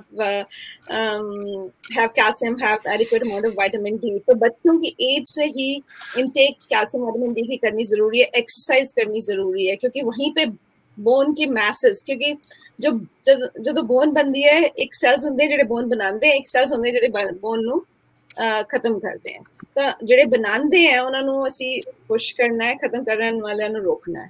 ਤਾਂ ਉਹਦੇ ਲਈ ਇਹ ਜਿਹੜੇ ਰॉ ਮਟੀਰੀਅਲਸ ਹੈ, maximum growth is until 20 to 30 years of age, ਉਹ ਤੋਂ ਬਾਅਦ ਸਟੇਬਲ ਹੋ ਜਾਂਦਾ ਹੈ। ਤਾਂ ਇਸ ਲਈ ਬੱਚਿਆਂ ਦੀ ਉਮਰ ਤੋਂ ਹੀ ਸ਼ੁਰੂ ਕਰਨਾ ਬਹੁਤ ਜ਼ਰੂਰੀ ਹੈ। ਇਸ ਤੋਂ ਪਹਿਲਾਂ ਮੈਂ ਨਾ ਪਤਾ ਕੀ ਕਰਨਾ ਹੈ, ਕਿਉਂਕਿ ਆਪਣੇ ਕੋਲ ਟਾਈਮ ਬਹੁਤ ਘੱਟ ਹੈ, ਸੋ ਇੱਕ ਸਵਾਲ ਹੋ ਰਿਹਾ ਬਿਫੋਰ ਆਪਾਂ ਇੰਟਰਰਪਟ ਫॉर ਅ ਮਿੰਟ। ਜਿਵੇਂ ਡਾਕਟਰ ਜੈਨ ਨੇ ਕਿਹਾ calcium intake is important, but at the same time things like ਜਿਹੜੀ ਆਪਾਂ ਪੌਪ ਤੇ ਜੰਕ ਫੂਡ ਸਾਡੇ ਬੱਚੇ ਜਿਹੜੇ ਅੱਜ ਕੱਲ੍ਹ ਜ਼ਿਆਦਾ ਖਾਂਦੇ ਨੇ, ਸ਼ੂਗਰ ਇਨਟੇਕ ਜ਼ਿਆਦਾ ਕਰਦੇ ਨੇ, ਕੈਂਡੀ ਤੇ ਉਹ ਸਾਰੀ ਚੀਜ਼ਾਂ ਦੇ ਥਰੂ ਉਹ ਸਾਡੀ ਬੋਨਸ ਦੇ ਅਗੇਂਸਟ ਕੰਮ ਕਰਦੇ ਨੇ, ਸੋ ਉਹ ਕੰਟਰੋਲ ਕਰਨਾ ਇਜ਼ ਇਕੁਅਲੀ ਇੰਪੋਰਟੈਂਟ। ਠੀਕ ਹੈ। Is doctor Burji there or not? No. Is he there? No. Okay. So next question ਹੈ ਅਗੇਨ ਪ੍ਰੀਤੀ ਤੁਹਾਡੇ ਵਾਸਤੇ ਕਿ ਜਿਹੜਾ ਮਿਲਕ ਹੈ ਤੇ ਜਿਹੜਾ ਸਵਾਲ ਉਹਨਾਂ ਦਾ ਆਇਆ ਕਿ ਜਦੋਂ ਅਸੀਂ ਇੰਡੀਆ ਵਿੱਚ ਸੀ ਤੇ ਅਸੀਂ ਆਰਗੈਨਿਕ ਮਿਲਕ ਸੀ, ਇੱਥੇ ਆ ਕੇ ਜਿਹੜਾ ਦੂਸਰਾ ਮਿਲਕ ਹੁੰਦਾ ਉਹਦੇ ਵਿੱਚ ਜੋ ਕੋਈ ਹਾਰਮੋਨਸ ਨੇ ਜਾਂ ਹੋਰ ਕੋਈ ਗੱਲਾਂ ਨੇ, ਉਹਦਾ ਅਸਰ ਸਾਡੀ ਬਾਡੀ ਦੇ ਵਿੱਚ ਕੀ ਹੈ ਤੇ ਉਹਦਾ ਕਿਹੜੀ ਚੀਜ਼ ਸਾਨੂੰ ਵਾਚ ਕਰਨੀ ਚਾਹੀਦੀ ਹੈ? ਵੈਲ ਡਾਕਟਰ ਸ਼ੀਮਾ, ਸਮਝਣ ਦੀ ਗੱਲ ਇਹ ਹੈ ਕਿ ਡੈਫੀਨਿਟਲੀ ਜਿਹੜਾ ਹਾਰਮੋਨਸ ਐਨੀਮਲਸ ਨੂੰ ਦਿਏ ਜਾਂਦੇ ਨੇ ਉਹ ਦੇ do seep through milk and ਸਾਡੀ ਬਾਡੀ ਤੇ ਇਫੈਕਟ ਕਰ ਸਕਦੇ ਨੇ। But the lucky thing is ਕਿ ਜਿਹੜੀ ਕੈਨੇਡੀਅਨ ਡੇਅਰੀ ਇੰਡਸਟਰੀ ਹੈ ਉਹ ਹਾਈਲੀ ਰੈਗੂਲੇਟਡ ਹੈ, ਤਾਂ ਕਰਕੇ ਇੱਥੇ ਦੁੱਧ ਐਜ਼ ਕੰਪੇਅਰ ਟੂ US ਜਿੰਨਾ ਸਸਤਾ ਹੁੰਦਾ ਉੱਥੇ ਇੰਨਾ ਸਸਤਾ ਇੱਥੇ ਨਹੀਂ ਪਾਇਆ ਜਾਂਦਾ, because it is highly regulated. ਤਾਂ ਜਿਹੜੀ ਕੈਨੇਡੀਅਨ ਡੇਅਰੀ ਹੈ ਉਹਦੇ ਅੰਦਰ ਹਾਰਮੋਨਸ ਨਹੀਂ ਯੂਜ਼ ਕੀਤੇ ਜਾਂਦੇ and they are safe to consume. So I would recommend ਕਿ ਈਵਨ ਕੋਵਿਡ ਦੇ ਬਾਅਦ ਬਾਰਡਰ ਪਾਸ ਕਰਕੇ ਦੁੱਧ ਖਰੀਦਣ ਤੋਂ ਚੰਗਾ ਹੋਏਗਾ ਕਿ ਤੁਸੀਂ ਕੈਨੇਡੀਅਨ ਦੁੱਧ ਖਰੀਦੋ, ਕੈਨੇਡੀਅਨ ਚੀਜ਼ ਖਰੀਦੋ, ਬਿਕਾਜ਼ ਦੈਟ ਇਜ਼ ਨਹੀਂ ਹੁੰਦੇ ਨੇ। ਤੇ ਇੱਕ ਨਾ ਸਵਾਲ ਹੋ ਰਿਹਾ ਡਾਕਟਰ ਜੈਨ ਵਾਸਤੇ ਕਿ ਜਿਹੜੇ ਲੋਕ ਇੰਨੀ ਡਰਿੰਕ ਕਰਦੇ ਨੇ ਤੇ ਉਹਨਾਂ ਨੂੰ ਜੇ ਤੁਸੀਂ ਕਹੋ ਵੀ ਕਿ ਮੈਂ ਭਈ ਤੁਹਾਡੀ ਡਰਿੰਕ ਜਿਹੜਾ ਫ੍ਰੈਕਚਰ ਹੋਇਆ ਤੁਹਾਡੀ ਸ਼ਰਾਬ ਕਰਕੇ ਹੋਇਆ ਤੇ ਉਹ ਘਰ ਦੇ ਵਿੱਚ ਲੜਾਈ ਜੀ ਪੈ ਜਾਂਦੀ ਹੈ ਵੀ ਮੈਂ ਤੇ ਡਰਿੰਕ ਨਹੀਂ ਕੀਤੀ, ਮੈਂ ਥੋੜੀ ਬਹੁਤੀ ਡਰਿੰਕ ਕਰਨਾ, ਜੇ ਬਾਕੀ ਡਰਿੰਕ ਵੀ ਉਹਨਾਂ ਨੂੰ ਕਿਉਂ ਨਹੀਂ ਹੁੰਦਾ। ਸੋ ਉਹਨਾਂ ਨੂੰ ਸਮਝਾਓ। ਥੋੜਾ ਜਿਹਾ ਸਵਾਲ ਇਸ ਵੈਰੀ ਸਿੰਪਲ ਕਿ ਜਿਹੜੀ ਐਕਸਰਸਾਈਜ਼ ਹੈ ਉਹ ਕਿੰਨੀ ਇੰਪੋਰਟੈਂਟ ਹੈ, ਉਹ ਆਪੇ ਗੁਰਦੀਪ ਨੂੰ ਐਕਸਪਲੇਨ ਕਰਨਗੇ, ਪਰ ਡਾਈਟ ਜਿਹੜੀ ਹੈ ਨਾ ਓਵਰਆਲ ਕਿੰਨੀ ਇੰਪੋਰਟੈਂਟ ਹੈ। ਇਹ ਨਹੀਂ ਵੀ ਚਿਕਨ ਦੇ ਨਾਲ ਜੋ ਉਹ ਕਹਿ ਰਹੇ ਵੀ ਮੈਂ ਸ਼ਰਾਬ ਪੀ ਕੇ ਤੇ ਨਾਲ ਮੈਂ ਚਿਕਨ ਬੜਾ ਖਾਂਦਾ, ਮੈਨੂੰ ਤੇ ਪ੍ਰੋਬਲਮ ਨਹੀਂ ਆਉਣੀ ਚਾਹੀਦੀ। ਸੋ ਇਹਦੇ ਬਾਰੇ ਦੱਸੋ ਸੀ। 100 चूहे खा के बिल्ली हज को चली से काम नहीं ना चलेगा। The problem is कि अल्कोहल जो है वो हर एक तरह बॉडी को नुकसान करती है। ऑस्टियोपोरोसिस के स्पेसिफिकली ਜਿਹੜੀ ऑस्टियोपोरोसिस ਦੇ ਕਾਰਨ ਹੱਡੀਆਂ ਦੀ ਕਮਜ਼ੋਰੀ ਹੁੰਦੀ ਹੈ, ਇਹ ਤਾਂ ਸਾਇੰਸ ਨੇ ਦੇਖਿਆ ਗਿਆ ਹੈ, ਤਾਂ ਰਿਸਰਚ ਕਰਕੇ ਦੇਖਿਆ ਗਿਆ ਹੈ ਕਿ ਜਿਹੜੇ ਸੈਲਸ ਜਿਹੜੇ ਹੱਡੀਆਂ ਨੂੰ ਖੁਰਦੇ ਹੈ ਉਹਨਾਂ ਨੂੰ ਵਧਾਉਂਦੀ ਹੈ ਤੇ ਉਹਦੇ ਕਾਰਨ ਹੱਡੀਆਂ ਦਾ ਲਾਸ ਹੁੰਦਾ ਹੈ। ਇੱਕ ਤਾਂ ਹੱਡੀਆਂ ਦਾ ਡਾਇਰੈਕਟ ਲਾਸ ਹੁੰਦਾ ਹੈ, ਡਾਇਰੈਕਟ ਅਸਰ ਹੁੰਦਾ ਹੈ। ਦੂਸਰਾ ਜਦੋਂ ਤੁਸੀਂ ਅਲਕੋਹਲ ਜ਼ਿਆਦਾ ਲੈਂਦੇ ਹੋ ਤੁਹਾਡਾ ਬੈਲੈਂਸ ਤੇ ਫਰਕ ਪੜਦਾ। ਬ੍ਰੇਨ 'ਚ ਇੱਕ ਸੈਂਟਰ ਹੁੰਦਾ ਹੈ ਸੈਰੀਬੈਲਮ, ਜਿਹੜਾ ਬੈਲੈਂਸ ਦਾ ਆਰਗਨ ਹੈ, ਅਲਕੋਹਲ ਉਹਨੂੰ ਅਸਰ ਕਰਦੀ ਹੈ। ਤਾਂ ਇੱਕ ਤਾਂ ਸੁਰਤ ਚਲੀ ਜਾਂਦੀ ਹੈ, ਬੈਲੈਂਸ ਚਲਾ ਜਾਂਦਾ ਹੈ, ਖੁਰਾਕ ਤੁਹਾਡੀ ਖਰਾਬ ਹੋ ਜਾਂਦੀ ਹੈ, ਤਾਂ ਉਹਦੇ ਨਾਲ ਫਾਲਸ ਹੁੰਦੇ ਆ। ਜੇ ਇੱਕ ਤਾਂ ਹੱਡੀ ਕਮਜ਼ੋਰ ਹੋ ਗਈ, ਉੱਪਰੋਂ ਤੁਹਾਨੂੰ ਫਾਲਸ ਹੋ ਗਏ, ਤਾਂ ਇਹ ਤਾਂ ਫਿਰ ਪ੍ਰੋਬਲਮ ਹੈ ਹੀ ਹੈ, ਇਹ ਅੱਗੇ ਵਧਣੀ ਹੈ। ਤੇ ਚਾਹੇ ਤੁਸੀਂ ਉਹਨੂੰ ਕਾਊਂਟਰੈਕਟ ਕਰਨ ਲਈ ਚਿਕਨ ਖਾ ਲਓ, ਉਹ ਵੀ ਮੈਂ ਰეკਮੈਂਡ ਨਹੀਂ ਕਰਦੀ ਜੈਨੀ ਹੋਣ ਦੇ ਕਾਰਨ, but at the same time that's not going to take care of it. ਜੋ ਗਲਤ ਚੀਜ਼ ਹੈ ਉਹ ਗਲਤ ਹੈ, ਜੋ ਠੀਕ ਹੈ ਉਹ ਠੀਕ ਹੈ। ਤੁਸੀਂ ਪ੍ਰੀਤੀ ਐਡ ਕਰਨਾ ਇਹਦੇ ਵਿੱਚ? Absolutely, Dr. Chima. I'm going to say that ਕਈ ਚੀਜ਼ਾਂ ਹੈ ਨਾ ਸਾਡੇ ਖੁਰਾਕ ਵਿੱਚ ਸਿਰਫ ਸਵਾਦ ਦੇ ਲਈ ਹੁੰਦੀਆਂ ਨੇ, ਉਹਦਾ ਪੋਸ਼ਣ ਕੋਈ ਨਹੀਂ ਮਿਲਣਾ ਸਾਨੂੰ, right? And alcohol is one of them. ਜਿਵੇਂ ਲੂਣ is one of them. ਮਿੱਠਾ, sugar is one of them. So alcohol is definitely top on the list for them. So alcohol ਦੇ ਨਾਲ ਸਾਡੇ ਸਿਰਫ vitamin D production ਘੱਟ ਹੋਣ ਦੇ ਨਾਲ ਸਾਡੀ bone density ਘੱਟ ਹੋਣੀ ਹੈ, balance ਜਿਵੇਂ ਡਾਕਟਰ ਜੈਨ ਨੇ ਕਿਹਾ ਡਿਸਟਰਬ ਹੋਣਾ ਹੈ। ਜਿਨ੍ਹਾਂ ਨੂੰ ਡਾਇਬੀਟੀਜ਼ ਜਾਂ ਮੋਟਾਪੇ ਦੀ ਪ੍ਰੋਬਲਮ ਹੈ, those are going to get worse. So list goes on ਕਿ ਕਿਹੜੀ ਚੀਜ਼ਾਂ alcohol disturb ਕਰਦਾ ਹੈ। ਚੰਗਾ ਕੁਛ ਵੀ ਨਹੀਂ ਮਿਲਦਾ alcohol ਤੋਂ, rather than ਉਹ moment ਕਿ ਜਾਂ alcohol ਪੀ ਕੇ ਜਿਨ੍ਹਾਂ ਨੂੰ ਥੋੜੀ ਮਸਤੀ ਚੜਦੀ ਹੈ, they feel good about it, ਜਾਂ stress release. It is just for ਉਹ 10 ਮਿੰਟ ਦੀ ਚੈਨ ਦੇ ਲਈ ਤੁਸੀਂ ਆਪਣਾ ਇੰਨਾ ਨੁਕਸਾਨ ਕਰ ਲੈਂਦੇ ਹੋ health the, that it is not worth it. ਅੱਛਾ, ਅਗਲਾ ਨਾ ਸਵਾਲ ਫਿਰ ਕਿਸੇ ਦਾ ਆਇਆ ਕਿ ਮੇਰੇ ਦਿਮਾਗ 'ਚ ਵੀ ਹੈਗਾ ਨਾਲ, ਕਿ ਜਿਹੜਾ ਪਨੀਰ ਤੇ ਆਪਣਾ ਉਹਦਾ ਪਾਲਕ ਦਾ ਜਿਹੜਾ ਕੰਬੀਨੇਸ਼ਨ ਹੈ ਉਹ ਸਾਡੇ ਲੋਕਾਂ ਵਾਸਤੇ ਬਹੁਤ ਕ੍ਰੂਸ਼ਲ ਹੈ, ਬਹੁਤ ਲੋਕ ਖਾਂਦੇ ਨੇ। ਉਹ ਇੱਕ ਤੇ ਉਹਨੂੰ ਜ਼ਿਆਦਾ ਜਿਹੜਾ ਗਰਮ ਕਰਦੇ ਨੇ, ਉਹਦਾ ਕੀ ਅਸਰ ਹੈ, ਤੇ ਕੰਬੀਨੇਸ਼ਨ ਬਾਰੇ ਫਿਰ ਇਹਨਾਂ ਨੂੰ ਐਕਸਪਲੇਨ ਕਰ ਦਿਓ ਵੀ ਵੱਖਰਾ ਵੱਖਰਾ ਬਣਾਓ, ਨਹੀਂ ਤੇ ਕੈਲਸ਼ੀਅਮ ਦਾ ਉਹਦੀ ਅਬਜ਼ਾਰਪਸ਼ਨ ਨਹੀਂ ਹੋਣੀ। Absolutely. So palak te paneer dono bahut nutritional ingredients ne. Palak bhi saadi body de lai bahut healthy hai. Iron, vitamins in it, fiber in it, very important. The calcium te protein de lai paneer bhi bahut important hai. Par palak vich oxalate paya janda hai, jiਵੇਂ ਆਪਣੀ ਵਿੱਚ ਦੱਸਿਆ ਸੀ, ਤੇ ਉਹ ਆਕਸੀਲੇਟ ਤੇ ਕਰਕੇ ਬਾਕੀ ਸਾਰਾ ਕੁਝ ਤੇ ਐਬਜ਼ੌਰਬ ਹੋ ਜਾਂਦਾ ਹੈ, ਪਰ ਕੈਲਸ਼ੀਅਮ ਐਬਜ਼ੌਰਬ ਨਹੀਂ ਹੋ ਪਾਉਂਦਾ। ਸੋ ਸਾਡਾ ਪਨੀਰ ਖਾਇਆ ਵਾ ਇਜ਼ ਆਲਮੋਸਟ ਵੇਸਟ ਜੇ ਤੁਸੀਂ ਪਾਲਕ ਨਾਲ ਖਾਂਦੇ ਹੋ। ਸੋ ਪਾਲਕ ਦੇ ਵਿੱਚ ਤੁਸੀਂ ਕੌਰਨ ਪਾ ਕੇ ਜਾਂ ਕੋਫਤੇ ਪਾ ਕੇ ਖਾ ਲਓ, ਦੈਟ ਇਜ਼ ਬੈਟਰ। ਤੇ ਪਨੀਰ ਨੂੰ ਕਿਸੇ ਹੋਰ ਗ੍ਰੇਵੀ ਵਿੱਚ ਬਣਾ ਕੇ ਖਾਓ, ਦੈਟ ਵੁੱਡ ਬੀ ਬੈਟਰ। ਪਰ ਇਹ ਦੋਨੋਂ ਚੀਜ਼ਾਂ ਇਕੱਠੀਆਂ don't go very well together, ਕਿਉਂਕਿ ਪਾਲਕ ਵਿੱਚ ਆਕਸੀਲੇਟ ਕੰਟੈਂਟ ਪਾਇਆ ਜਾਂਦਾ। ਅਗਲਾ ਸਵਾਲ ਹੈ ਡਾਕਟਰ ਜੈਨ ਵਾਸਤੇ ਕਿ ਜਿਹੜਾ ਕੈਲਸ਼ੀਅਮ ਹੈ, ਫॉर एग्जांपल BC ਵਿੱਚ ਤੇ ਸਾਰੇ ਕਈ ਲੋਕ ਨਹੀਂ ਟੈਸਟ ਕਰਾਉਂਦੇ ਕਿ ਉਹਦੇ ਵਾਸਤੇ ਪੈਸੇ ਪੇ ਕਰਨੇ ਪੈਂਦੇ ਨੇ ਕਈਆਂ ਨੂੰ, ਤੇ ਜੇ ਤੁਸੀਂ ਟੈਸਟ ਨਹੀਂ ਕਰਾ ਸਕਦੇ ਤੇ ਐਵਰੇਜ ਜਿਹੜਾ ਨਾ ਕਿੰਨਾ ਕੁ ਤੁਹਾਨੂੰ ਚਾਹੀਦਾ ਕਿ ਵਿਟਾਮਿਨ ਡੀ ਤੁਸੀਂ ਰੋਜ਼ ਲਓ, ਤੇ ਜੇ ਜ਼ਿਆਦਾ ਲਓ ਤੇ ਕੀ ਨੁਕਸਾਨ ਹੈ ਉਹਦਾ? ਐਵਰੇਜ ਵਿਟਾਮਿਨ ਡੀ ਜਿੱਦਾਂ NNPT ਦੀ ਸਲਾਈਡਸ 'ਚ, ਮੇਰੀ ਸਲਾਈਡ 'ਚ ਵੀ ਦੱਸਿਆ ਕਿ 50 ਸਾਲ ਦੀ ਉਮਰ ਤੋਂ ਉੱਪਰ 800 to 2000 IU ਦੀ ਕੰਜ਼ੰਪਸ਼ਨ ਹੋਣੀ ਚਾਹੀਦੀ ਹੈ। ਆਮ ਬੋਟਲਸ 'ਚ ਜੇ ਤੁਸੀਂ ਦੇਖੋਗੇ ਉੱਥੇ ਅਮਾਊਂਟ ਲਿਖੀ ਹੁੰਦੀ ਹੈ ਕਿ ਇੱਕ ਟੈਬਲੇਟ 'ਚ ਕਿੰਨੀ ਹੈ। ਜੇ ਤੁਸੀਂ ਕੈਲਸ਼ੀਅਮ ਤੇ ਵਿਟਾਮਿਨ ਡੀ ਦੀ ਇਕੱਠੀ ਬੋਟਲ ਲੈਂਦੇ ਹੋ ਜਾਂ ਮਲਟੀ ਵਿਟਾਮਿਨਸ ਦੀ ਟੈਬਲੇਟ ਲੈਂਦੇ ਹੋ, ਉਹਦੇ 'ਚ ਬਹੁਤ ਘੱਟ ਹੁੰਦੀ ਹੈ। ਤਾਂ ਪਿੱਛੇ ਉਹਨਾਂ ਦੇ ਨਾ ਡੀਟੇਲਸ ਜਿੱਥੇ ਹੁੰਦੇ ਉੱਥੇ ਦੇਖੋ, ਜੇ ਤੁਹਾਨੂੰ ਹੈ ਕੈਲਸ਼ੀਅਮ 500 ਮਿਲੀਗ੍ਰਾਮ ਤੇ ਵਿਟਾਮਿਨ ਡੀ 400 IU ਦੀ ਇੱਕ ਗੋਲੀ ਹੈ, ਤਾਂ ਉਹ 2 ਗੋਲੀਆਂ ਲੈਣੀਆਂ, ਉਹਦੇ ਨਾਲ ਤੁਹਾਨੂੰ near adequate calcium ਤੇ vitamin D ਮਿਲ ਜਾਏਗੀ। especially COVID ਦੇ ਟਾਈਮ 'ਚ, ਵੈਨਕੂਵਰ ਦੇ ਟਾਈਮ 'ਚ ਜਿੰਨਾ ਧੁੱਪ ਨਹੀਂ ਹੈ, ਤਾਂ more closer to 2000 IU। ਬਹੁਤ ਐਕਸੈਸ ਵਿਟਾਮਿਨ ਡੀ ਲੈਣ ਦਾ ਵੀ ਨੁਕਸਾਨ ਹੁੰਦਾ ਹੈ। ਉਹ ਬੋਨ ਦੇ ਉੱਤੇ ਪ੍ਰੋਬਲਮਸ ਆ ਜਾਂਦੀਆਂ ਹੈ, ਡਾਈਜੈਸ਼ਨ ਦੇ ਉੱਤੇ ਪ੍ਰੋਬਲਮ ਆਉਂਦੀ ਹੈ, ਕਈ ਲੋਕਾਂ ਨੂੰ ਸਾਈਡ ਇਫੈਕਟਸ ਹੋ ਜਾਂਦੇ ਹੈ। So 2000 is the upper limit that they advocate. Next ਜਿਹੜਾ ਕੁਐਸਚਨ ਹੈ ਉਹ ਮੇਰੇ ਵੱਲੋਂ ਤੁਹਾਨੂੰ ਕਿ ਜੇ ਸਪੋਜ਼ ਵੀ ਤੁਸੀਂ ਫੈਮਿਲੀ ਡਾਕਟਰ ਕੋਲ ਗਏ, ਉਹਨਾਂ ਤੁਹਾਡਾ ਬੋਨ ਡੈਂਸਿਟੀ ਕਰਾਤਾ, ਤੁਹਾਨੂੰ ਮੈਡੀਸਿਨ ਤੁਸੀਂ ਸ਼ੁਰੂ ਕਰਤੀ, ਕਿੰਨੇ ਸਾਲਾਂ ਬਾਅਦ ਉਹ ਦੁਬਾਰਾ ਆਪਣਾ ਬੋਨ ਡੈਂਸਿਟੀ ਕਰਾਉਣ ਦੁਬਾਰਾ? ਯੂਜੂਅਲੀ ਇੱਕ ਵਾਰ ਜਿੱਦਾਂ ਟੈਬਲੇਟ ਹੈ ਫੋਸਮਾਕਸ, ਹਫਤੇ ਦੇ ਹਫਤੇ ਜਿਹੜੀ ਗੋਲੀ ਖਾਂਦੇ ਹੈ, ਤਾਂ ਉਹ ਕਹਿੰਦੇ 3 to 5 years ਜਾਂ एटलीस्ट 2 to 3 years के बाद बोन डेंसिटी करानी चाहिए है।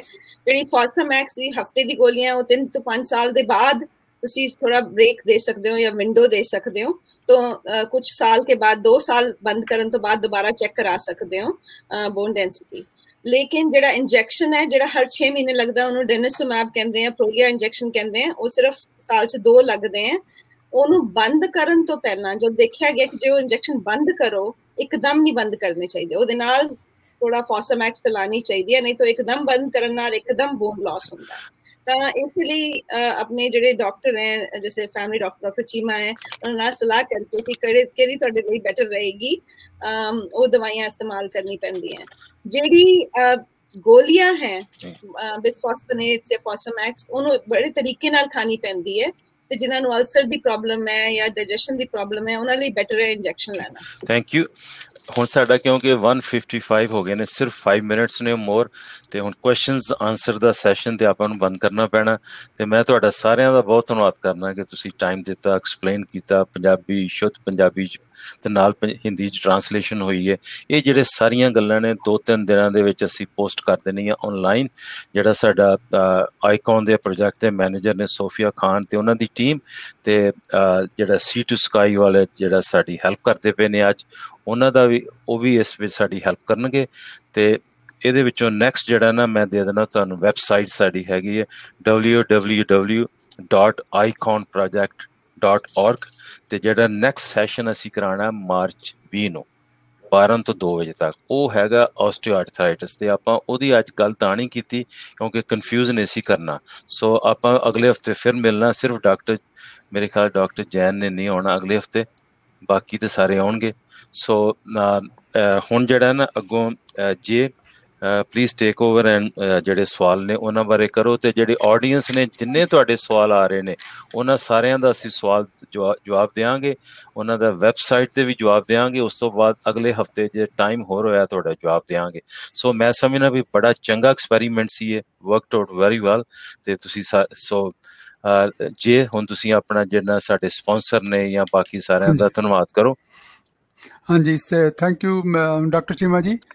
ਅਸੀਂ ਸਾਰੇ ਸਿਹਤ ਮਾਹਰਾਂ ਦੇ ਜਿੰਨੇ ਸਾਡੇ ਪਾਰਟੀਸਿਪੈਂਟਸ ਜਿਨ੍ਹਾਂ ਨੇ ਕਿ ਅੱਜ ਦਾ ਆਪਣਾ ਸਮਾਂ ਕੱਢ ਕੇ ਇਸ ਵਿੱਚ ਉਹ ਸਾਡੇ ਨਾਲ ਜੁੜੇ ਨੇ, ਸਾਡੇ ਸਪਾਂਸਰਸ, ਸਾਡੇ ਕਮਿਊਨਿਟੀ ਪਾਰਟਨਰਸ ਤੇ ਐਗਜ਼ੀਬਿਟਰਸ, ਅਤੇ ਹਰ ਇੱਕ ਜਿਨ੍ਹਾਂ ਨੇ ਇਸ ਪ੍ਰੋਗਰਾਮ ਨੂੰ ਸਫਲ ਬਣਾਉਣ ਲਈ ਮਦਦ ਕੀਤੀ ਹੈ, ਉਹਨਾਂ ਦਾ ਧੰਨਵਾਦ ਕਰਦੇ ਹਾਂ। ਆਸ਼ਾ ਕਰਦੇ ਹਾਂ ਕਿ ਭਵਿੱਖ ਵਿੱਚ ਵੀ ਸਾਡੇ ਨਾਲ ਜੁੜੇ ਰਹੋਗੇ।